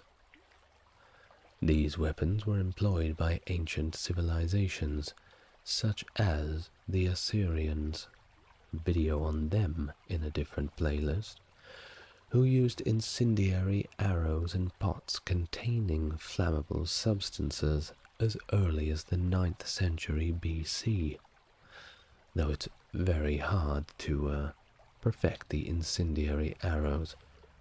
A little bit of trial and error. Similar tactics were also employed in the Greco-Roman world.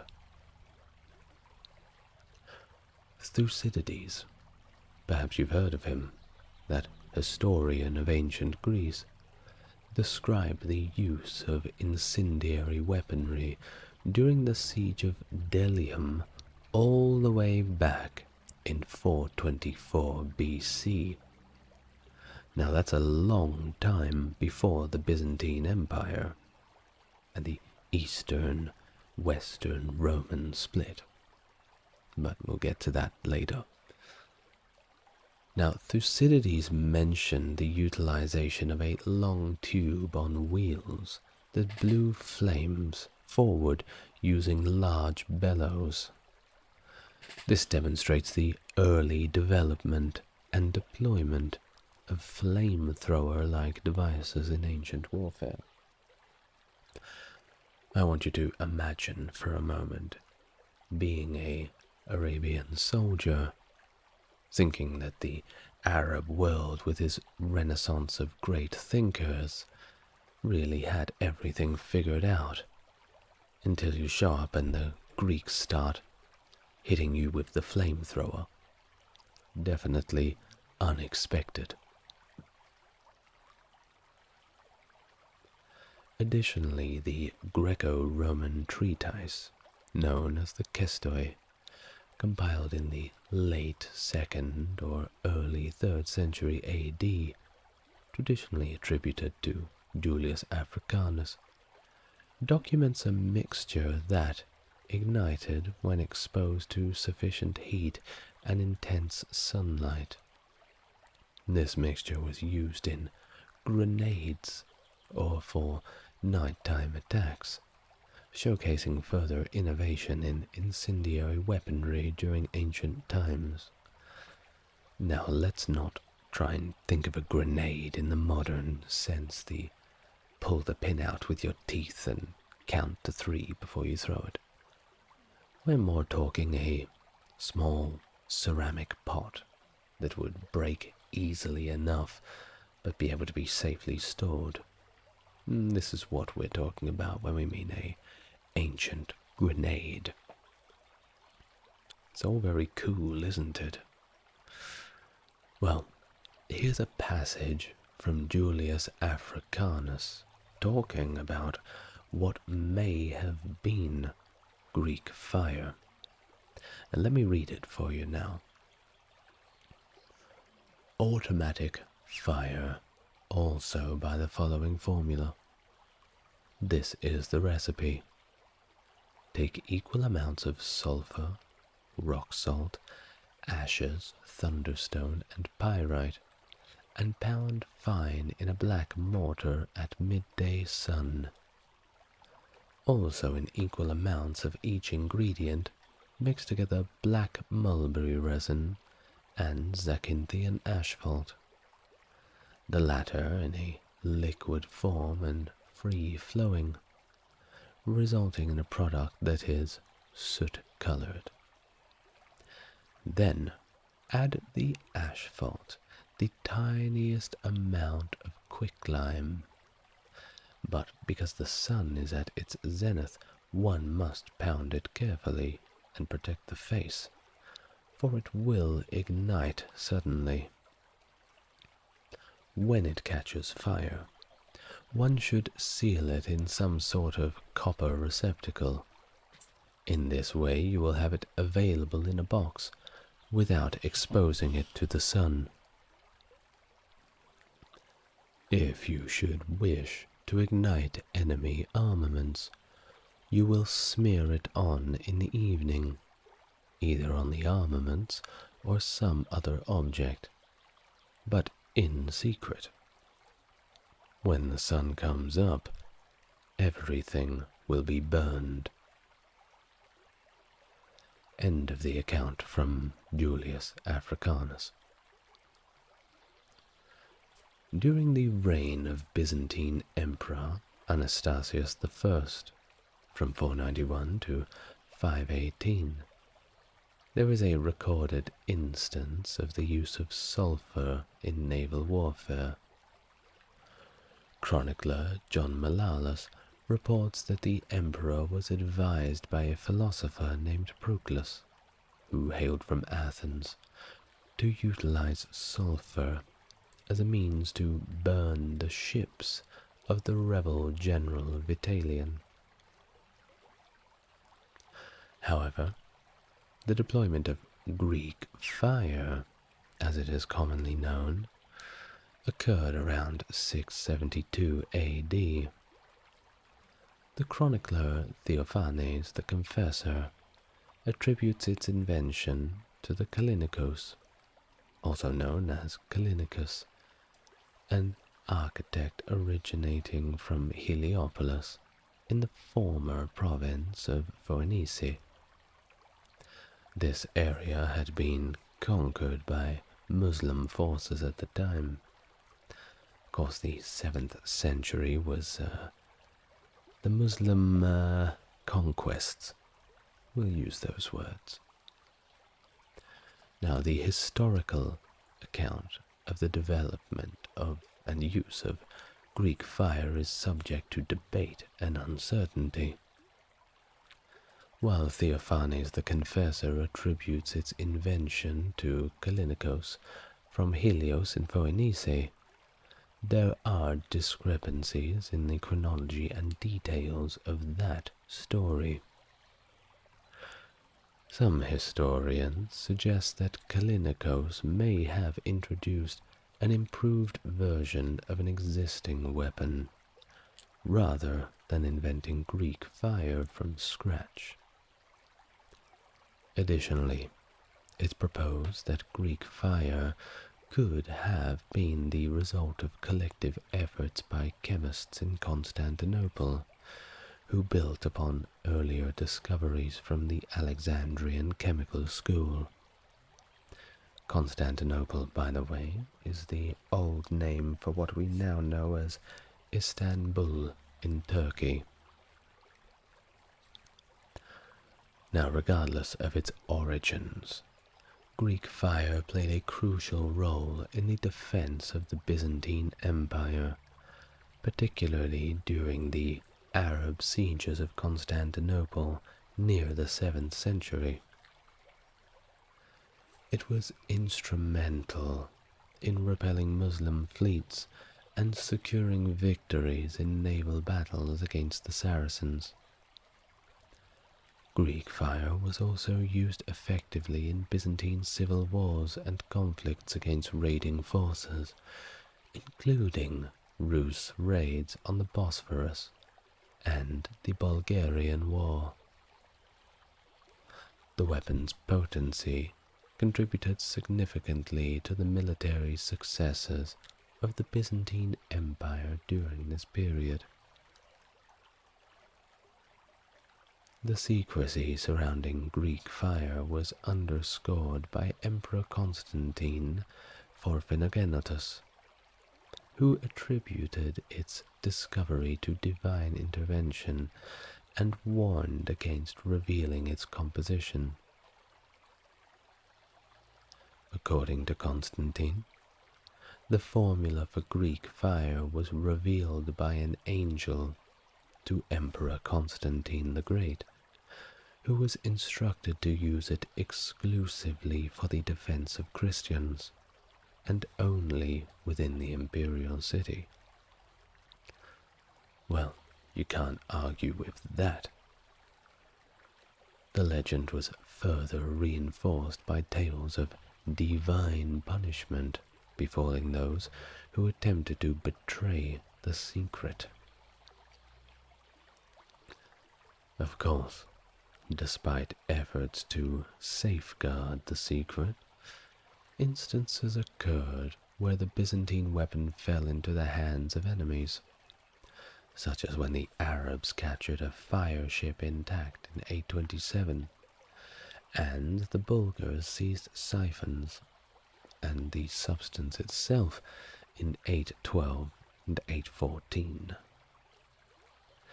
However, these adversaries were unable to replicate the Byzantine method of deploying Greek fire through siphons, resorting instead to alternative incendiary substances and delivery methods. Greek fire continued to be referenced in historical accounts during the 12th century, with anakomene, providing a detailed description of its use in a naval battle against the Pisans in 1099. However, by the 13th century, reports of its use became a little scarce, and during the Fourth Crusade siege of Constantinople in 1203, there is no conclusive evidence of Greek fire ever being deployed. Now, there's a few reasons for this. One is the empire's general disarmament leading up to the siege. Also, the loss of access to key ingredients, or even the gradual loss of the secret recipe over time. The accounts of Greek fire being used by the Saracens against the Crusaders during the Seventh Crusade are vividly described in the memoirs of the Lord of Joinville. This description paints a dramatic picture of the weapon, likening it to a flying dragon with a tail of fire, accompanied by thunderous noise and casting a brilliant light that illuminated the entire camp. Sounds pretty badass, doesn't it? Anyway, in the 19th century, an Armenian named Cavafian purportedly approached the Ottoman Empire with a new type of Greek fire that he claimed to have developed all by himself. Despite being asked by the government to disclose its composition, Cavafian refused and insisted on being placed in command of its use during naval engagements. Well, after what must have been a very brief meeting by the authorities, they decided instead just to poison him. So he did not get to command all of the boats. But the imperial authorities never succeeded in uncovering the secret behind his invention. This anecdote underscores the enduring mystery, don't you think? Very intriguing. Now, the secrecy surrounding Greek fire was so stringent that not only the formula for its composition, but also the entire system required for its effective use was carefully guarded. This system included specialized dromon ships designed to carry it into battle, devices for preparing the substance, the siphons that were used to project it, and the training of the personnel responsible for its deployment. Each component of the system was known only to a select group of operators and technicians, ensuring that no single enemy could gain comprehensive knowledge of the weapon. This compartmentalization of knowledge meant that even if components of the system were captured, enemies would be unable to utilize them effectively. For example, when the Bulgarians seized Mesembria and Debeltos in 814 and captured siphons, along with quantities of the Greek fire substance, they were unable to make any use of them due to their lack of understanding of the entire system. In fact, messing around with such a substance and trying to work it out could end up in self-injury. You play with fire, you get burned. Well, all of this highlights the complexity and sophistication of the system, doesn't it? And adds another layer beyond just the substance itself. Now, how do we know about all this? Well, the information about it primarily derived from indirect sources, including references in Byzantine military manuals and accounts by historians such as Anakomene and Western European chroniclers. These sources, however, may not always be accurate. In her work, the Iliad, Anakomene describes an incendiary weapon used by the Byzantine garrison of Dyrrhachium in 1108 against the Normans. This description is often considered to provide at least some insight into the composition or deployment of Greek fire. And here is that description. The fire is made by the following arts. From the pine and certain such evergreen trees, inflammable resin is collected.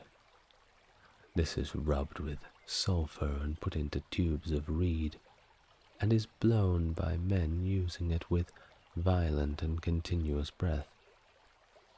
Then, in this manner, it meets the fire on the tip and catches light and falls like a fiery whirlwind on the faces of the enemies. Ouch. The reports by Western chroniclers regarding Ignis Gracius, as it is called in Greek, are considered largely unreliable, because they indiscriminately apply the name to various types of incendiary substances. I mean, Ignis Gracius could mean anything. In reconstructing the Greek fire system, the following characteristics emerge from contemporary literary references. It burned on water, and in some interpretations, it was ignited by water. Few substances, such as sand, strong vinegar, or urine, were effective in extinguishing it, possibly due to a chemical reaction.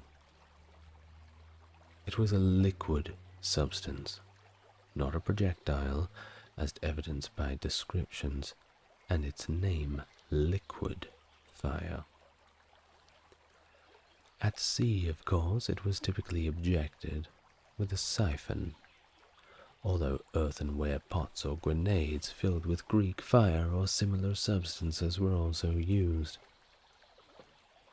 Of course, the most interesting part, and adding to the terrifying spectacle, is the sounds that resembled thunder and the significant amount of smoke that the substance produced. Certainly enough to make any army lose morale.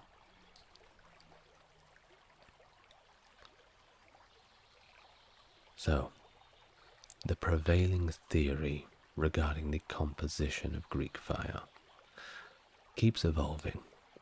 We keep finding out new information about it.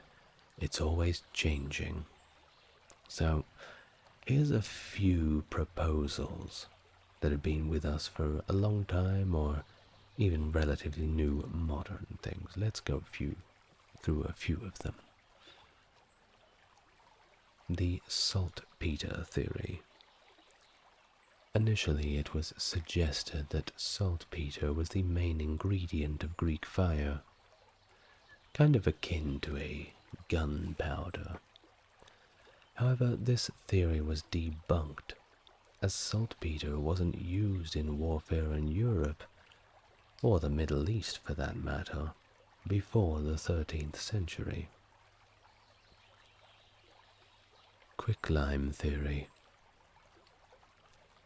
Some have proposed that the Greek fire's inextinguishable nature was due to the explosive reaction between water and quicklime.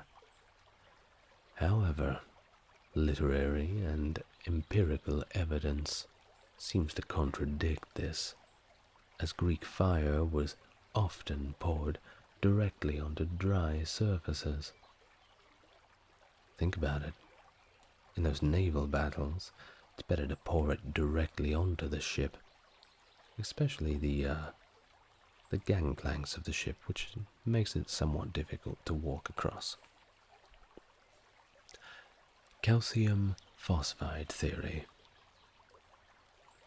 Another proposition posited that Greek fire involved calcium phosphide, which releases phosphine upon contact with water. Yet, experiments failed to reproduce Greek fire's intensity. The petroleum-based theory. Most modern scholars agree that Greek fire was based on crude or refined petroleum, sort of like a modern napalm equivalent for the ancient world. The Byzantines had access to crude oil from the Black Sea and the Middle East. Resins were likely added to thicken the substance and increase the intensity of the flames. Arab version of Greek fire. Saladin's era saw the use of an Arab version of Greek fire called naft, which also had a petroleum base with added sulfur and resins. However, any direct relation to the Byzantine formula is kind of doubtful. 16th century Italian recipe. An Italian recipe from the 16th century resembled Greek fire, consisting of various ingredients, including charcoal, saltpeter, sulfur, incense, tar, camphor, and wool. However, it was intended for recreational use, and might not have matched the effectiveness of Greek fire in warfare.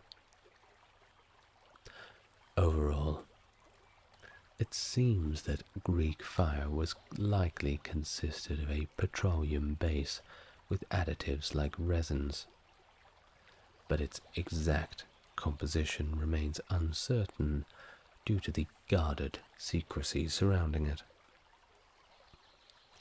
Now, I'm from Australia, and in Australia we have these trees called eucalyptus trees.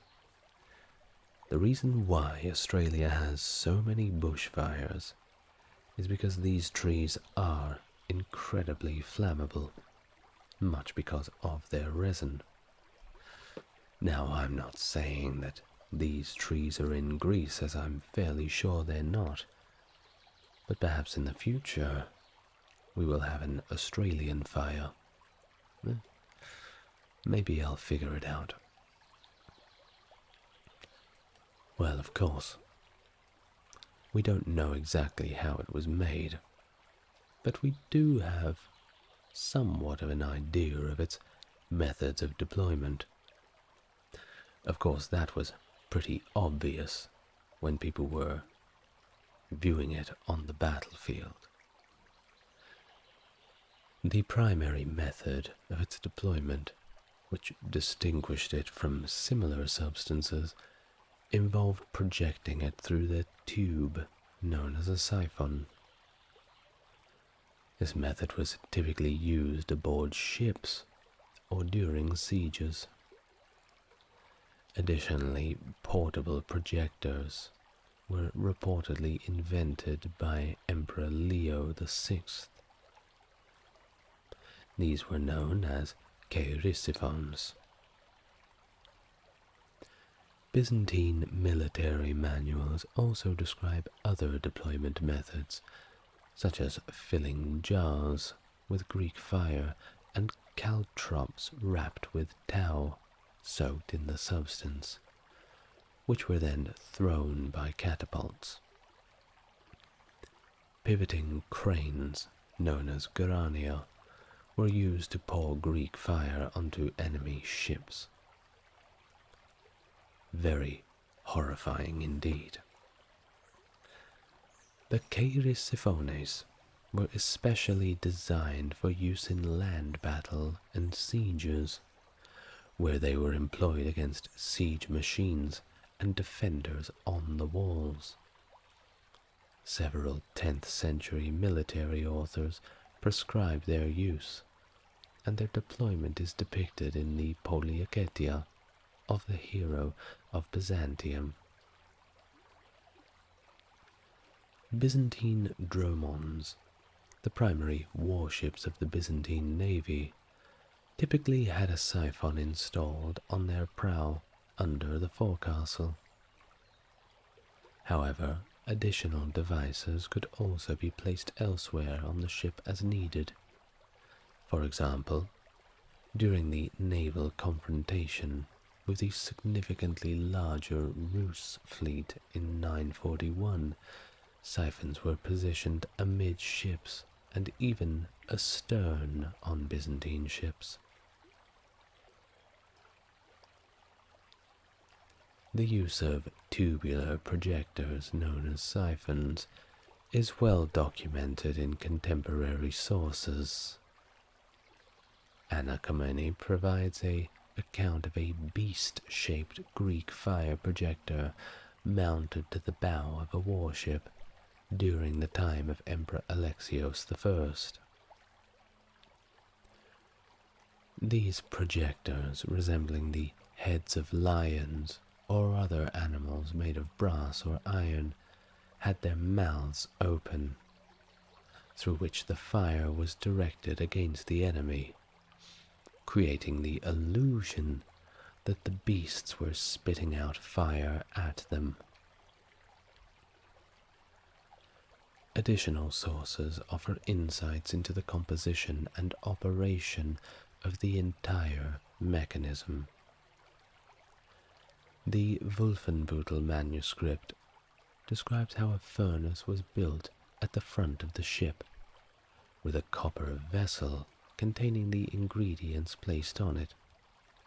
A bronze tube, resembling a squirt or pump, was used to spray the fiery substance at the enemy. Another account from the 11th century Ingvar's saga, called Vidforla, describes a similar scenario, where a furnace was used to heat the substance before it was sprayed through a brass or bronze tube directly at the enemy ships. Now, from these sources, we can arrive at some experimental archaeology, and indeed, drawing from these descriptions, two historians and experimental archaeologists, Maurice Byrne and John Halgan, proposed a hypothetical apparatus consisting of three main components. The first being a bronze pump to pressurize the oil, then a brazier to heat the oil, and finally a nozzle covered in bronze and mounted on a swivel. The brazier burned a linen or flax match, producing intense heat and smoke to heat the oil and dissolve the resins into a fluid mixture.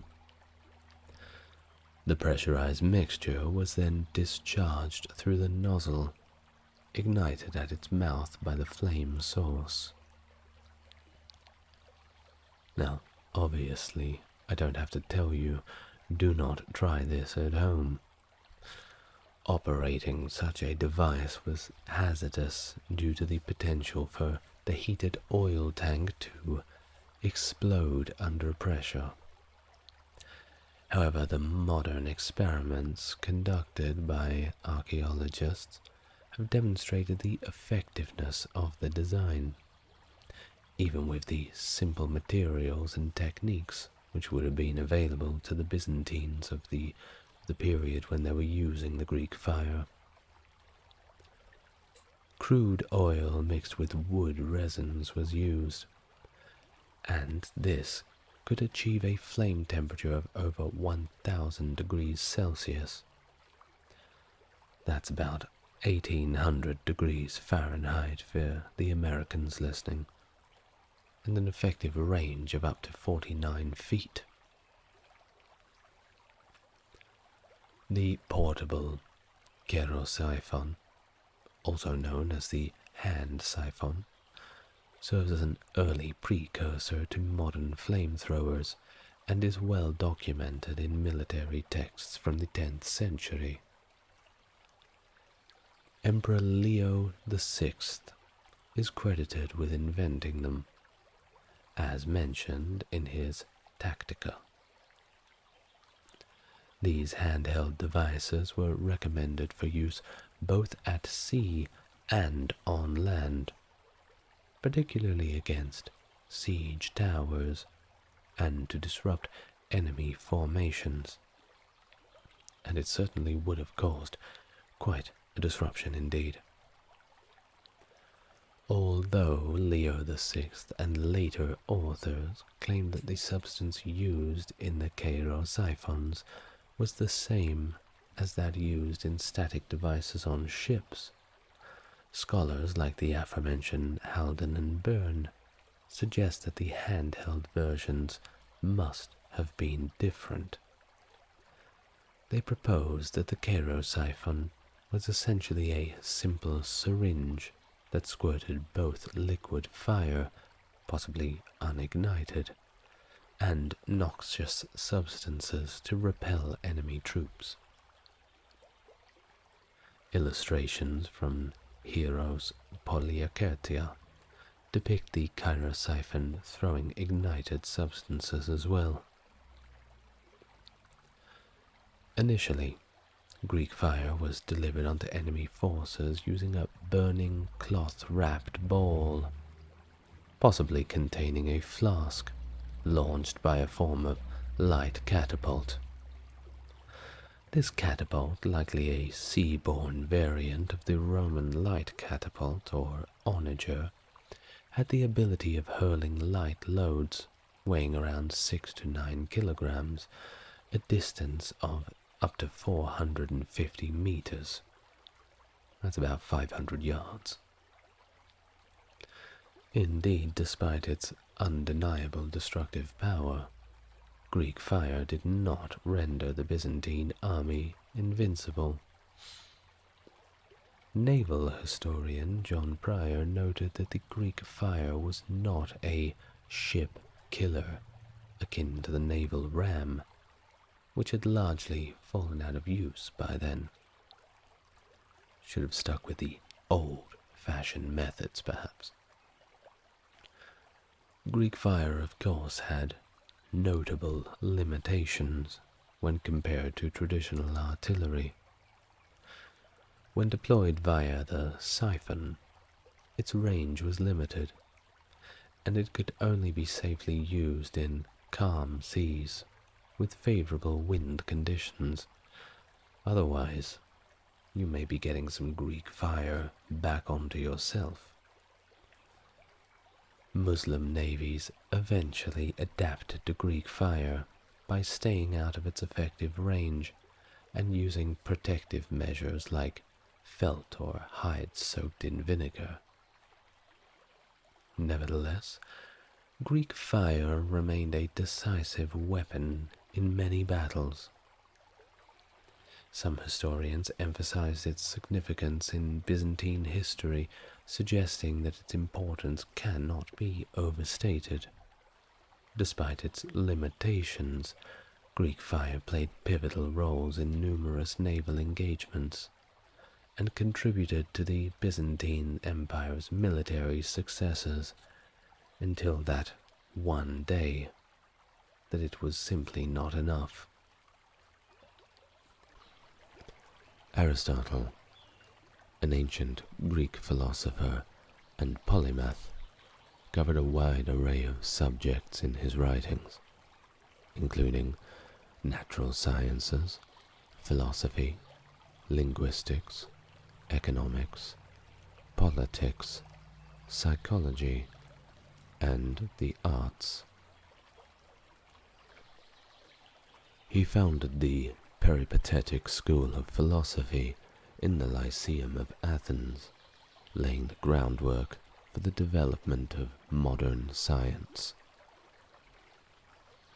Born in Stagira, northern Greece, during the classical period, Aristotle's early life details are scant. Raised by a guardian after his father's death, he joined Plato's academy in Athens at 17 or 18, staying there until the age of 37. After Plato's death, Aristotle left Athens and tutored Alexander the Great at the request of Philip II of Macedon, starting in 343 BC. He established a library in the Lyceum, producing numerous books on papyrus scrolls.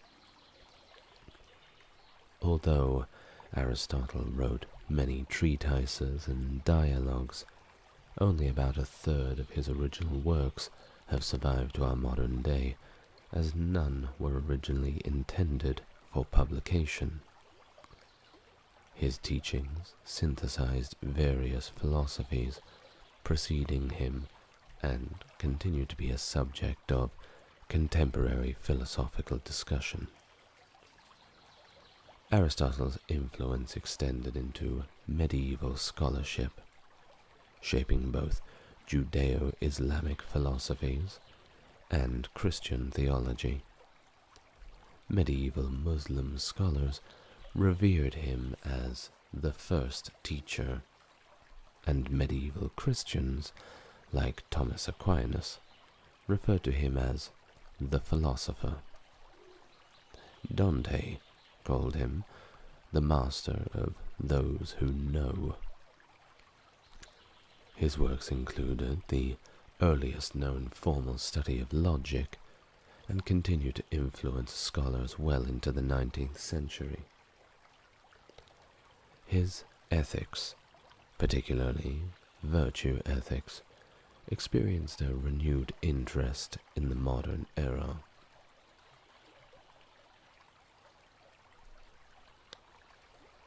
The life of Aristotle. Aristotle was born in 384 BC in Stagira, Chalcidice, approximately 55 kilometers east of present-day Thessaloniki. His father, Nicomachus, served as the personal physician to King Amyntas of Macedon. During his youth, Aristotle learned about biology and medical topics from his father. Tragically, both of Aristotle's parents passed away when he was about 13 years old. Following their deaths, Proxenus of Artoneus became his guardian.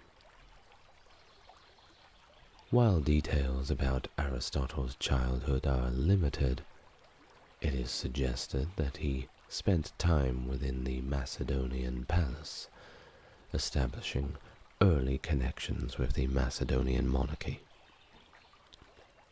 These formative experiences likely played a role in Aristotle's later involvement with Macedonian rulers, including his tutoring of Alexander the Great. However, the specifics of his early life are not extensively documented, and historical biographies from ancient times often contain speculative elements. At the age of 17 or 18, Aristotle made his way to Athens to pursue further education at Plato's academy. During this time at the academy, which lasted nearly 20 years, Aristotle likely participated in the Eleusinian Mysteries, as indicated by his writings on the subject. Around 348 or 47 BC, Aristotle left Athens, and the traditional narrative suggests that he was dissatisfied with the direction of the academy under Plato's nephew. Another possible reason for his departure could have been concerns about anti-Macedonian sentiments in Athens. Aristotle then joined Xenocrates in the court of Hermaeus at Aterneus in Asia Minor. Following Hermaeus' death, Aristotle, along with his pupil Theophrastus, traveled to Lesbos. During their time on the island, they conducted research on its botany and zoology, particularly studying the local flora and fauna in the sheltered lagoon. While in Lesbos, Aristotle married Pythias, who was either Hermaeus' adoptive daughter or niece. The couple had a daughter named Pythias as well. In 343 BC, Philip II of Macedon, the father of Alexander the Great, invited Aristotle to become the tutor of his son. This invitation marked a significant turning point in Aristotle's life and set the stage for his influential role in the education of one of history's most renowned conquerors. Aristotle assumed the position of the head of the Royal Academy of Macedon, where he not only instructed Alexander the Great, but also provided lessons to two other future kings, Ptolemy and Cassander. During this time, Aristotle actively encouraged Alexander in his ambitions for Eastern conquest. Aristotle's ethnocentric views are evident in his advice to Alexander, where he recommended being a leader to the Greeks and a despot to the barbarians. And by the way, this word barbarian effectively referred to anybody who was not Greek. In this council, he suggested that Alexander should treat Greeks as friends and relatives, while dealing with non-Greeks as if they were beasts or plants. Around 335 BC, Aristotle returned to Athens and established his own school called the Lyceum.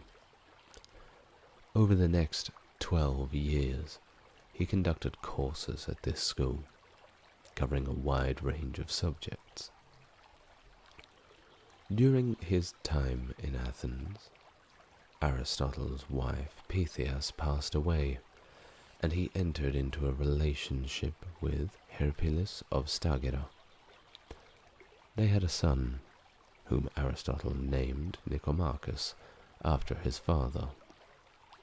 According to the Suda, a compilation from the Middle Ages, Aristotle might have also had an eromenos, or a beloved, Palaephatus of Abydos, although this claim is subject to historical scrutiny.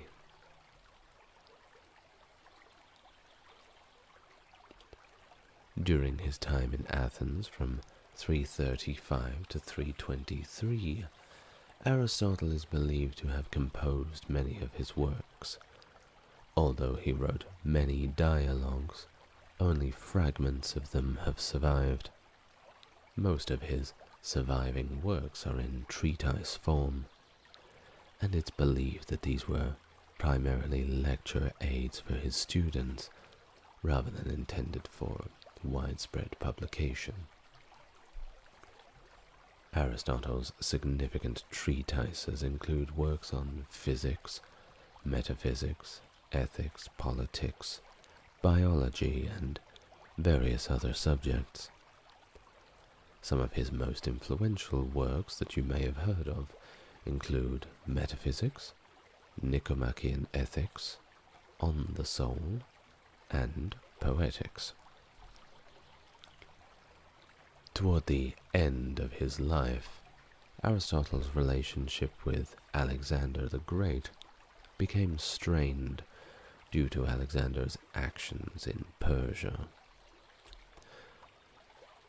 There is a tradition in antiquity suggesting that Aristotle may have played a role in Alexander's death, but the evidence for this claim is quite weak, with the accusation arising several years after Alexander died. By the way, Alexander's actions in Persia, what I believe they may refer to is when Alexander got to Persia, he began to act quite Persian.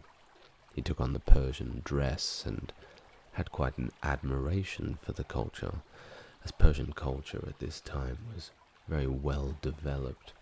If you'd watched any of my videos on the Bronze Age, you perhaps would have known this.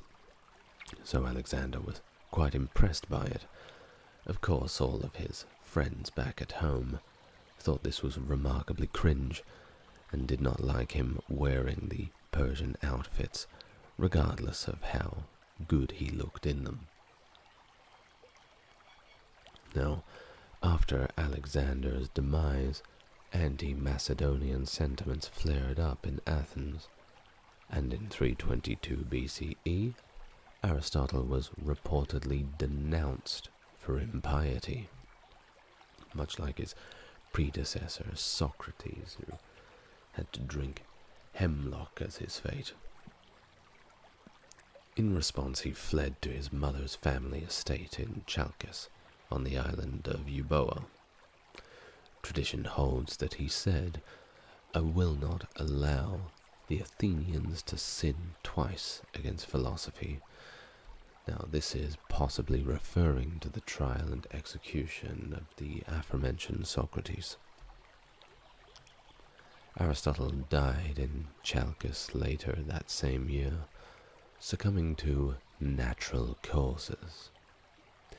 In his will, he named his student Antipater as his chief executor, and expressed his wish to be buried next to his wife. Theoretical philosophy. Aristotle's Prior Analytics is credited with being the earliest systematic study of formal logic. His work on logic, especially in the Prior Analytics, laid the foundation for the dominant form of Western logic until the 19th century, when mathematical logic made significant advancements. Immanuel Kant, in the Critique of Pure Reason, acknowledged Aristotle's contributions to logic, stating that with Aristotle, logic had reached its completion. Aristotle's logical framework, with its emphasis on syllogistic reasoning and deductive methods, had a profound and lasting impact on the development of philosophical and scientific inquiry. Organon. Aristotle's logical system, which includes types of syllogism or methods of logical argument. Once again, that's syllogism, which means a method of logical argument, is now known as Aristotelian logic.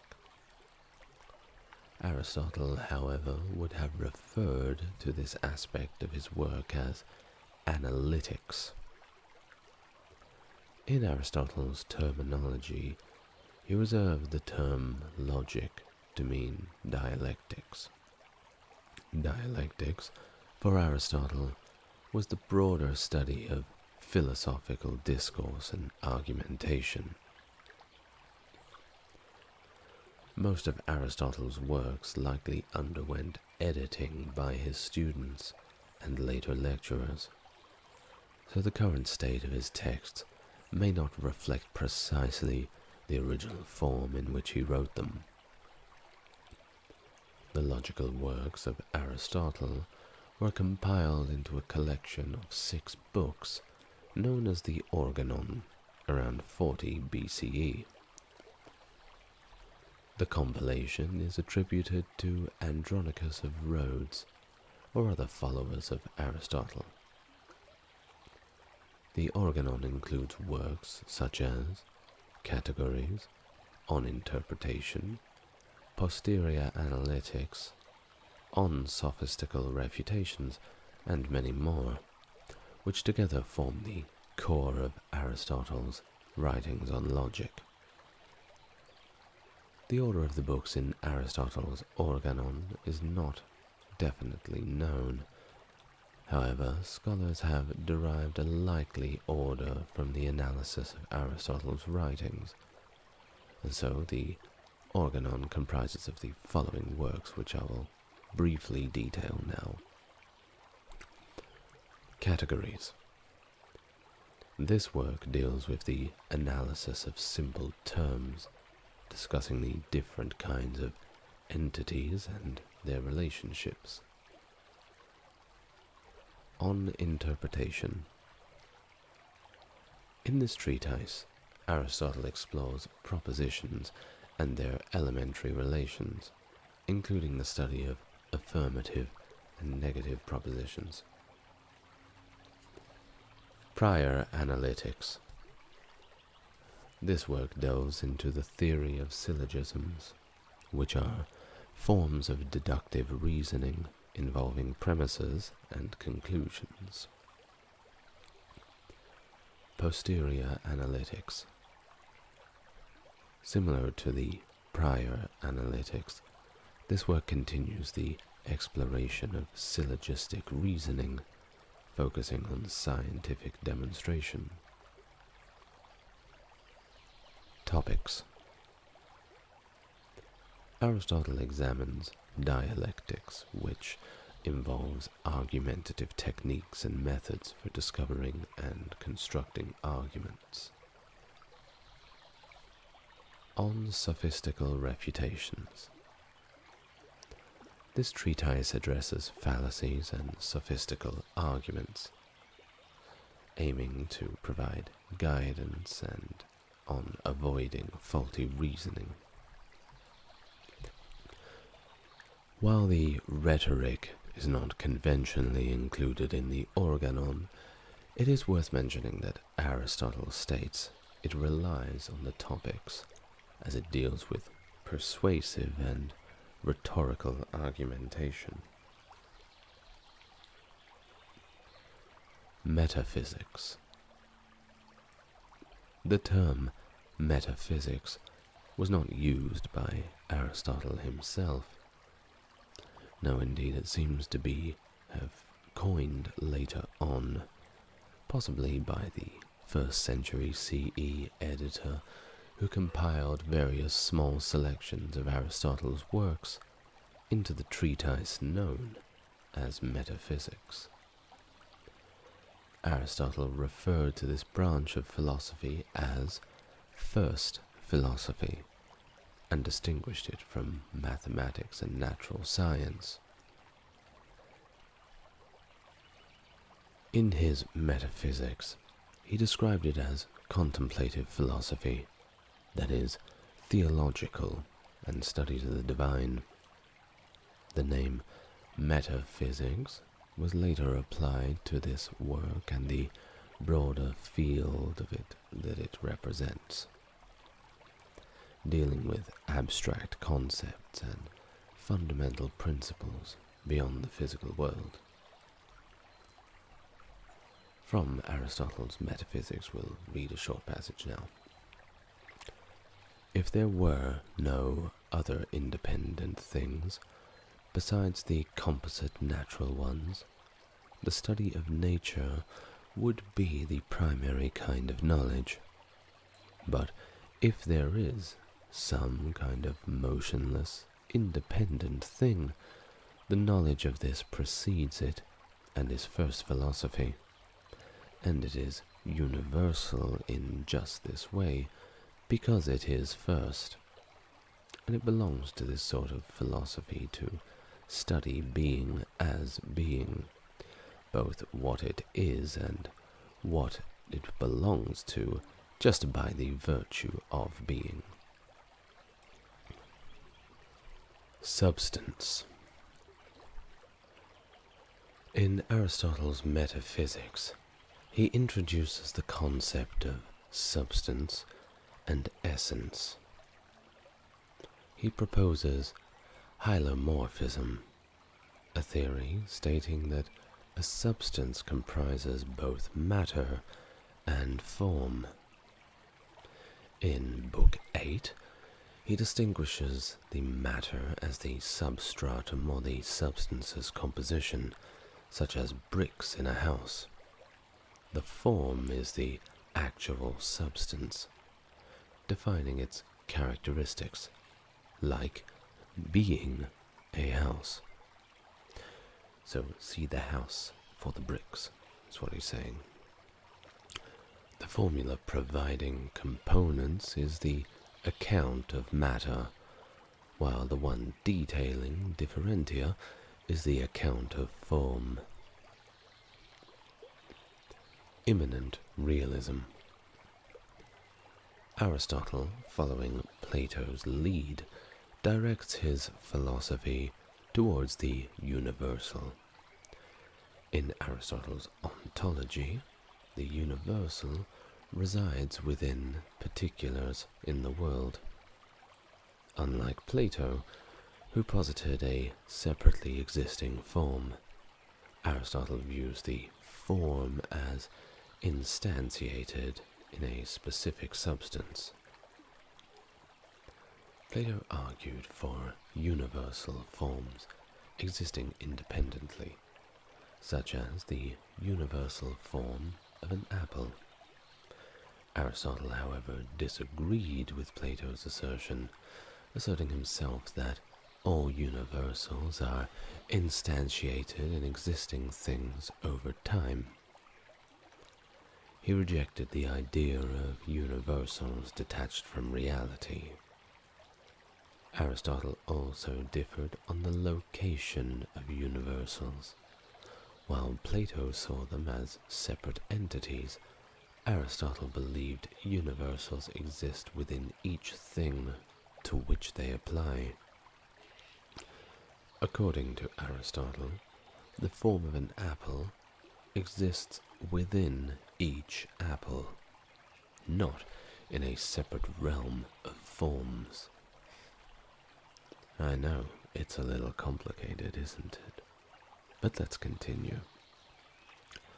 Potentiality and actuality. Aristotle, in his works Physics and On Generation and Corruption, distinguishes coming to be, genesis, from other types of change.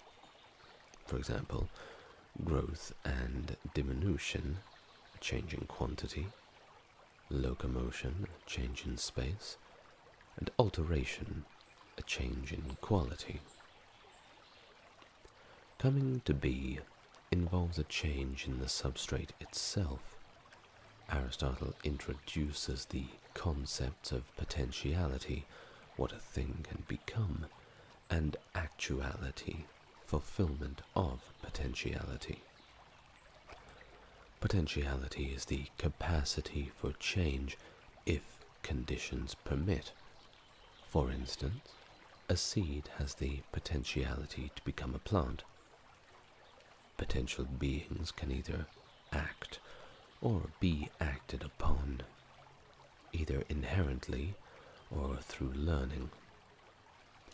Actuality is the realization of potentiality and is linked to the end, the telos, of purpose and of the change.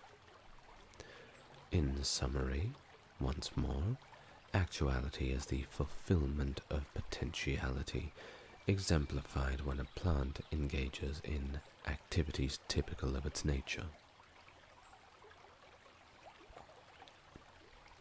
Let's read from Metaphysics.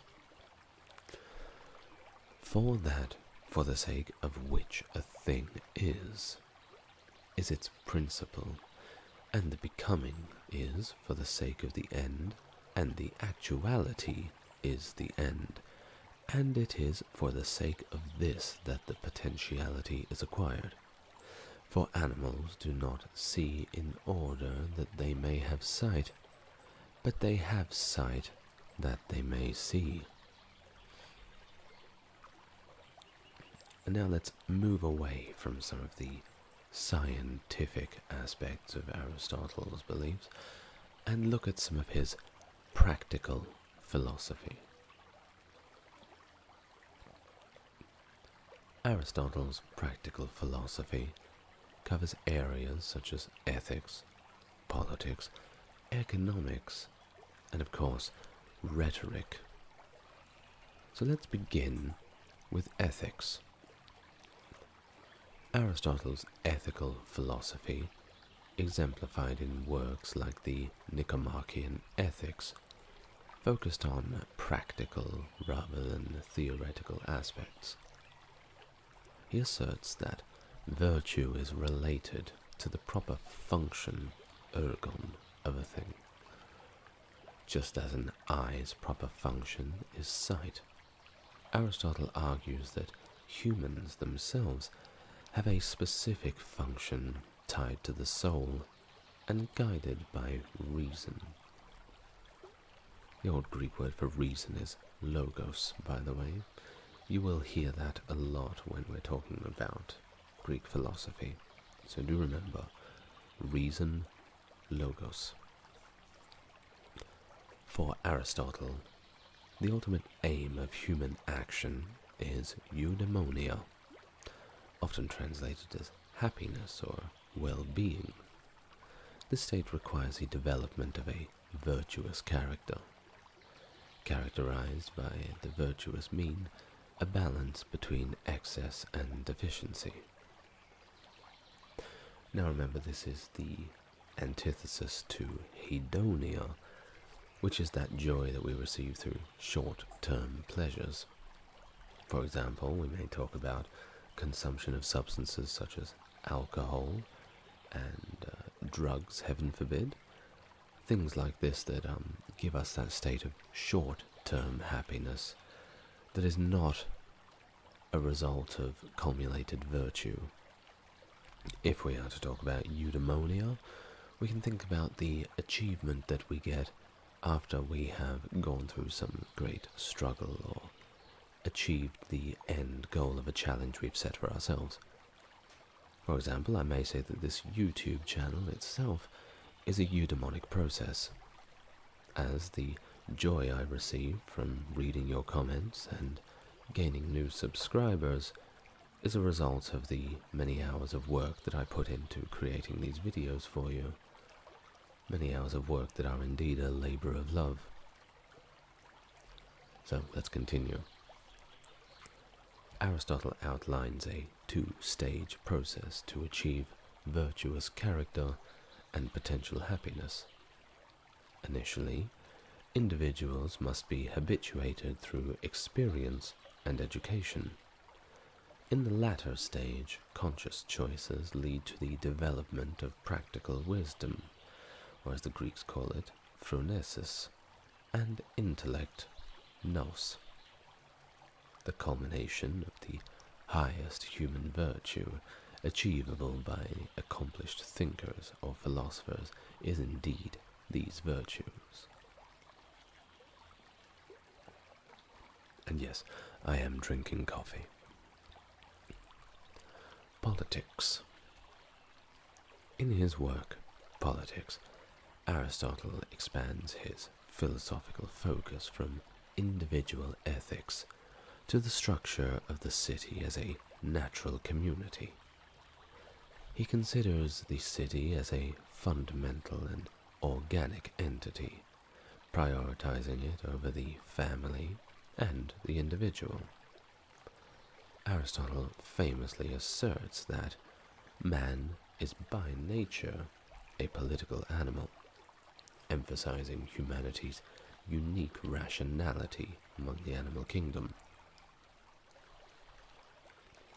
Aristotle views the city as an organic whole rather than a mechanical entity, where each part is interdependent and connected. Unlike the modern concept of a state, Aristotle's natural community is the city or polis. You will see many Greek towns and small cities with this suffix polis. Polis means city, functioning as the political community or partnership. The city's purpose, according to Aristotle, goes beyond avoiding injustice and ensuring economic stability. It actually aims to enable citizens to live good lives and engage in virtuous acts. In contrast to modern social contract theories, Aristotle's perspective doesn't emphasize fear or inconvenience as reasons for forming a political partnership. Rather, he sees the city as a means for citizens to pursue noble actions and live a fulfilling life.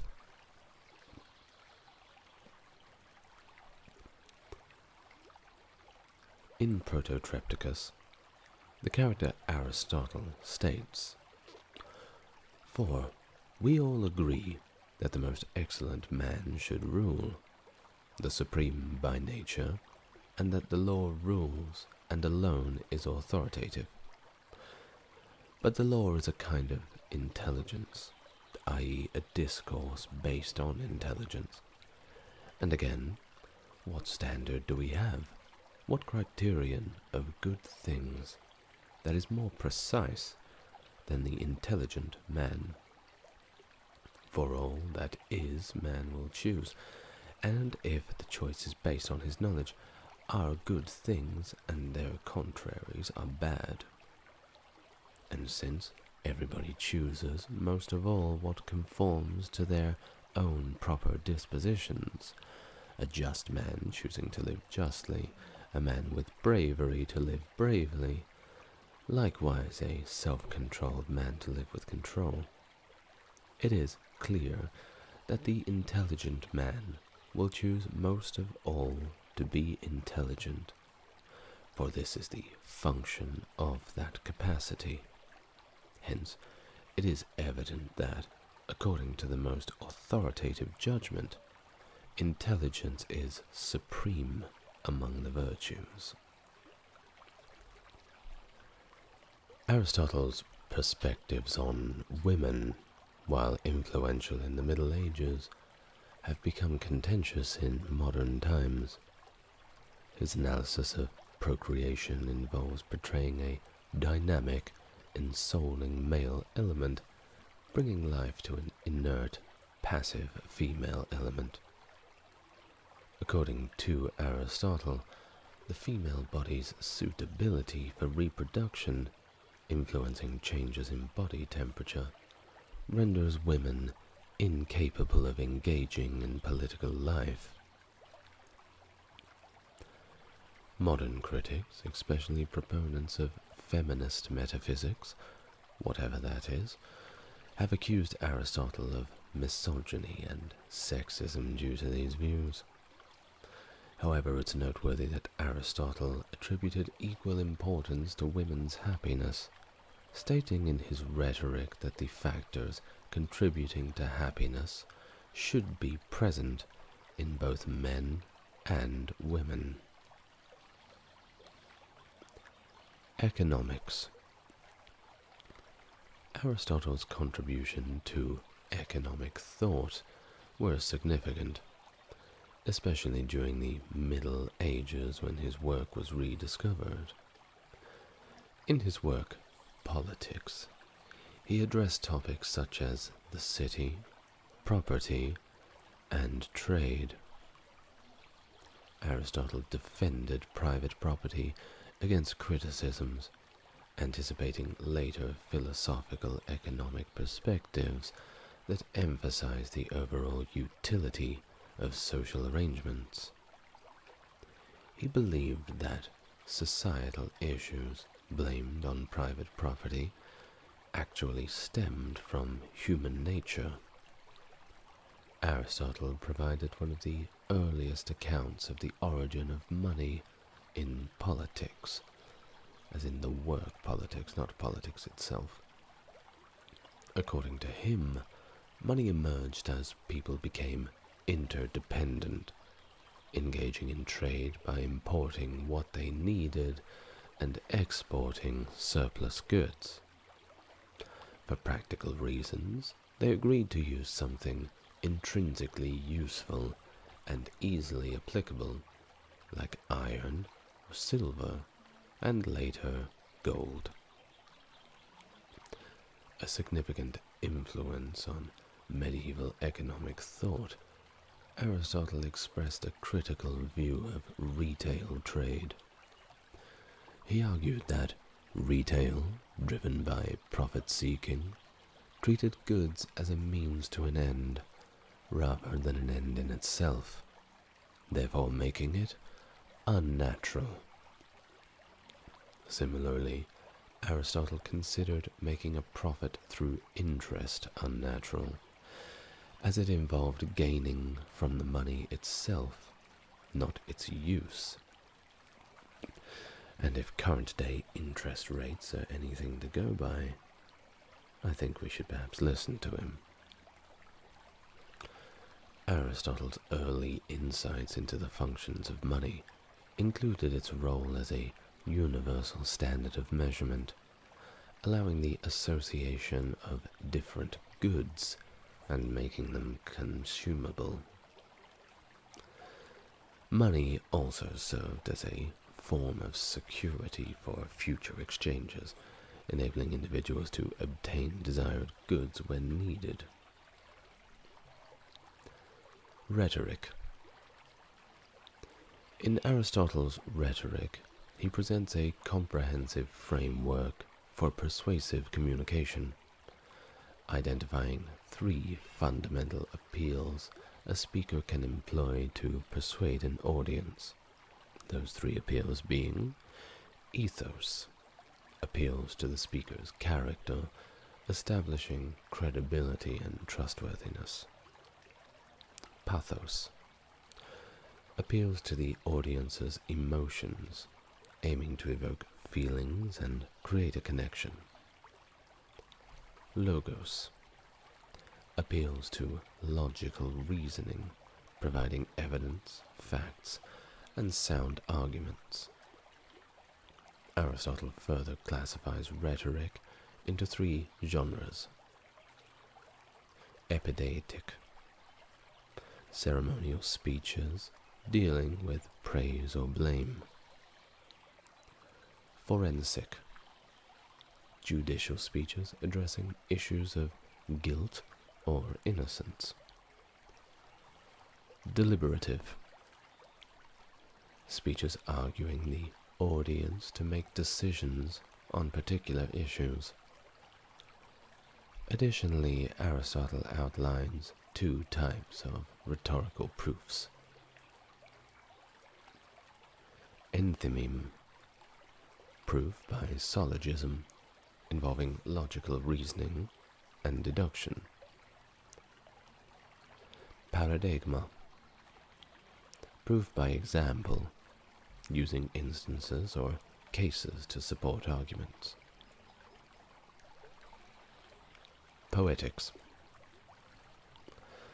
In Aristotle's Poetics, he explores the concept of mimesis, or imitation, across various art forms, including epic poetry, tragedy, comedy, painting, music, and many more of the arts. Each art form involves imitation through different mediums, objects, and manners. Aristotle sees mimesis as a natural instinct that distinguishes humans from animals, and he believes that human artistry follows the pattern of nature. Just a few key points about mimesis in Aristotle's Poetics. Medium, object, and manner of imitation. Different art forms, of course, vary in their imitation through rhythm, harmony, language, and other elements. Comedy imitates men worse than average, while tragedy imitates men slightly better than average. The manner of imitation may involve narrative or character, change or no change, and drama or no drama. Surviving work. Only the portion of Aristotle's Poetics focusing on tragedy has survived. Tragedy, according to Aristotle, involves 6 elements: plot structure, character, style, thought, spectacle, and lyric. Aristotle emphasizes that the chief focus of tragedy is the plot, not the characters. Tragedy aims to arouse pity and fear and achieve the catharsis of these emotions. Comparison with epic. Aristotle discusses the superior of tragedy over epic mimesis, pointing out that tragedy possesses attributes like unity, spectacle, and music, achieves its aim more efficiently, and therefore can be considered superior to the epic. Beyond his exploration of mimesis, Aristotle had a keen interest in riddles, folklore, and proverbs, including those from the Delphic oracle and the fables of Aesop, both of which have videos on the way.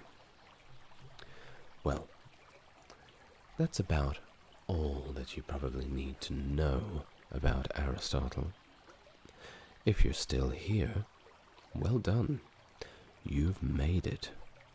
And if you have enjoyed this, there are things which are within our power, and there are things which are beyond our power. Within our power are opinion, aim, desire, aversion, and, in one word, whatever affairs are our own. Beyond our power are body, property, reputation, office, and, in one word, whatever are not properly our own affairs.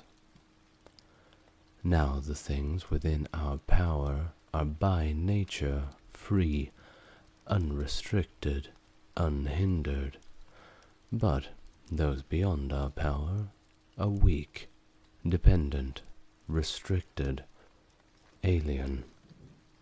Remember, then, that if you attribute freedom to things by nature dependent and take what belongs to others for your own, you will be hindered, you will lament, you will be disturbed, you will find fault both with gods and men. But if you take for your own only that is which is your own, and view what belongs to others just as it really is, then no one will ever compel you. No one will restrict you. You will find fault with no one. You will accuse no one. You will do nothing against your will. No one will hurt you.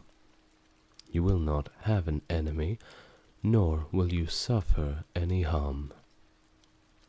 Aiming, therefore, at such great things, remember that you must not allow yourself any inclination, however slight, towards the attainment of the others, but that you must entirely quit some of them, and for the present postpone the rest.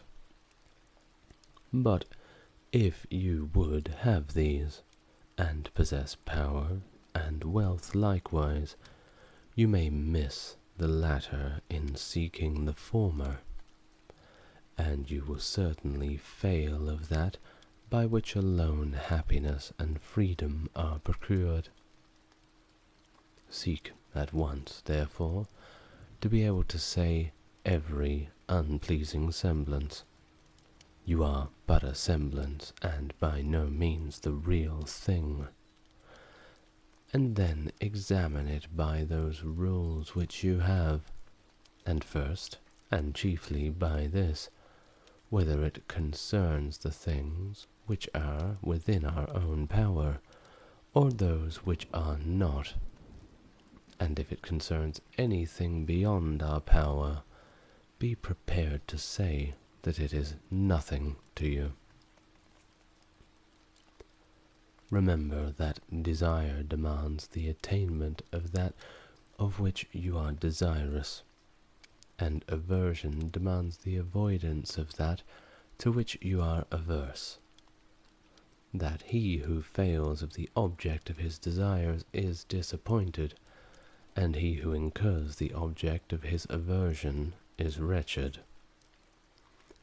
If, then, you shun only those undesirable things which you can control, you will never incur anything which you shun.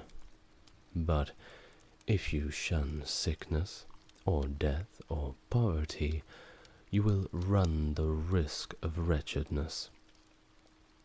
Remove the habit of aversion, then, from all things that are not within our power, and apply it to things undesirable which are within our power. But, for the present, altogether restrain desire. For if you desire any of the things not within our own power, you must necessarily be disappointed, and you are not yet secure of those which are within our power, and so are legitimate objects of desire. Where it is practically necessary for you to pursue or avoid anything, do even this with discretion and gentleness and moderation. With regard to whatever objects either delight the mind, or contribute to use, or are tenderly beloved, remind yourself of what nature they are, beginning with the merest trifles.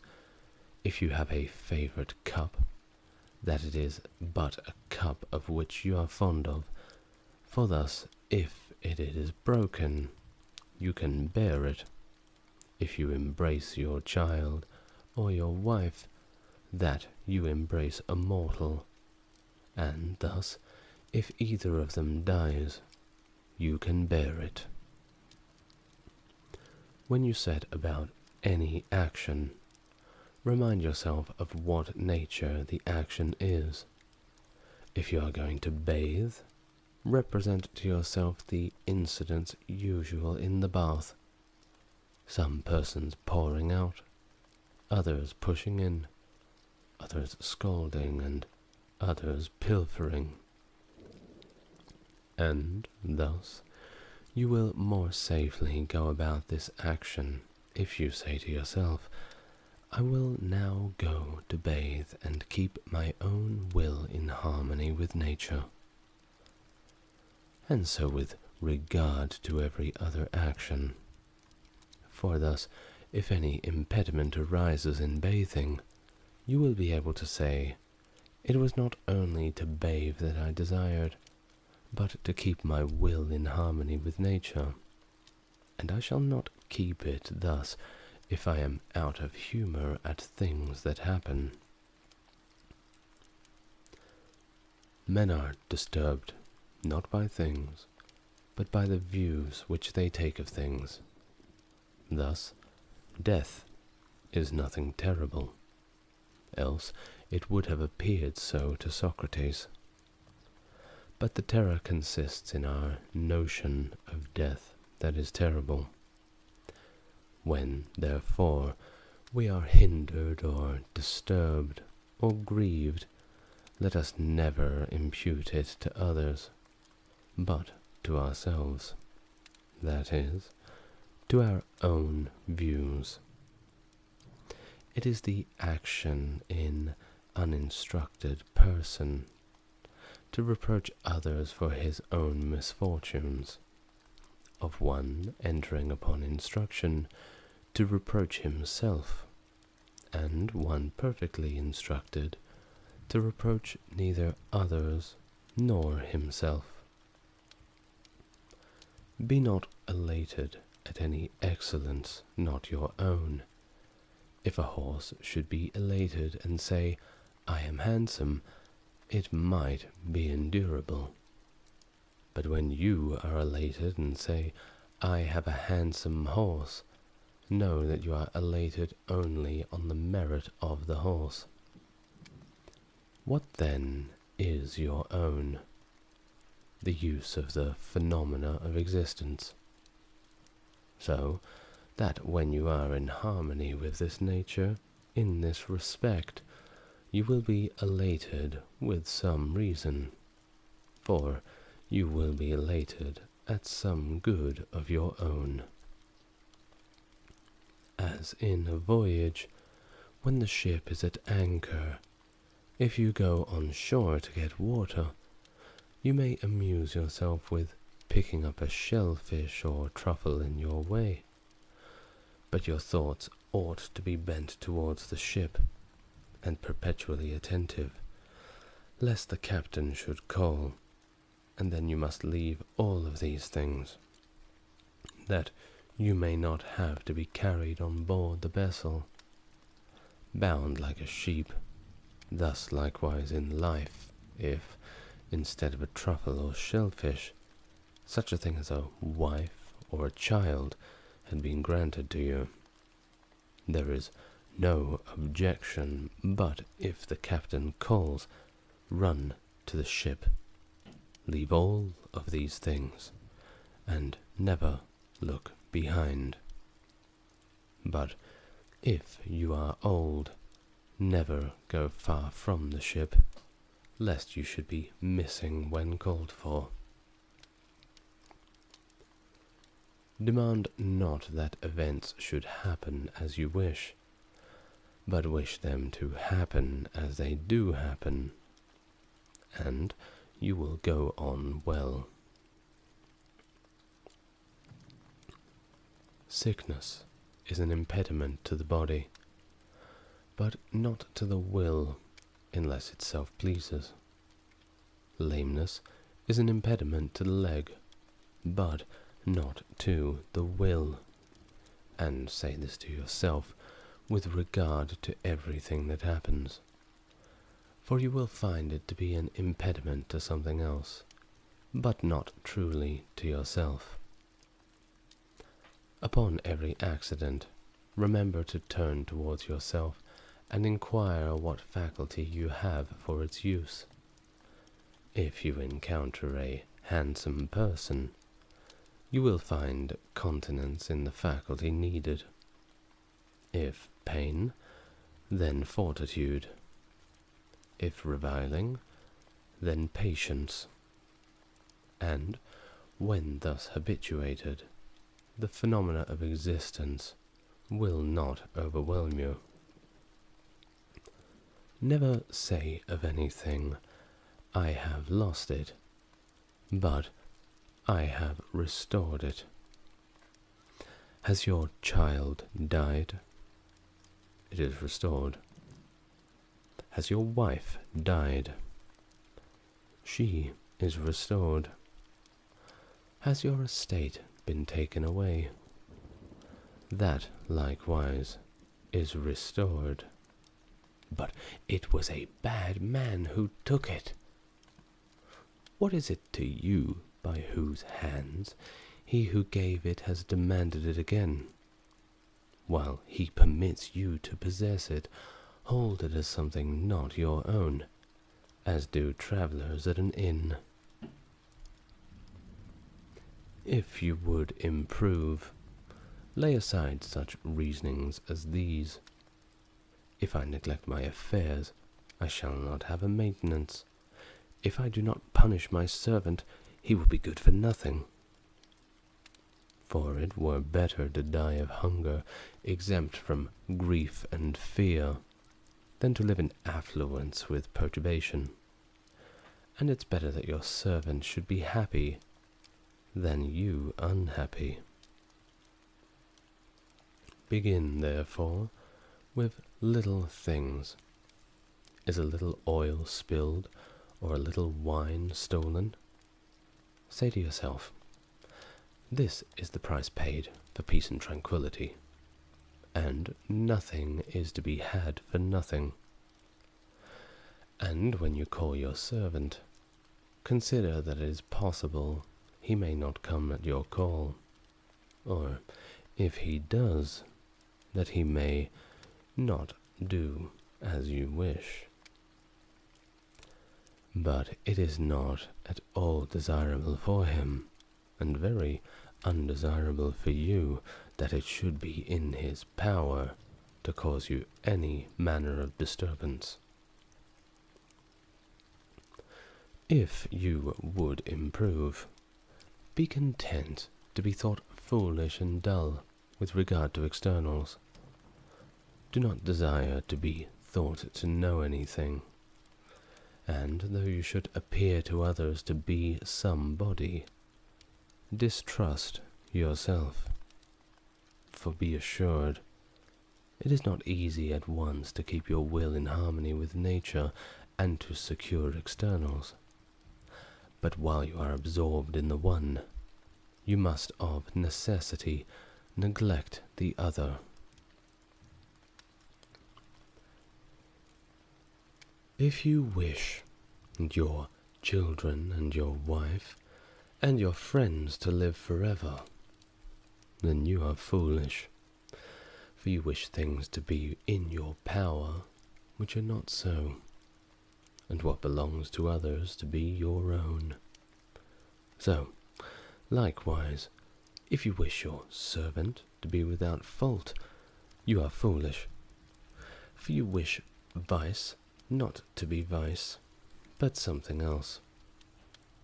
But if you wish not to be disappointed in your desires, that is in your own power.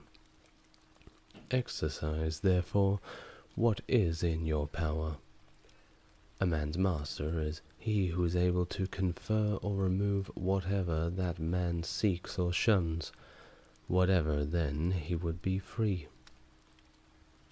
Let him wish nothing.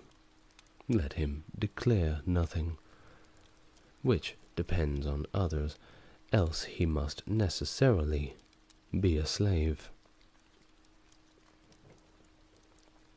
Remember that you must behave as at a banquet. Is anything brought round to you? Well, put out your hand and take a moderate share. Does it pass by you? Do not stop it. Is it not yet to come? Do not yearn in desire toward it, but wait patiently till it reaches you. So with regard to children, wife, office, riches, and you will some time or other be worthy to feast with the gods. And if you do not so much as take these things, which are set before you, but are able even to forego them, then you will not only be worthy to feast with the gods, but to rule with them also. For by thus doing, Diogenes and Heraclitus, and others like them, deservedly became divine, and were so recognized. When you see anyone weeping for grief, either that his son has gone abroad, or that he has suffered in his affairs, take care not to be overcome by the apparent evil, but discriminate and be ready to say, what hurts this man is not the occurrence itself, for another man might not be hurt by it, but rather the view he chooses to take of it. As far as conversation goes, however, do not disdain to accommodate yourself to him, and, if need be, to groan with him. Take heed, however, not to groan inwardly either. Remember that you are an actor in a drama of such sort as the author chooses. If short, then in a short one. If long, then in a long one. If it be his pleasure that you should enact a poor man, or a cripple, a ruler, or a private citizen, see that you act it well, for this is your business, to act well the given part, but to choose it belongs to another.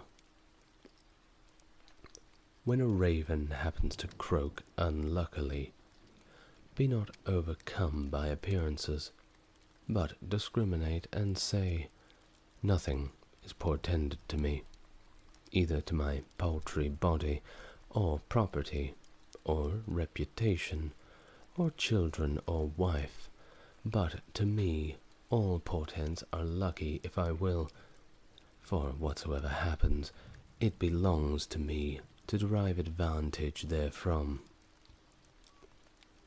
You can be unconquerable if you enter into no combat in which it is not your own power to conquer. When, therefore, you see any one eminent in honours or power, or in high esteem on any other account, take heed not to be bewildered by appearances, and to pronounce him happy. For if the essence of good consists in things only within our power, there will be no room for envy or emulation. But, for your part, do not desire to be a general, or a senator, or a consul, but to be free. And the only way to do this is a disregard of things which lie not within our own power. Remember that it is not he who gives abuse or blows who affronts, but the view we take of these things as insulting. When, therefore, anyone provokes you, be assured that it is your own opinion which provokes you. Try, therefore, in the first place, not to be bewildered by appearances, for if you once gain time and respite, you will more easily command yourself. Let death and exile, and all other things which appear terrible, be daily before our eyes, but death chiefly, and you will never entertain an abject thought, nor too eagerly covet anything. If you have an earnest desire towards philosophy, prepare yourself from the very first to have the multitude laugh and sneer, and say, he is returned to us a philosopher all at once. And whence this supercilious look? Now, for your part, do not have a supercilious look indeed, but keep steadily to those things which appear best to you, as one appointed by God to this particular station. For remember that, if you are persistent, those very persons who at first ridiculed will afterwards admire you. But if you are conquered by them, you will incur a double ridicule. If you ever happen to turn your attention towards externals, for the pleasure of anyone, be assured that you will have ruined your scheme of life, Be content, then, in everything, with being a philosopher, and, if you wish to seem so likewise anyone, appear so to yourself, and it will suffice you. Let not such considerations as these distress you. I shall live in discredit, and be nobody anywhere. For, if discredit be an evil, then you can no more be involved in evil through another than in baseness. Is it any business of yours, then, to get power or to be admitted to an entertainment? By no means. How then, after all, is this discredit? And how is it true that you will be nobody anywhere when you ought to be somebody in those things only which are within your power, in which you may be of the greatest consequence? But my friends will be unassisted. What do you mean by unassisted? They will not have money from you, nor will you make them Roman citizens. Who told you, then, that these are among the things within our power, and not rather the affairs of others? And who can give you to another the things which he himself has not? Well, but get them, then, that we too may have a share. If I can get them with the preservation of my own honor and fidelity and self-respect, show me the way, and I will get them. But if you require me to lose my own proper good, that you may gain what is no good, consider how unreasonable and foolish you are. Besides, which would you rather have, a sum of money, or a faithful and honourable friend? Rather, assist me, then, to gain this character, than require me to do these things by which I may lose it. Well, but my country, say you, as far as depends on me, will be unassisted. Here, again, what assistance is this that you mean? It will not have porticos nor baths for your providing. And what signifies that? Why, neither does a smith provide it with shoes nor a shoemaker with arms. It is enough if everybody fully performs his or her own proper business. And, were you to supply it with another faithful and honourable citizen, would not he be of use of it? Yes. Therefore, neither are you yourself useless to it. What place, then, say you, shall I hold in the Senate? Whatever you can hold with the preservation of your fidelity and honour. But if, by desiring to be useful to that, you lose these, how can you serve your country, when you yourself have become faithless and shameless? Is anyone preferred before you at an entertainment, or in courtesies, or in confidential intercourse? If these things are good, you ought to rejoice he has them. And if they are evil, do not be aggrieved that you have them not.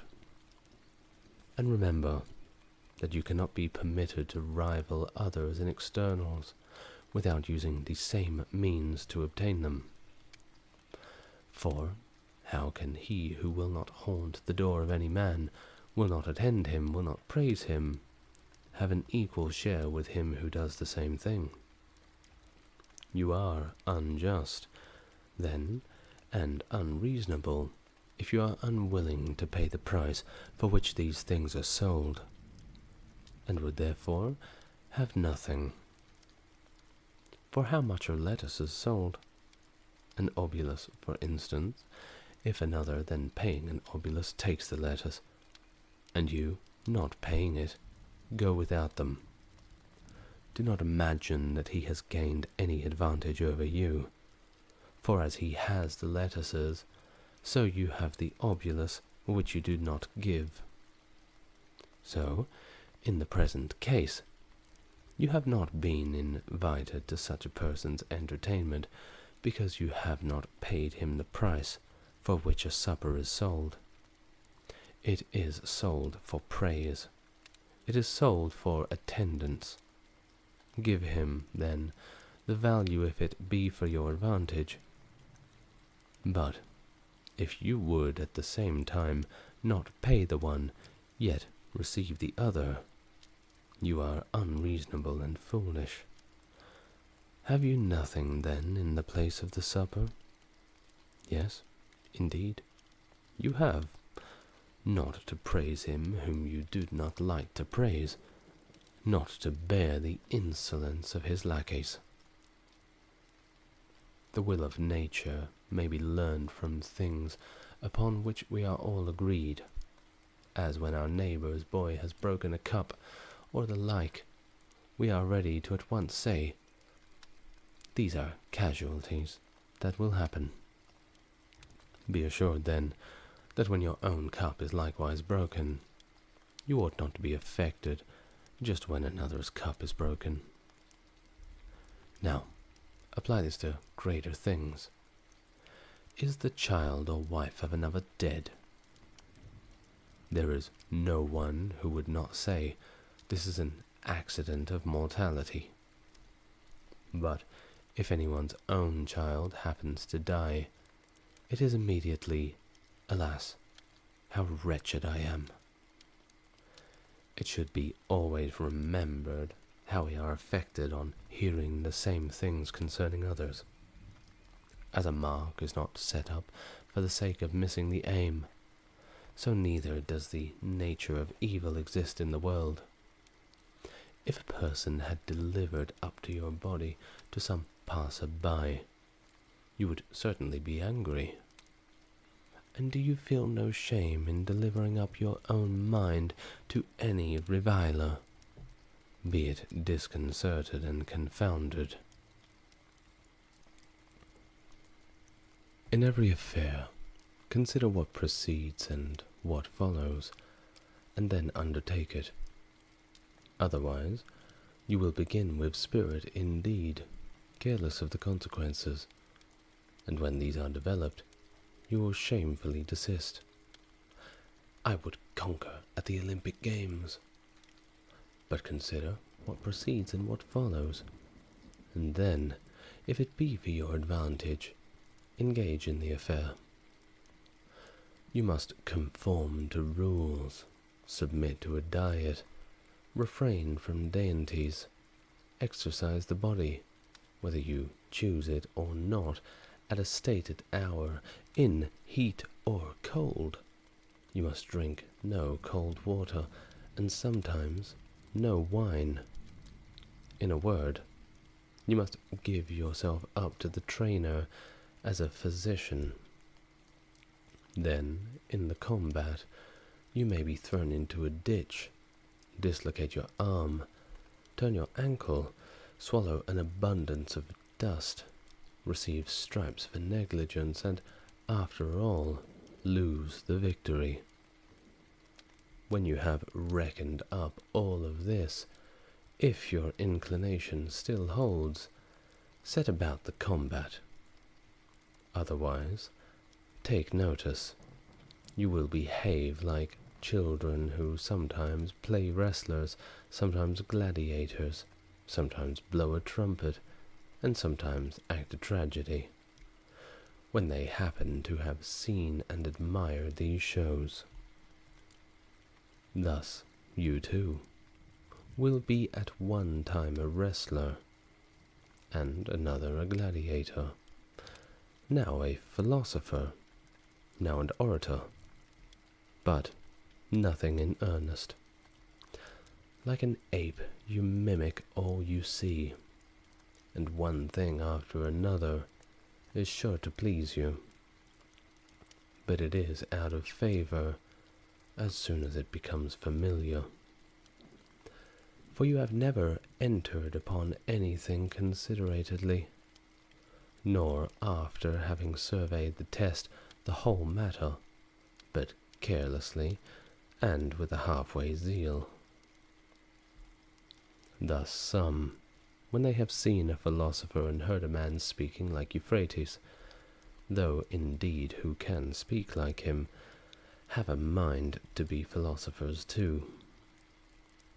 Consider first, man, what the matter is, and what your own nature is able to bear. If you would be a wrestler, consider your shoulders, your back, your thighs, for different persons are made of different things. Do you think that you can act as you do now and become a philosopher? That you can eat, drink, be angry and discontented as you are now? You must watch, you must labor, you must get the better of certain appetites, must quit your acquaintances, be despised by your servant, be laughed at by those you meet, come off worse than others in everything, in offices, in honors, before tribunals. When you have fully considered all these things, approach, if you please. That is, if by parting with them, you don't have a mind to purchase a serenity, freedom, and tranquility. If not, do not come. Do not, like children, be now a philosopher, then a publican, then an orator, and then one of Caesar's officers. These things are not consistent. You must be one man, either good or bad. You must cultivate either your own reason or else externals. Apply yourself either to things within or without you. That is, be either a philosopher or one of the mob. Duties are universally measured by relations. Is a certain man your father? In this are implied taking care of him, submitting to him in all things, patiently receiving his reproaches, his correction. But he is a bad father. Is it your natural tie, then, to a good father? No, but to a father. Is a brother unjust? Well, preserve your own just relation toward him. Consider not what he does, but what you are to do to keep your own will in a state comfortable to nature. For another cannot hurt you, unless you allow it. You will then be hurt when you consent to the hurt. In this manner, therefore, if you accustom yourself to contemplate the relations of neighbor, citizen, commander, you can deduce from each the corresponding duties. Be assured that the essence of piety toward the gods lies in this, to form right opinions concerning them, as existing and as governing the universe justly and well. And fix yourself in this resolution, to obey them, and yield to them, and willingly follow them amidst all events, as being ruled by the most perfect wisdom. For thus you will never find fault with the gods, nor accuse them of neglecting you. And it is not possible for this to be effected in any other way than by withdrawing yourself from the things which are not within your power, and by making good or evil to consist only in those which are. For if you suppose any other things to be good or evil, it is inevitable that when you are disappointed of what you wish or incur what you would avoid, you should reproach and blame their authors. For every creature is naturally formed to flee and abhor things that appear hurtful, and that which causes them, and to pursue and admire those which appear beneficial, and that which causes them.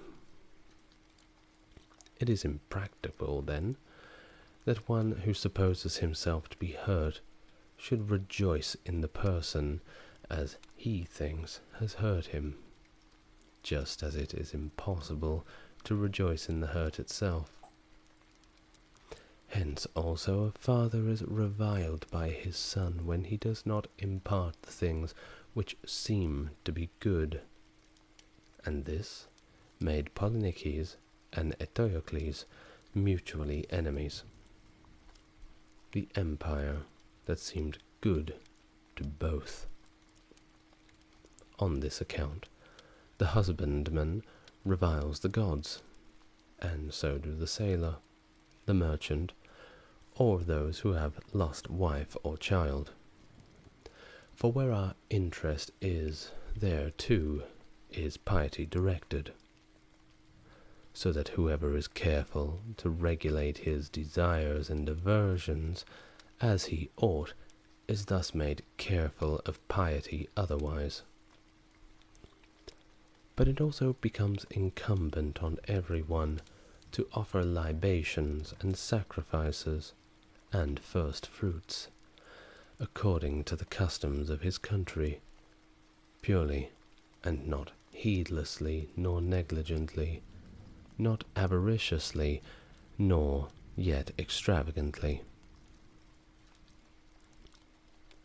When you have recourse to divination, remember that you know not what the event will be, and you come to learn of it of the diviner, but of what nature it is you knew before coming, at least if you are of a philosophical mind. For if it is among the things not within our power, it can by no means be either good nor evil. Do not, therefore, bring with you the diviner either desire or aversion, else you will approach him trembling. But first clearly understand that every event is different, and nothing to you, of whatever sort it may be, for it will be in your power to make a right use of it, and this no one can hinder.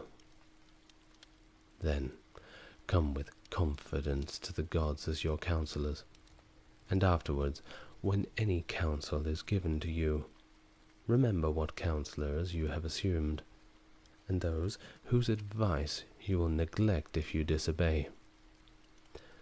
Come to divination as Socrates prescribed, in cases of which the whole consideration relates to the event, and in which no opportunities are afforded by reason or any other art to discover the matter in view. When, therefore, it is our duty to share the danger of a friend or of our country, we ought not to consult the oracle as to whether we shall share it with them or not. For though the diviner should forewarn you that the auspices are unfavorable, this means no more than that either death or mutilation or exile is portended. But we have reason within us, and it directs us, even with these hazards, to stand by our friend and our country. Attend, therefore, to the greater diviner, the Pythian god, who once cast out of the temple him who neglected to save his friend. Begin by prescribing to yourself some character and demeanor, such as you may preserve both alone and in company. Be mostly silent, or speak merely what is needed, and in a few words. We may, however, enter sparingly into discourse sometimes, when occasion calls for it, but let it not run on any of the common subjects, as gladiators, or horse races, or athletic championships, or food or drink, the vulgar topics of conversation, especially not on men, so as either to blame or praise, or to make comparisons. If you are able, then, by your own conversation, bring over that of your company to proper subjects. But if you happen to find yourself among strangers, be silent. Let not your laughter be loud, frequent, or abundant. Avoid taking oaths if possible, altogether at any rate, so far as you are able. Avoid taking public and vulgar entertainments, but if ever an occasion calls you to them, keep your attention upon the stretch, that you may not imperceptibly slide into vulgarity. For be assured that if a person be ever so pure himself, yet if his companion be corrupted, he who converses with him will be corrupted likewise. Provide things relating to the body no further than absolute need requires, as meat, drink, clothing, house, retinue, but cut off everything that looks towards show and luxury. Before marriage, guard yourself with all your ability from unlawful intercourse with women, yet be not uncharitable or severe to those who are led into this, nor boast frequently that you yourself do otherwise. If anyone tells you that a person speaks ill of you, do not make excuses about what is said, but answer, "He was ignorant of my other faults, else he would not have mentioned these alone." It is not necessary for you to appear often at public spectacles, but if ever there is a proper occasion for you to be there, do not appear more solicitous for any other than yourself.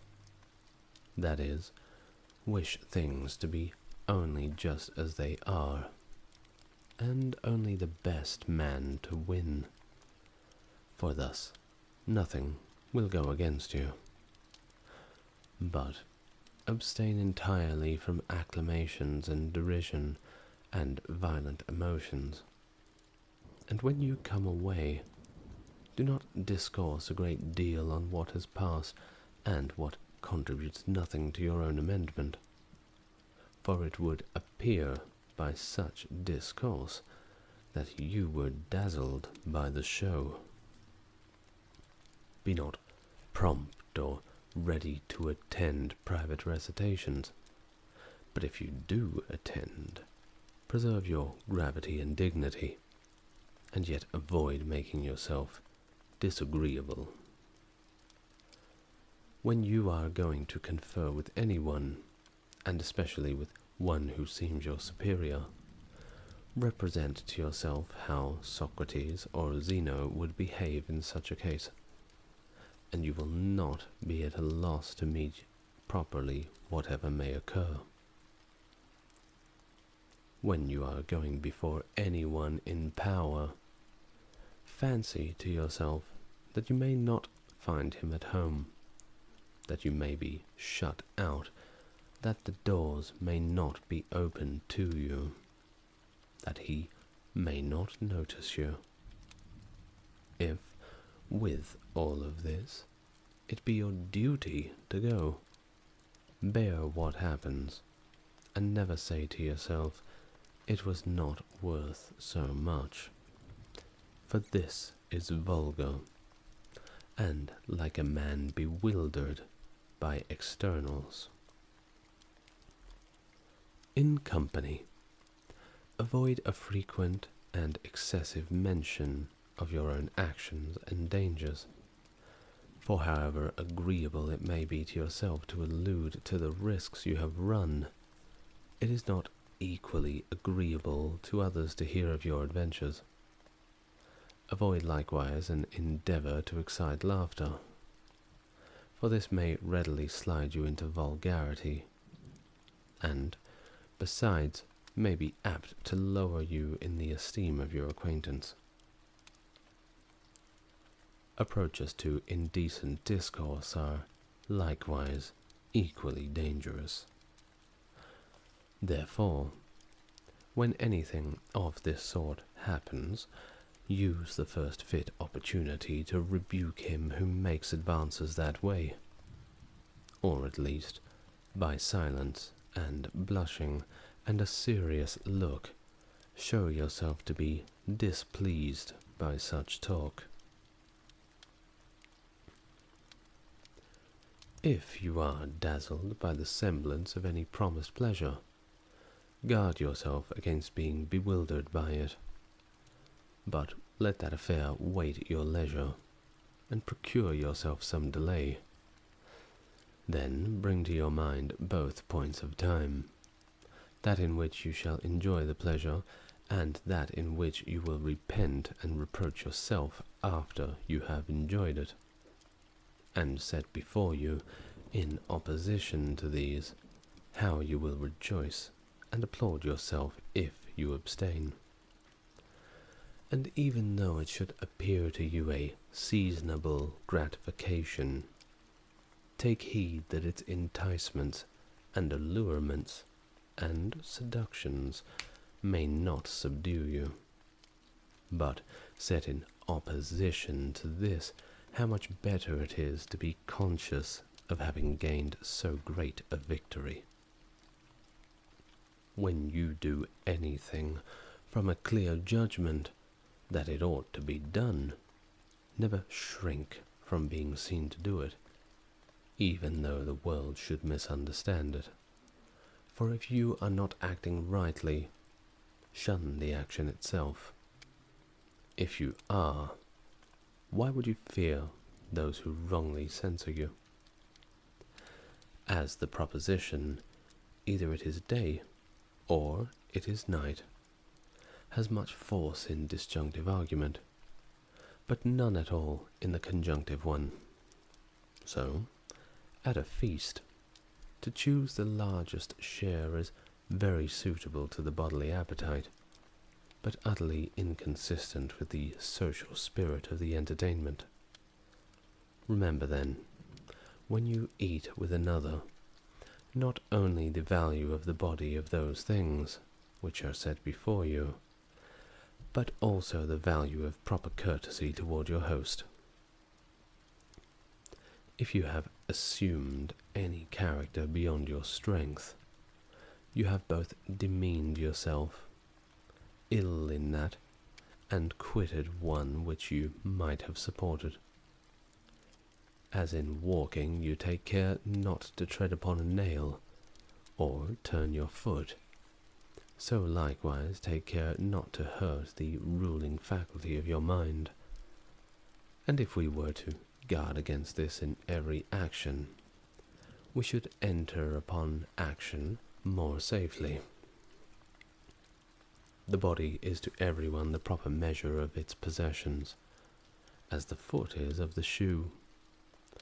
If, therefore, you stop at this, you will keep the measure, but if you move beyond it, you must necessarily be carried forward, as down a precipice, as in the case of a shoe, if you go beyond its fitness to the foot. It comes first to be gilded, then purple, then studded with jewels. For to that which one exceeds the fit measure there is no bound. Women from 14 years old are flattered by men with the title of mistresses.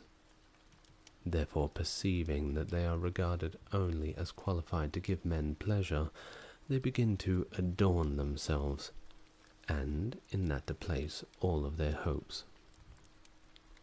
It is worthwhile, therefore, to try that they may perceive themselves honored only so far as they appear beautiful in their demeanor and modestly virtuous. It is a mark of want of intellect to spend much time in things relating to the body, as to be immoderate in exercises, in eating and drinking, and in the discharge of other animal functions. These things should be done incidentally, and our main strength be applied to our reason. When any person does ill by you, or speaks ill of you, remember that he acts or speaks from an impression that is right for him to do so. Now, it is not possible that he should follow what appears right to you, but only what appears so to himself. Therefore, if he judges you from false appearances, he is the person hurt, since he, too, is a person deceived.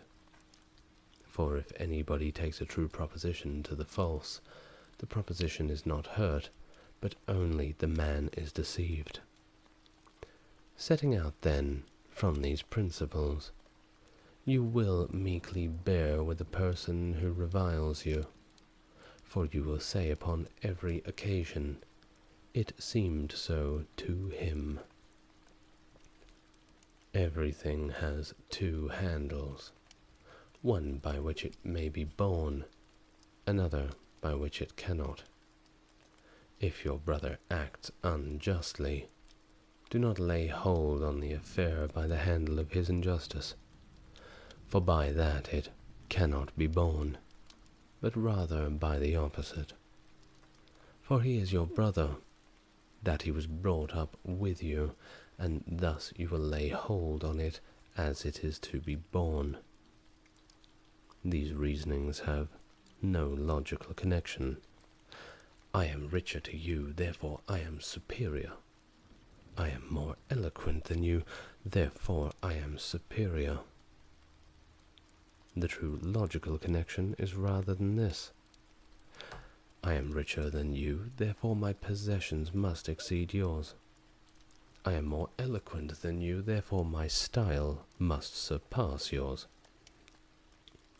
But you, after all, consist neither in property nor in style. Does anyone bathe hastily? Do not say that he does it ill, but hastily. Does anyone drink much wine? Do not say that he does ill, but that he drinks a great deal. For unless you perfectly understand his motives, how should you know if he acts ill? Thus you will not risk yielding to any appearances, but such as you fully comprehend. Never proclaim yourself a philosopher, nor make much talk among the ignorant about your principles, but, however, show them by actions. Thus, at an entertainment, do not discourse how people ought to eat, but eat as you ought.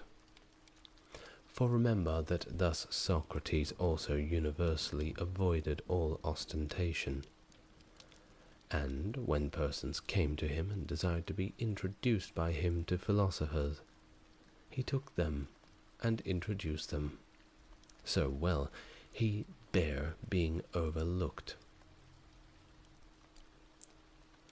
So, if ever there should be among the ignorant any discussion of principles, be for the most part silent, for there is great danger in hastily throwing out what is undigested.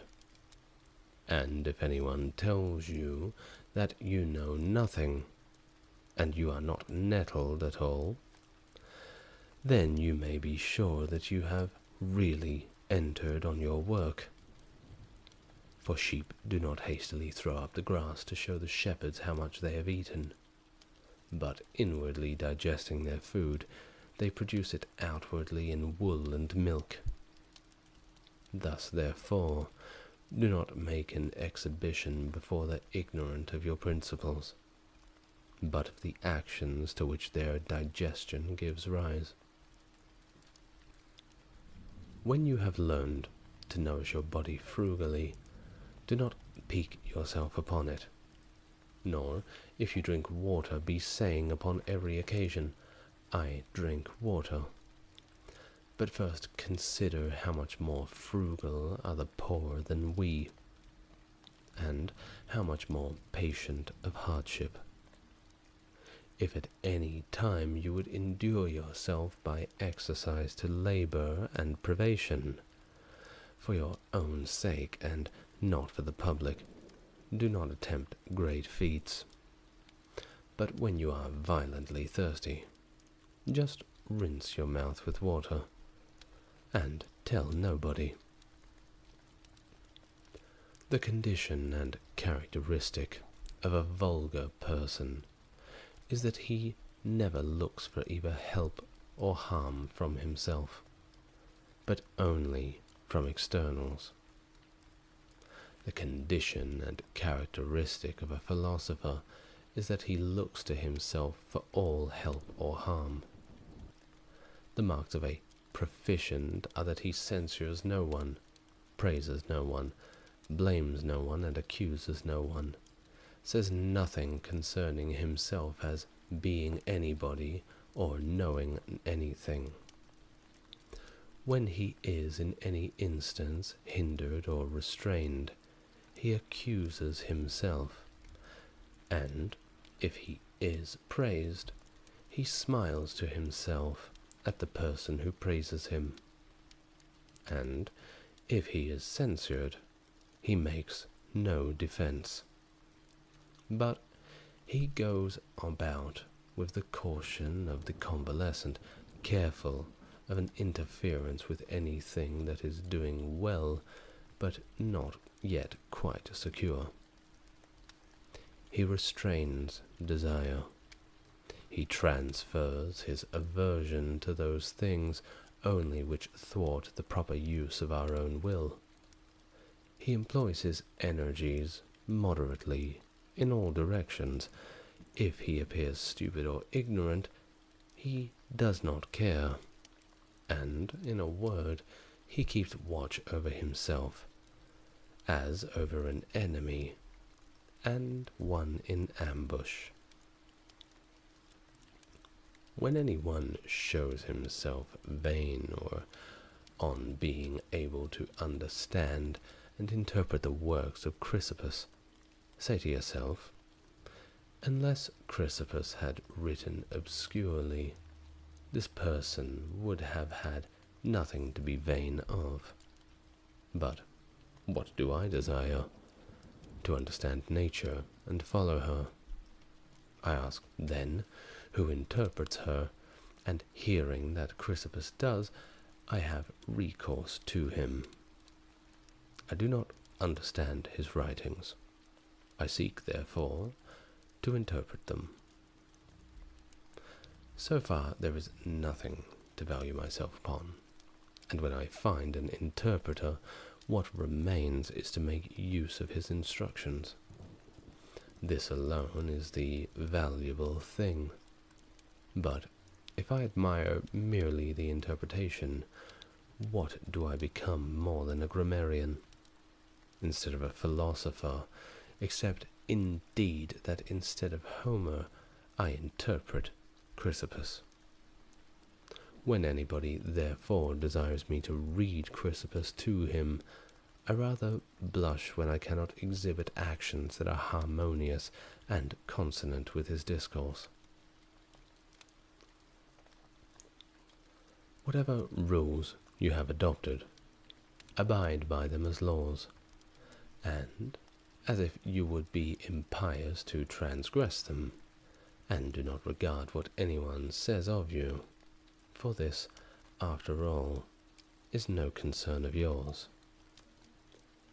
How long, then, will you delay to demand of yourself the noblest improvements, and in no instance to transgress the judgment of reason? You have received the philosophic principles with which you ought to be conversant, and you have been conversant with them. For what other master, then, do you wait as an excuse for this delay in self-reformation? You are no longer a boy, but a grown man. If, therefore, you will be negligent and slothful, and always add procrastination to procrastination, purpose to purpose, and fix day after day, which you will attend to yourself, you will insensibly continue to accomplish nothing, and, living and dying, remain of a vulgar mind. This instant, then, think yourself worthy of living as a man, grown up and proficient. Let whatever appears to be the best to be an inviolable law. And if any instance of pain or pleasure, glory or disgrace be set before you, remember that now is the combat, now the Olympiad comes on, nor can it be put off, and that by one failure and defeat honor may be lost or won. Thus Socrates became perfect, improving himself by everything, following reason alone. And though you are not yet a Socrates, you ought, however, to live as one seeking to be a Socrates. The first and most necessary topic in philosophy is the practical application of the principles, as we ought not to lie. The second is that demonstrations, as why it is that we ought not to lie.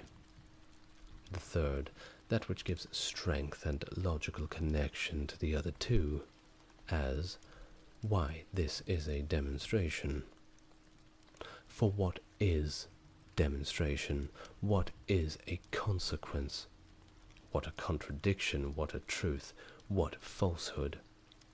The third point is then necessary on account of the second, and the second on account of the first. But the most necessary, and that whereon we ought to rest, is the first. But we do just the contrary, for we spend all our time on the third point, and employ all our diligence about that, and entirely neglect the first. Therefore, at the same time as we lie, we are ready to show how it is demonstrated that lying is wrong. Upon all occasions, we ought to have these maxims ready at hand. Conduct me, Zeus, and thou, O Destiny, wherever your decrees have fixed my lot. I follow cheerfully, and, did I not, wicked and wretched, I must follow still. Who yields property to fate is deemed wise among men, and knows the laws of heaven. And the final, O Crito, if it thus pleases the gods, thus let it be. Anytus and Melitus may kill me indeed, but hurt me they cannot. End of the Enchiridion by Epictetus. I'm the ASMR historian. Thank you for joining me. If you like the content, consider subscribing to the channel. Allow me to wish you good night and sweet dreams. Farewell.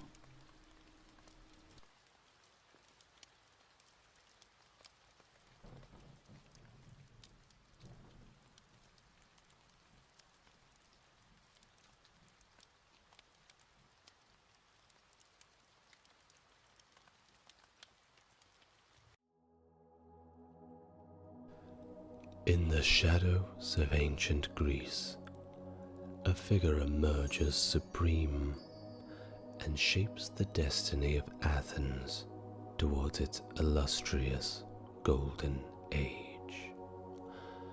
A mastermind veiled in intrigue, words echoing through time, guiding the city-state through an era of democracy and brilliance. The architect of an empire, the patron of the arts, the guardian of democratic ideals. Join me as we uncover the life of Pericles.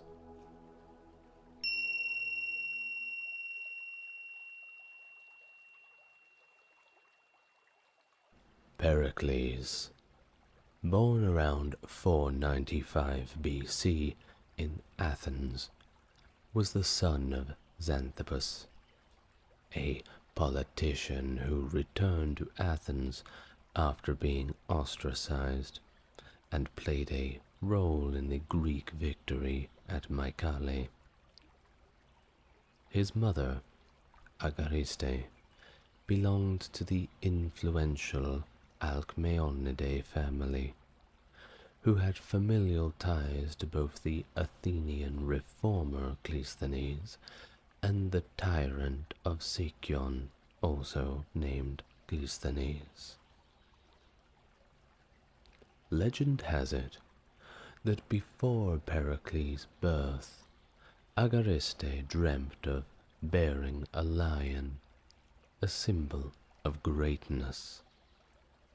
Some interpretations connect the lion to Pericles' unusually large skull, mocked by comedians at the time who called him Squillhead.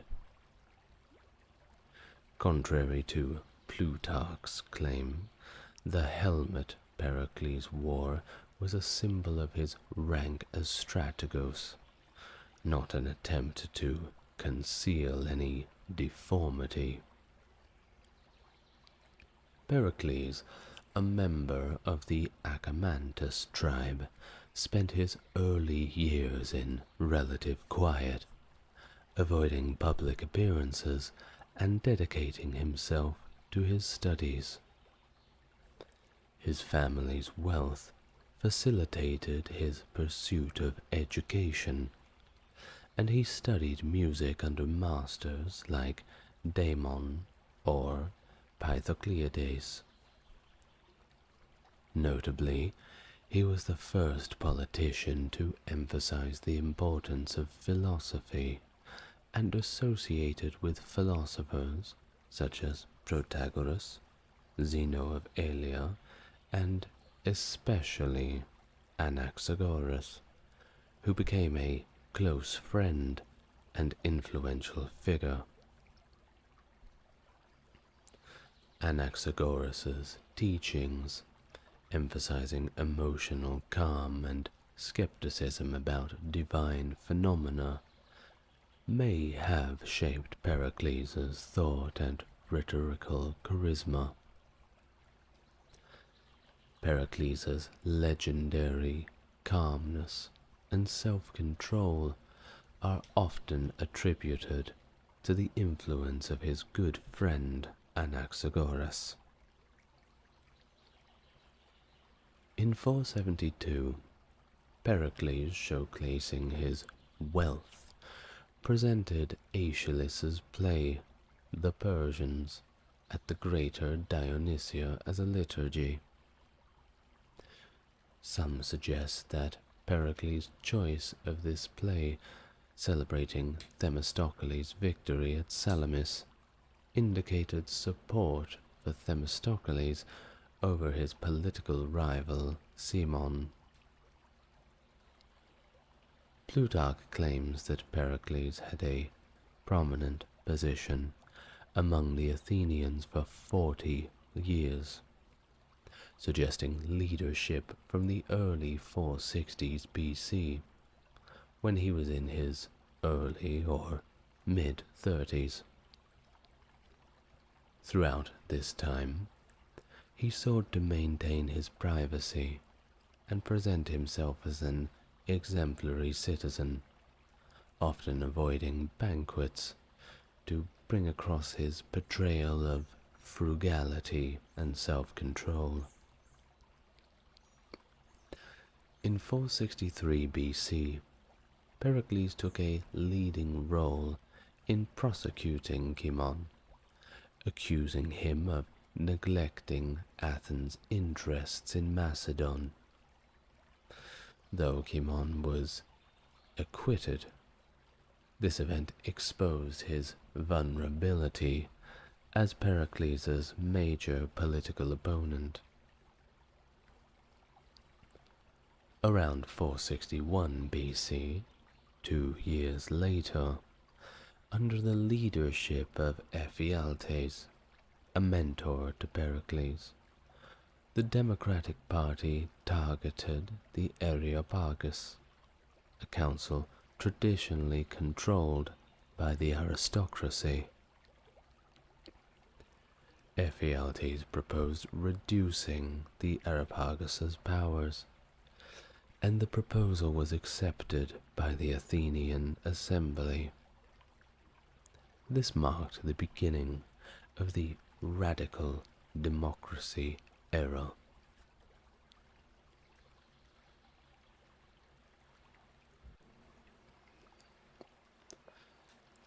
As the Democratic Party gained dominance, Pericles adopted a populist policy to appeal to the public. Aristotle suggests that this stance was a response to the generosity of his wealthy opponent, Cimon, who gained favor by distributing his considerable fortune. However, some also argue that Pericles had significant resources to make a political impact privately if he chose to do so. In 461, Pericles used ostracism to politically eliminate Cimon, accusing him of betraying Athens by aiding Sparta. Yes, indeed, Athens and Sparta were not the bestest of friends at this time, and that will get a little bit more serious later on. So, after his ostracism, Pericles continued promoting populist policies, such as allowing the poor to watch theatrical plays for free, lowering property requirements for the archonship, and providing generous wages to citizens serving as jurymen. His controversial law in 451 restricted Athenian citizenship to those with Athenian parentage on both sides. Pericles' critics attributed the gradual degeneration of the Athenian democracy to his policies. Modern historians argue that Pericles aimed for the expansion and stabilization of all democratic institutions, but there is no agreement among everybody. He did enact legislation, however, to grant the lower classes access to the political system and public offices, which were previously restricted. According to one historian, Lauren J. Semmons, Pericles believed in raising the demos, considering it an untapped source of Athenian power and a crucial element of military dominance, especially in the Athenian fleet, which was predominantly manned by lower-class citizens. In contrast, his rival Cimon believed that democratic evolution had reached its peak, and Pericles' reforms would lead to the stalemate of populism. Some argues that history vindicates Cimon, as Athens, after Pericles' death, faced political turmoil and demagogy, leading to an unprecedented regression. Another historian, Justin Daniel King, suggests that radical democracy benefited individuals, but harmed the state as a whole. On the contrary, Donald Kagan contends that Pericles' democratic measures laid the foundation for unassailable political strength. Cimon eventually accepted the new democracy and did not oppose the citizenship law upon his return from exile in 451. Ephialtes' assassination in 461 marked a turning point for Pericles, allowing him to consolidate power without opposition. As the unchallenged leader of the Democratic Party, he became the unquestionable ruler of Athens, maintaining his authority until his death in 429. During the First Peloponnesian War, triggered by Athens' alliances and Sparta's reaction to them, Pericles undertook military campaigns. In 454, he attacked Sicyon and Acarnania, followed by an unsuccessful attempt to conquer Onidaea on the Corinthian Gulf. In 451, Cimon's return from exile led to a 5-year truce with Sparta, indicating a shift in Pericles' political strategy. The two may have struck a power-sharing deal, with Pericles handling interior affairs and Cimon leading the Athenian army abroad, challenging the perception of Pericles as the guy with all of the good military ideas. Heading into the mid-450s now, which witnessed Athenian interventions in Egypt and Cyprus, where Pericles played a significant role. Although debates persist about the nature of the Peace of Callias and its impact on the Atheno-Persian relations. Some scholars argue that a peace treaty with Persia was first ratified in 463 BC, while others propose a later date, around 450 or 49. It is suggested that Pericles utilized Callias, Cimon's brother-in-law, as a symbol of unity, and employed him in negotiating crucial agreements. These events illustrate the complex political landscape and strategic considerations that defined Pericles' leadership during this tumultuous period. In 449, Pericles proposed the Congress Decree, advocating a meeting of all Greek states to address the reconstruction of temples destroyed by the invading Persians. The Congress, however, failed due to Sparta's opposition to Pericles' ideas, and Pericles' motives continued to remain in the debate stage. Some suggest fostering a Greek confederation, while others argued for asserting Athenian preeminence. The latter of these ideas was certainly not one that was popular among the Spartans. One historian, Terry Buckley, proposes the objective was a new mandate for the Delian League and tax collection.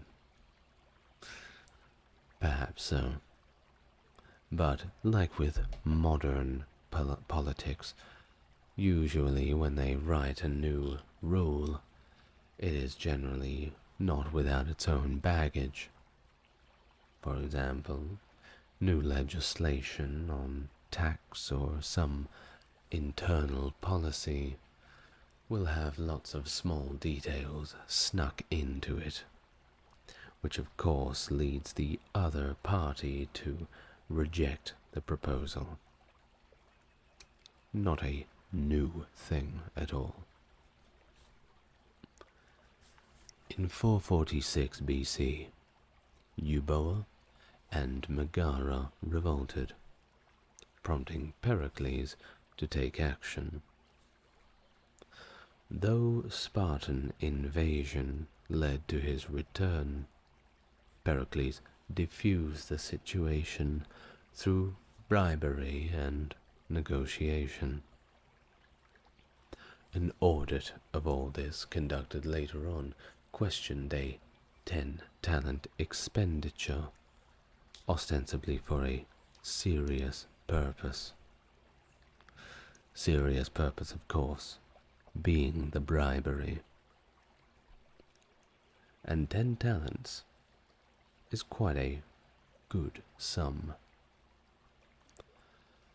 Despite the auditors acknowledging the bribery, the crisis ended with a 30 years peace. Athens relinquished mainland possessions since 460 BC, and both Athens and Sparta agreed to not lure each other's allies.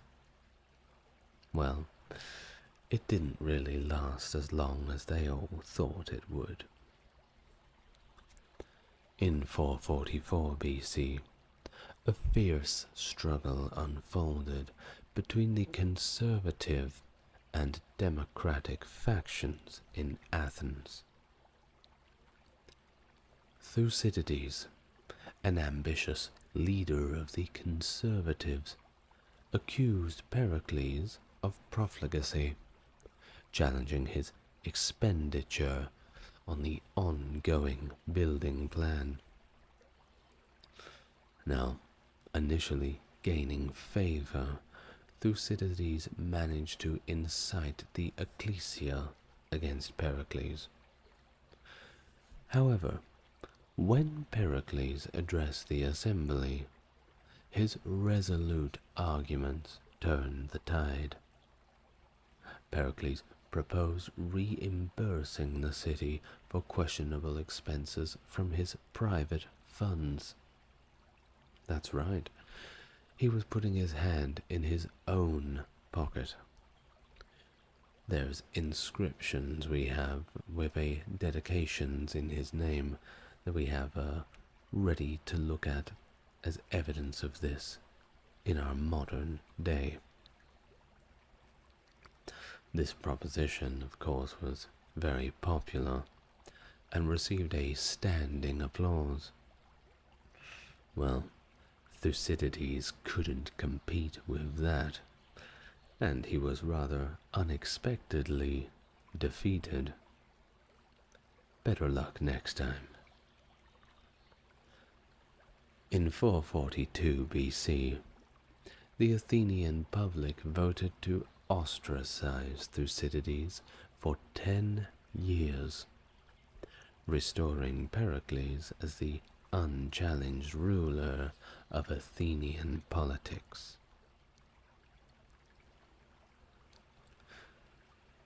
This was when Pericles aimed to solidify Athens' dominance over its alliance and assert its preeminence in Greece.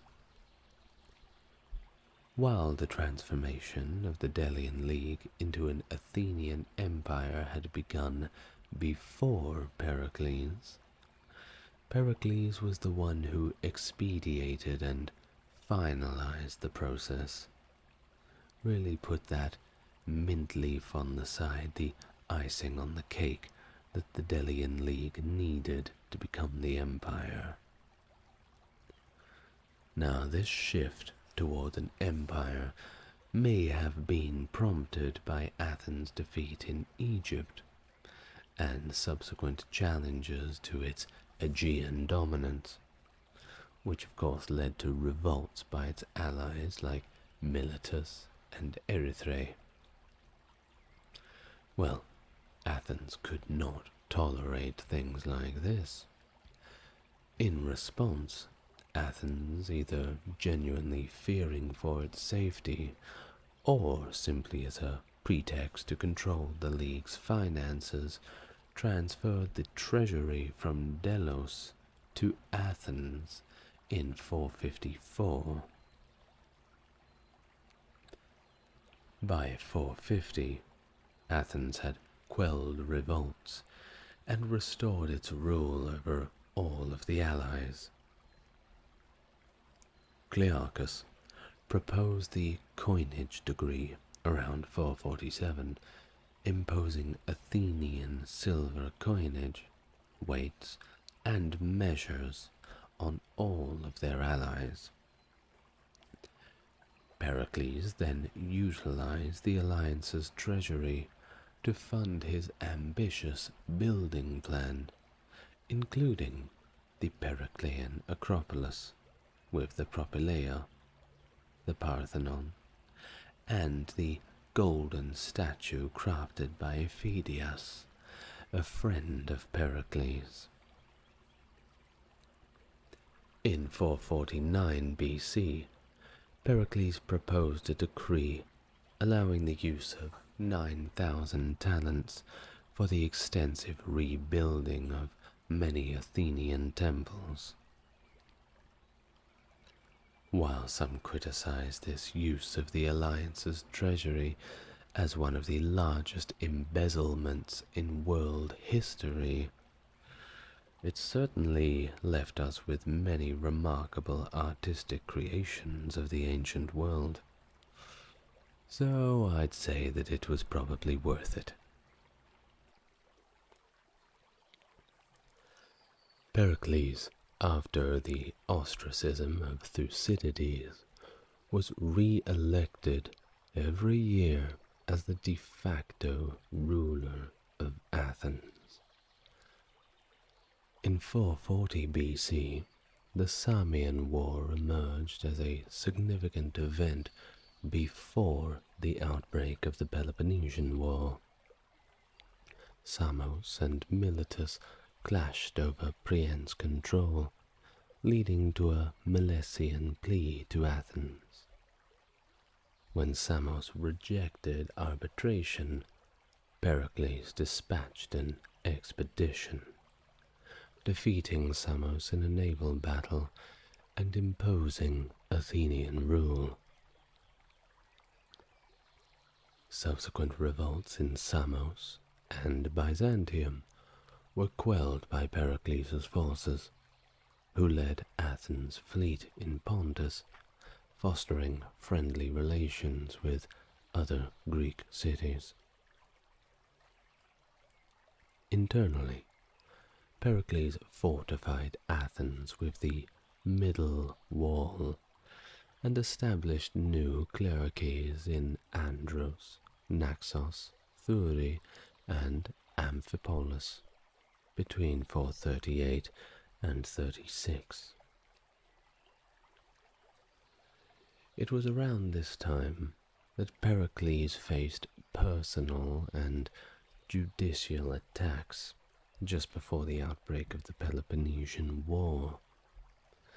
His close associates, best buddies that he had, Aspasia and Phidias were accused of embezzlement and impiety, and Aspasia faced charges of corrupting Athenian women. Phidias died in prison, though debate still surrounds his involvement in later projects. Anaxagoras, another friend who we have already mentioned, was attacked for his religious beliefs, which were quite avant-garde.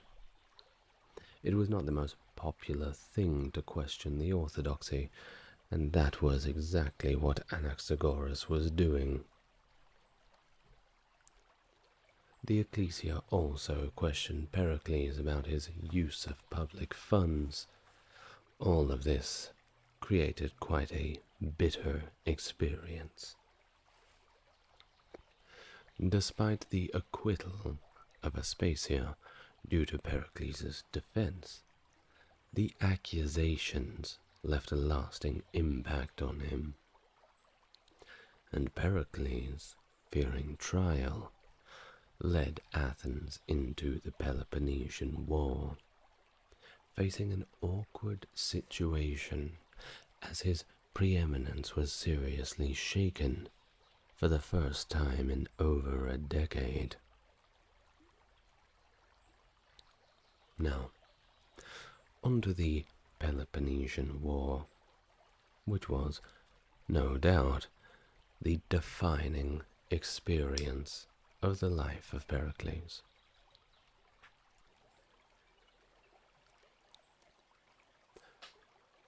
The causes of the Peloponnesian War have been debated, with some ancient historians, including Plutarch, outright blaming Pericles and Athens for the whole thing. Plutarch suggests that Pericles and the Athenians incited the war with arrogance and a love of strife. Maybe. Thucydides also hints at Athenian power and growth as a reason, but he is criticized for potential bias against Sparta due to his admiration for Pericles. As we said, they were best buddies. Pericles believed the war against Sparta, driven by Sparta's envy of Athens' preeminence, was all but inevitable.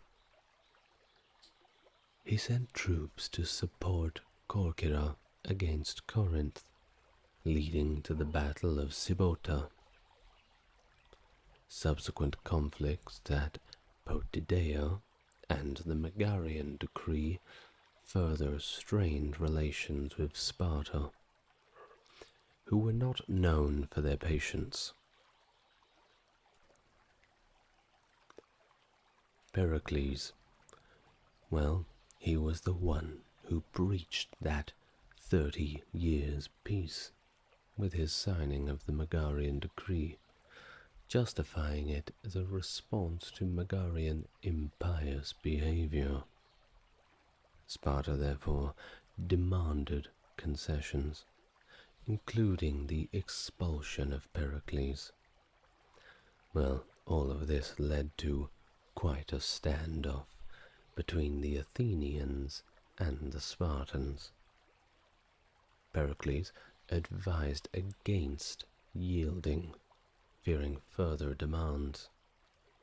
War ensued, as Athens was unwilling to submit to coercion, and Pericles prioritized maintaining strength to prevent revolts in the empire. In 431, as peace became precarious, Spartan's king Archidamus II sent a delegation to Athens, demanding their surrender and submission. Pericles, having passed a resolution against welcoming Spartan emissaries due to prior hostile actions, denied them entry and told them to go home. What a wasted trip. With negotiations rejected, Archidamus decided to launch an invasion of Attica, but when he got there, he found it completely deserted, and he was quite confused. Pericles, anticipating Sparta's strategy, had evacuated the entire population within Athens' walls. Pretty smart. The move was, however, pretty challenging, requiring rural residents to abandon land and ancestral shrines. Desperate times called for desperate measures. Pericles reassured his compatriots, offering his property to the city if the enemy spared his farms, expressing concern that Archidamus might refrain from plundering his estate for political reasons. In the face of the Athenian outrage over the pillage of their farms during the Peloponnesian War, Pericles maintained his strategy, despite mounting pressure. And not just from the Spartans, there was a lot of pressure from the Athenian side. He refrained from immediate action against the enemy and avoided convening the assembly, fearing a rash challenge to the formidable Spartan army. Pericles lacked formal control over assembly scheduling, relying on the respect he commanded from the Prytanes. As the Spartan army lingered on in Attica, Pericles dispatched a fleet to plunder the Peloponnesian coasts and tasked the cavalry with guarding ravaged farms near the city walls. Well, eventually, Spartans got a little tired of all this. After the enemy withdrawal, Pericles proposed a decree earmarking 1,000 talents and 1,000 ships for defense against naval attacks, with any alternative proposal risking death. In the autumn of 431 BC, he led Athenian forces into Megara, followed by his poignant funeral oration the following winter, commemorating Athenians who died for their city. In 430, undeterred by the second looting of Attica by the Spartan army, Pericles insisted on his initial strategy, opting not to engage in direct battle. Leading a naval expedition, he commanded 100 Athenian ships to plunder the Peloponnesian coasts again. Well, prior to the ship's departure, an eclipse of the sun frightened the crews. But Pericles, armed with astronomical knowledge from Anaxagoras, explained the whole thing to them and reassured them. No doubt, some of them still remained quite superstitious.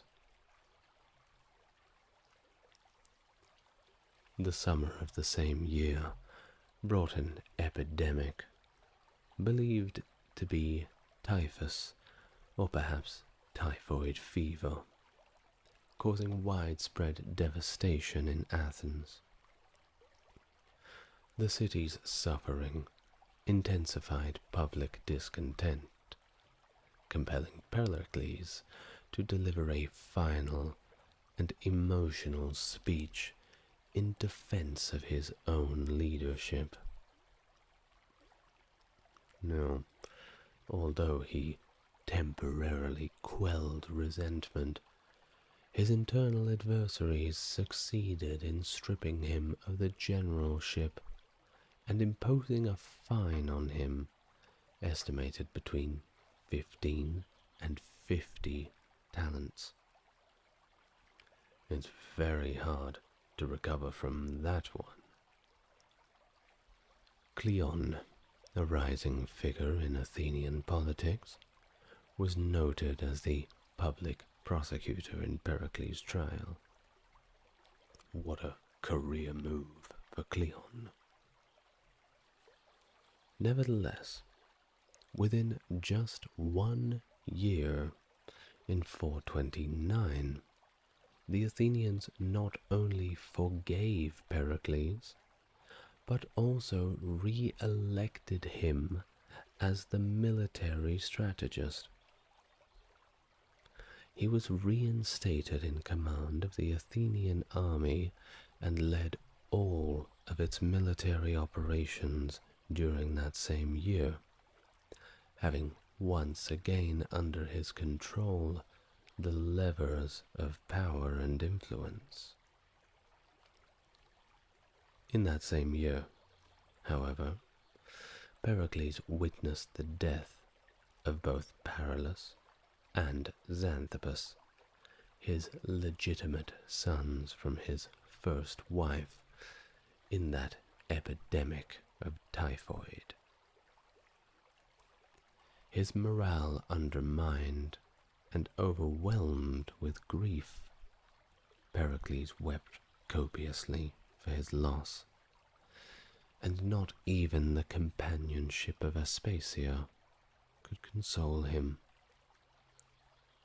He himself died of the same plague later in the year.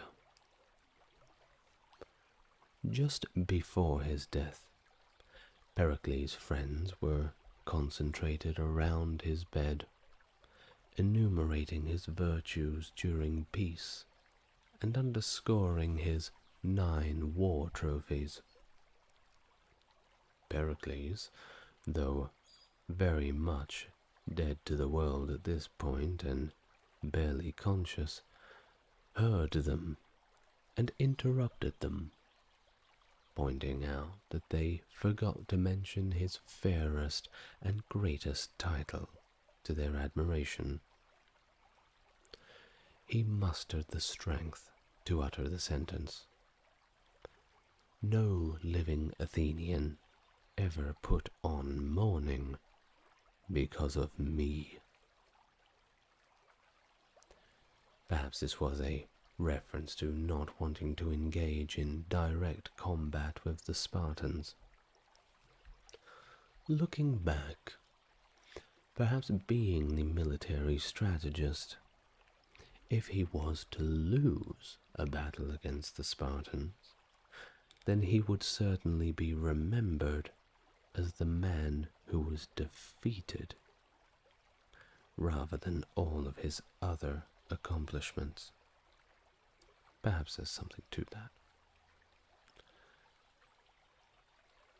Pericles lived during the first 2.5 years of the Peloponnesian War, and according to Thucydides, his death was a disaster for Athens, since his successors were inferior to him in every which way. They preferred to incite all the bad habits of the rabble and followed an unstable policy, endeavoring to be popular rather than useful. Well, I'm glad that our modern-day politicians don't do that. I'm joking. With these bitter comments, Thucydides not only laments the loss of a man he admired, but also heralds the flickering of Athens' unique glory and grandeur, which he now thought was flickering dimmer and dimmer.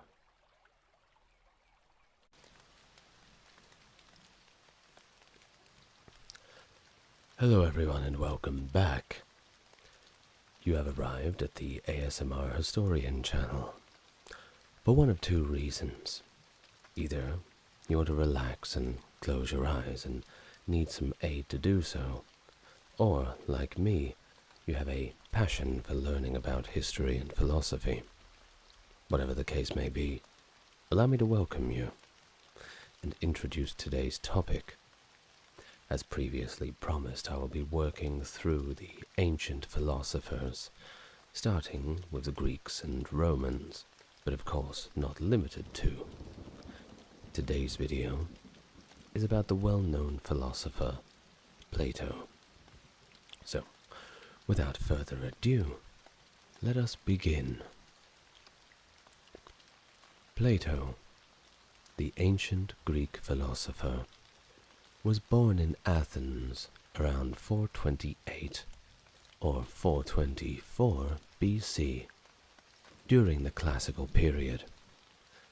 He went on to establish the Academy in Athens, a philosophical institution where he imparted teachings that later became recognized as Platonism. Interestingly, Plato's moniker, derived from his wrestling coach's playful nickname, possibly alluded to his physical build.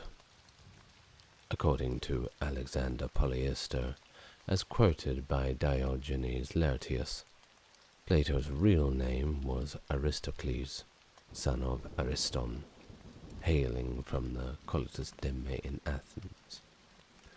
We will explain about Plato's name later on. Plato revolutionized the landscape of philosophy by introducing the written dialogue and dialectic forms. He also posed challenges that shaped the major realms of both theoretical and practical philosophy. Among his significant contributions is the theory of forms, or ideas, seen as a solution to the enduring problem of universals. The renowned concepts of Platonic love and Platonic solids also bear his name. Influenced primarily by Socrates, who I have also done a video on, Plato's philosophical roots trace back to pre-Socratic thinkers such as Pythagoras, Heraclitus, and Parmenides. However, much of what we know about these predecessors stems from Plato's writings, as few of their works have survived. Plato, alongside Socrates and Aristotle, holds a central position in the philosophical timeline. Remarkably, Plato's entire body of work has endured for over 2,400 years, a rarity among his contemporaries. Despite fluctuations in popularity, his works continue to be extensively read and studied. The impact of Plato extends beyond his era, reaching into the realms of Christian and Islamic philosophy through movements like Neoplatonism. Notably, philosopher Alfred North Whitehead encapsulates Plato's influence by stating that the European philosophical tradition is essentially a series of footnotes to Plato. Plato's early life and education remains shrouded in mystery, with sparse details available. We do know that he hailed from an influential and aristocratic family, and scholars today speculate that he was born between the aforementioned 428 and 423 BC in either Athens or Aegina, although the exact time and place of his birth still remain elusive. During his youth, Plato, as a symbol of his noble lineage, adorned himself with earrings and finger rings, a practice labeled as decadent by Sextus Empiricus. While Plato doesn't deeply delve into his personal history, he does provide precise references to his family members, notably his brothers Adiamantus and Glaucon in the Republic, allowing for the reconstruction of his family tree. Although there are indications that Plato may have traveled to Italy, Sicily, Egypt, and Cyrene, he took a pivotal step at the age of 40 by establishing a political school in Athens, and he called this political school the Academy. Situated in the grove of Hecademos, or Akademos, named after an Attic hero in Greek mythology, the Academy became a renowned center for philosophical inquiry, counting Aristotle among its many notable students. Plato's involvement in the politics of Syracuse, where he sought to replace the tyrant Dionysius, led to a perilous situation. Despite facing the threat of death, Plato was eventually sold into slavery. A Cyrenaic philosopher named Anicarus purchased his freedom and allowed Plato to return home. Subsequently, Plato faced challenges with Dionysius II, who initially embraced his teachings, but later turned hostile, leading to Plato's forced stay in Syracuse. Eventually leaving the city, Plato witnessed political turmoil, with Dion overthrowing Dionysius, only to be later usurped by Callippus, a disciple of Plato.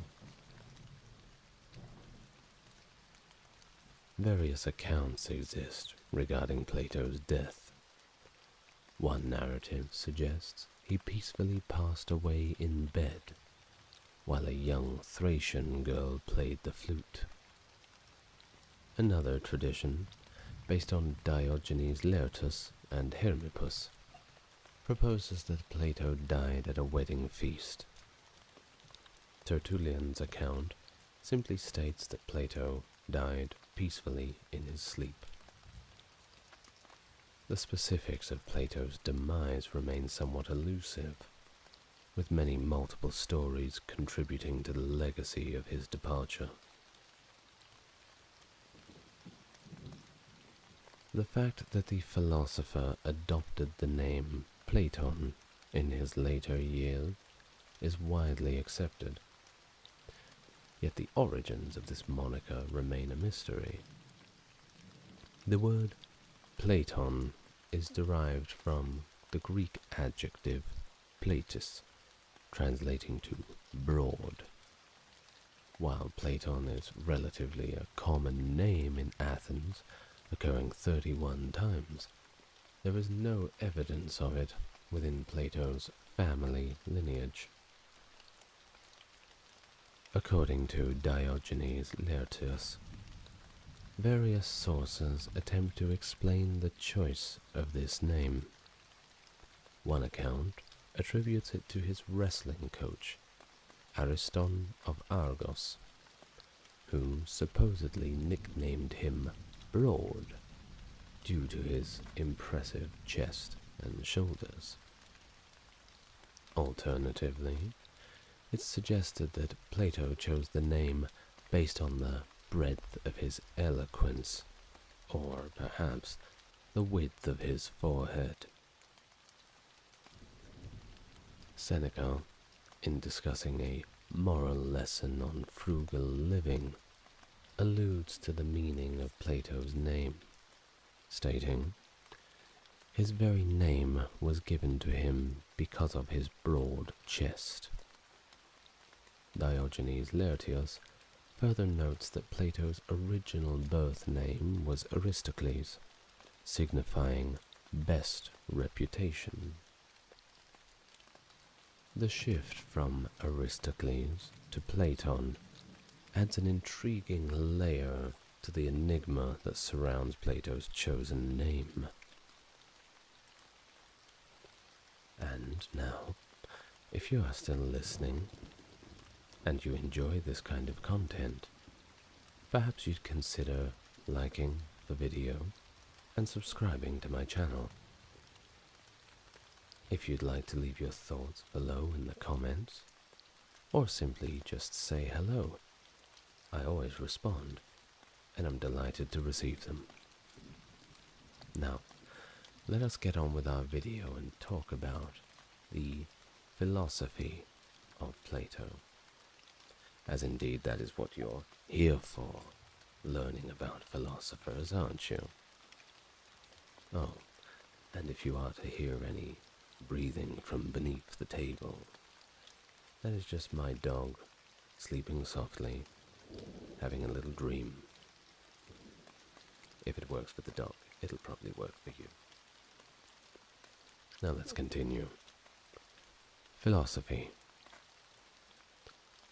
Plato's dialogues, featuring Socrates and his group of discursants, delve into a wide array of topics, delving also into various facets of metaphysics. These discussions span the realms of religion, science, human nature, love, and sexuality. Several dialogues within Plato's works explore the dichotomies of perception versus reality, nature versus custom, and the relationship between the body and the soul. Francis Cornford pointed out what he referred to as the twin pillars of Platonism. On one hand, there is the theory of forms, a central concept in Plato's philosophy that explores the abstract, idealized nature of reality. On the other hand, the doctrine of the immortality of the soul plays a pivotal role. These two pillars, the theory of forms and the immortality of the soul, form integral components of Plato's metaphysical framework, shaping his profound exploration of philosophical ideas and concepts. The forms. In Plato's dialogues, Socrates frequently engages in discussions where he seeks the true meaning of broad terms like justice, truth, or beauty. He critiques those who provide specific examples instead of identifying the underlying quality shared by all instances. The core of Platonism lies in the theory of forms, also known as the theory of ideas, which challenges the reality of the material world, regarding it as merely a reflection or imitation of the true world. According to the theory of forms, there exist two different realms. First, there's the apparent world of material objects, perceived through the senses, characterized by constant change. On the other hand, there's an unchanging and concealed world of forms, apprehended through reason. Plato's forms encompass not only the things, but also the properties, patterns, and relations collectively referred to as objects. Just as individual objects like tables, chairs, and cars pertain to our modern world, abstract concepts like tableness, chairness, and carness, along with broader notions like justice, truth, and beauty, reference objects in another world. Plato often uses the truths of geometry, such as the Pythagorean theorem, as prominent examples of forms. The theory of forms is first introduced in the Phaedo dialogue, also known as On the Soul. Here, Socrates challenges the pluralistic view of Anaxagoras, which were then the prevailing response to the philosophies of Heraclitus and Parmenides.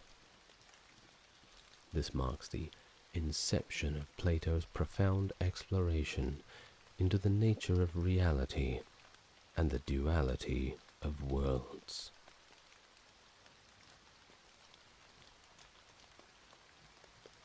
The soul.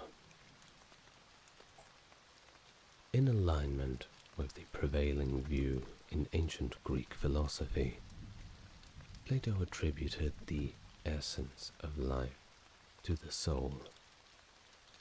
Plato fervently advocated for the immortality of the soul, a belief reflected in several dialogues where he concludes with extensive speeches contemplating the afterlife.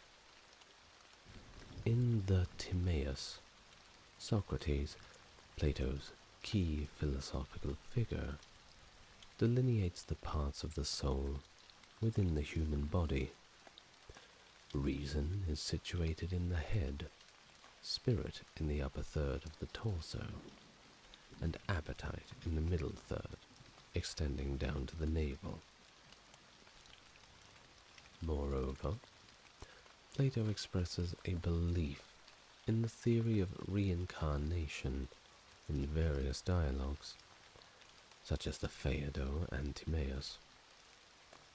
Scholars engage in debates over whether Plato intended this theory to be taken literally. He employs the idea of reincarnation to introduce the concept that knowledge involves recollecting things known prior to birth, rather than relying on observation or study. Socrates, acknowledging his own ignorance, frequently laments his forgetfulness. In the Meno, Socrates uses a geometrical example to elucidate Plato's perspective that knowledge, in the sense of recollection, is attained. Socrates extracts a geometric fact from a slave boy who, lacking in formal education, could not have known the information otherwise. From this, Socrates concludes that the knowledge must pertain to an eternal, non-perceptible form. This notion underscores Plato's profound exploration of the nature of knowledge and the eternal aspects of the living soul.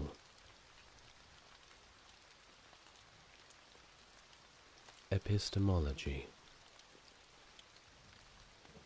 Plato engages extensively in discussions on epistemology, with Socrates often challenging common intuitions about what is knowable and real.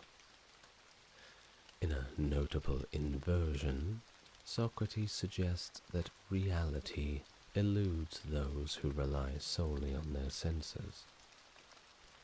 He even goes so far as to claim that someone who sees with their eyes is, in fact, completely blind. While many people consider objects perceived through their senses as genuinely real, Socrates dismisses this notion, expressing contempt for those who believe that something must be tangible to be real. In the Theaetetus, Socrates used the term amosoi to describe such individuals, a phrase that literally means, translated from the ancient Greek, happily without the muses. In essence, Socrates implies that these people willingly remain ignorant, lacking divine inspiration and access to higher insights about reality. Plato's influence on epistemology is profound, with some interpreting him as asserting, and perhaps even pioneering, the idea that knowledge is justified true belief. This perspective has led to a lasting impact on the development of epistemological thought. However, in the Theaetetus, Plato himself acknowledges problems with this definition. He concludes that justification, or an account, would necessitate knowledge of difference, leading to a circular definition of knowledge. This critical examination within the dialogue highlights Plato's nuanced approach to epistemological concepts and the complexities involved in defining what knowledge is. In several of his works, including The Sophist, Statesman, Republic, Timaeus, and the Parmenides, Plato links knowledge to the understanding of unchanging forms and their relationships, a concept he refers to as expertise in dialectic. This understanding involves a process such as collection and division. Plato explicitly argues in the Timaeus that knowledge is inherently tied to the realm from which it is acquired. If one bases their understanding on sensory experiences, which belong to the ever-changing world of the senses, the resulting views are mere opinions due to the inherent flux that remain. Opinions, characterized by their lack of necessity and stability, arise from this experiential approach. Conversely, if one derives that their understanding from non-sensible forms, given their unchanging nature, the resulting knowledge is similarly stable and unchanging. Plato contends that the apprehension of forms is a prerequisite for true knowledge, aligning with his theories presented in the Theaetetus and Meno. Moreover, this apprehension of forms may be foundational for justification, forming a basis for knowledge that doesn't require further justification, thereby avoiding an infinite regression. Plato's exploration of the connection between knowledge and the apprehension of unchanging forms reflects his intricate and interconnected philosophical framework.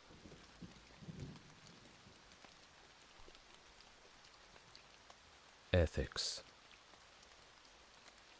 Plato's dialogues extensively delve into ethical considerations, exploring concepts such as virtue and vice, pleasure and pain, crime and punishment, as well as justice and medicine. In the dialogue named Euthyphro, Socrates introduces the famous Euthyphro dilemma, posing the question: is the pious loved by the gods because it is pious, or is it pious because it is loved by the gods? This query probes the nature of piety and its relationship with divine approval.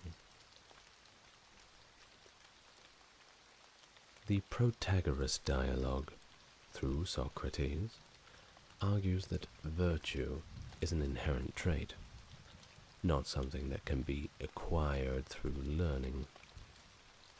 It suggests that individuals do not intentionally commit wrongdoing, and possessing knowledge of what is good inherently leads to doing what is good. A perspective that ties knowledge and virtue closely together. In the Republic, Plato extensively examines the concept of justice, both at the individual and societal levels. By probing the question, what is justice, Plato not only contributes to the metaphysics, but also informs ethics and politics. The exploration revolves around the basis of moral and social obligations, with Plato asserting that the fundamental responsibility is to seek wisdom. Wisdom, in turn, leads to understandings of the forms of the good, which Plato views as the supreme form, transcending even the concept of being. According to Plato, justice is achieved when the knowledge of how to fulfill one's moral and political role in society is effectively put into place. This foundational idea forms the basis for Plato's ethical and political philosophy, emphasizing the pursuit of wisdom as the key to a just and virtuous society. Politics. Plato's dialogues extensively explore political concepts, with some of his most renowned doctrines found in works like the Republic, Laws, and Statesman. However, it's important to note that these doctrines are not directly spoken by Plato, and interpretations may of course vary between dialogues, making it challenging to straightforwardly attribute them to Plato's personal views.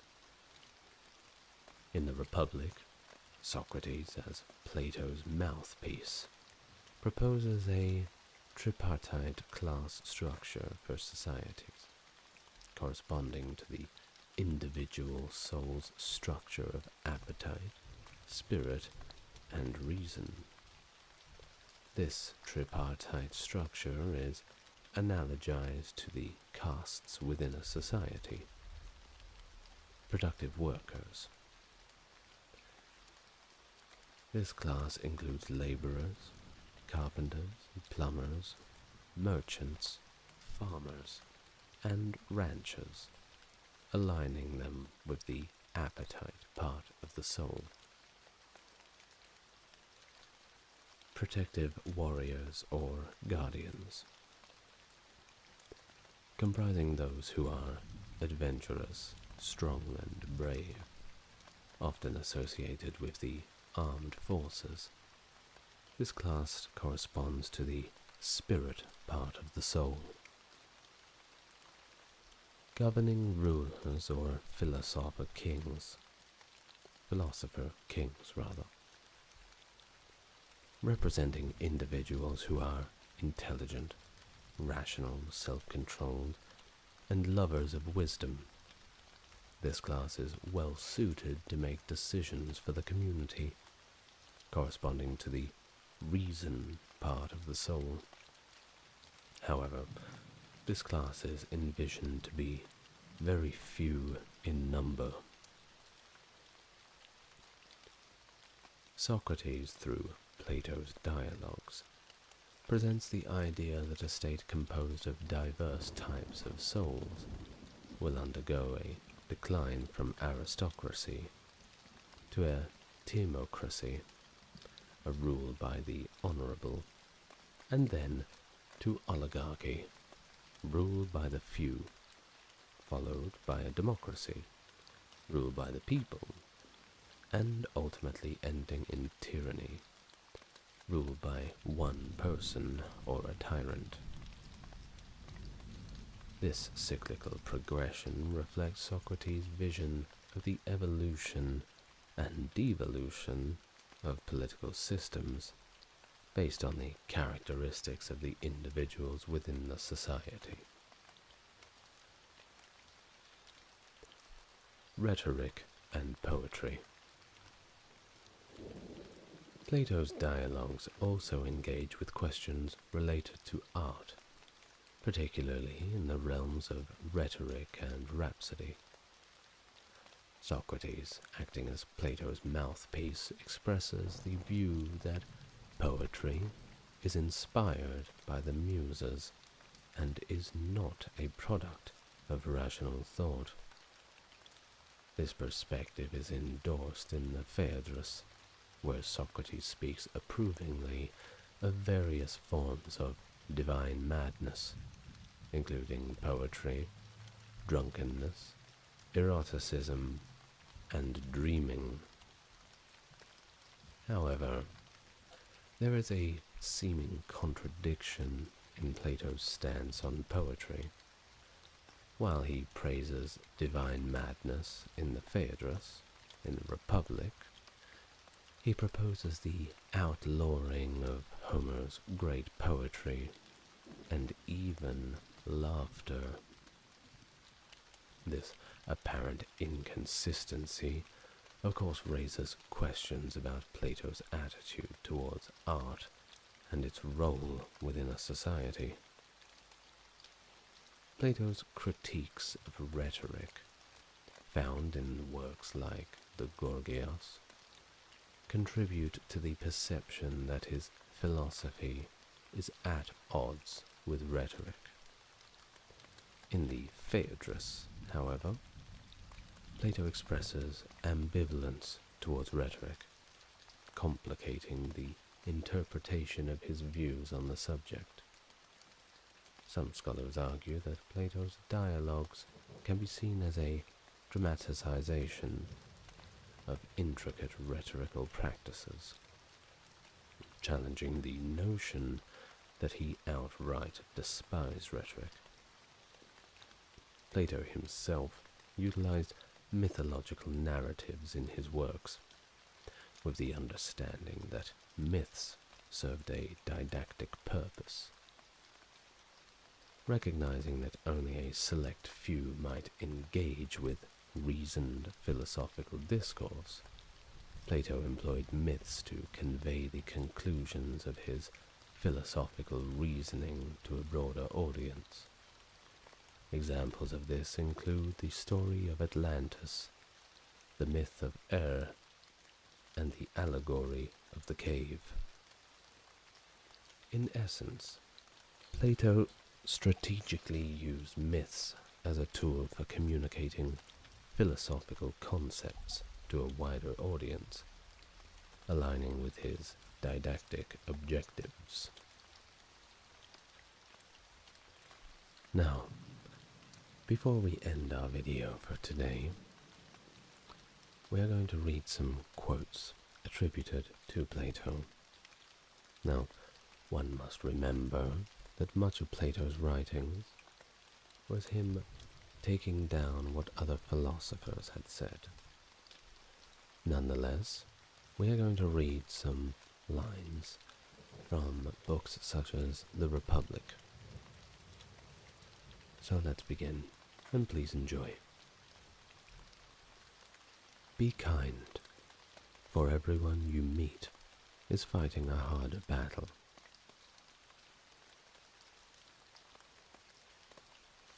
Only the dead have seen the end of war.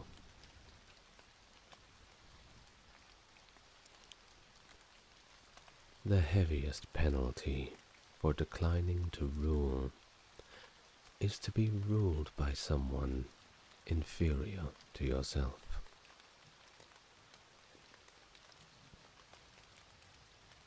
I am the wisest man alive, for I know one thing, and that is that I know nothing.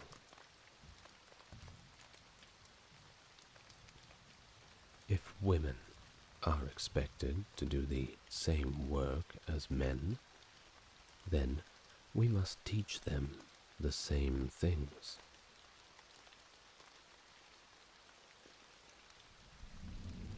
The beginning is the most important part of the work.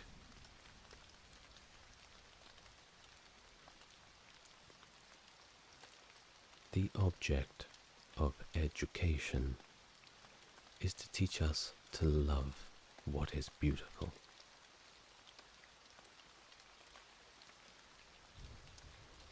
Bodily exercise, when compulsory, does no harm to the body, but knowledge, which is acquired under compulsion, obtains no hold on the mind.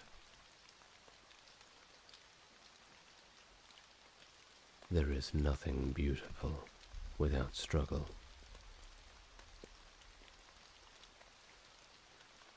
Either we shall find what it is we are seeking, or at least we shall free ourselves from the persuasion that we know what we do not know.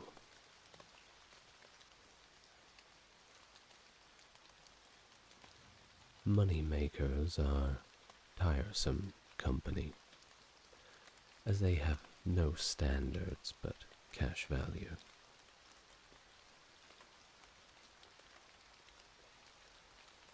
Those who do not know must learn from those who do.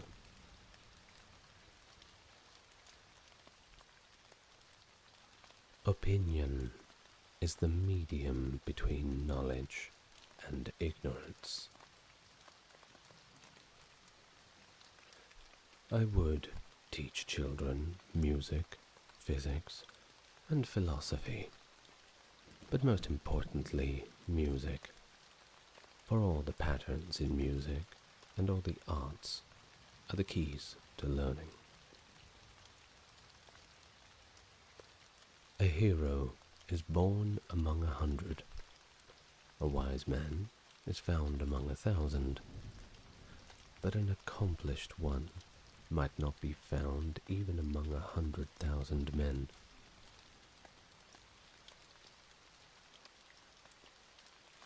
Have you ever sensed that our soul is immortal and never dies? Poets utter great and wise things, which they do not themselves understand.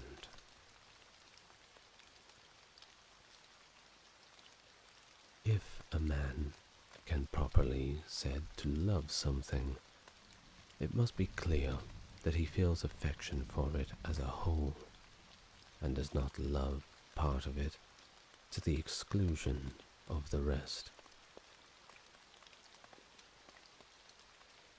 Any man may easily do harm, but not every man can do good to another.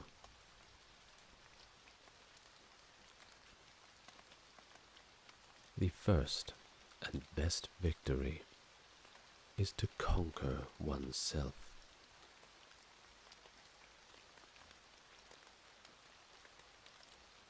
To fear death, my friends, is only to consider ourselves wise without really being wise, for it is to think that we know what we do not know, for no one knows whether death may not be the greatest good that can happen to a man. True friendship can exist only between equals. And so, when a person meets the half that is his very own, whatever his orientation, whether it's to young men or not, then something wonderful happens. The two are struck from their senses by love, by a sense of belonging to one another, and by desire that they don't want to be separated from one another, not even for a moment.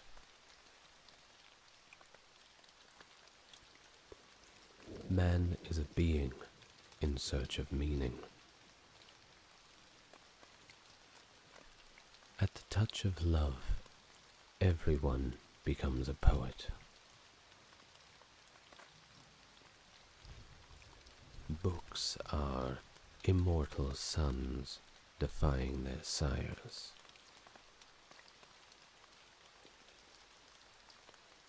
The soul takes flight to the world that is invisible, but there arriving she is sure of bliss and forever dwells in paradise. No wealth can ever make a man at peace with himself if he is bad.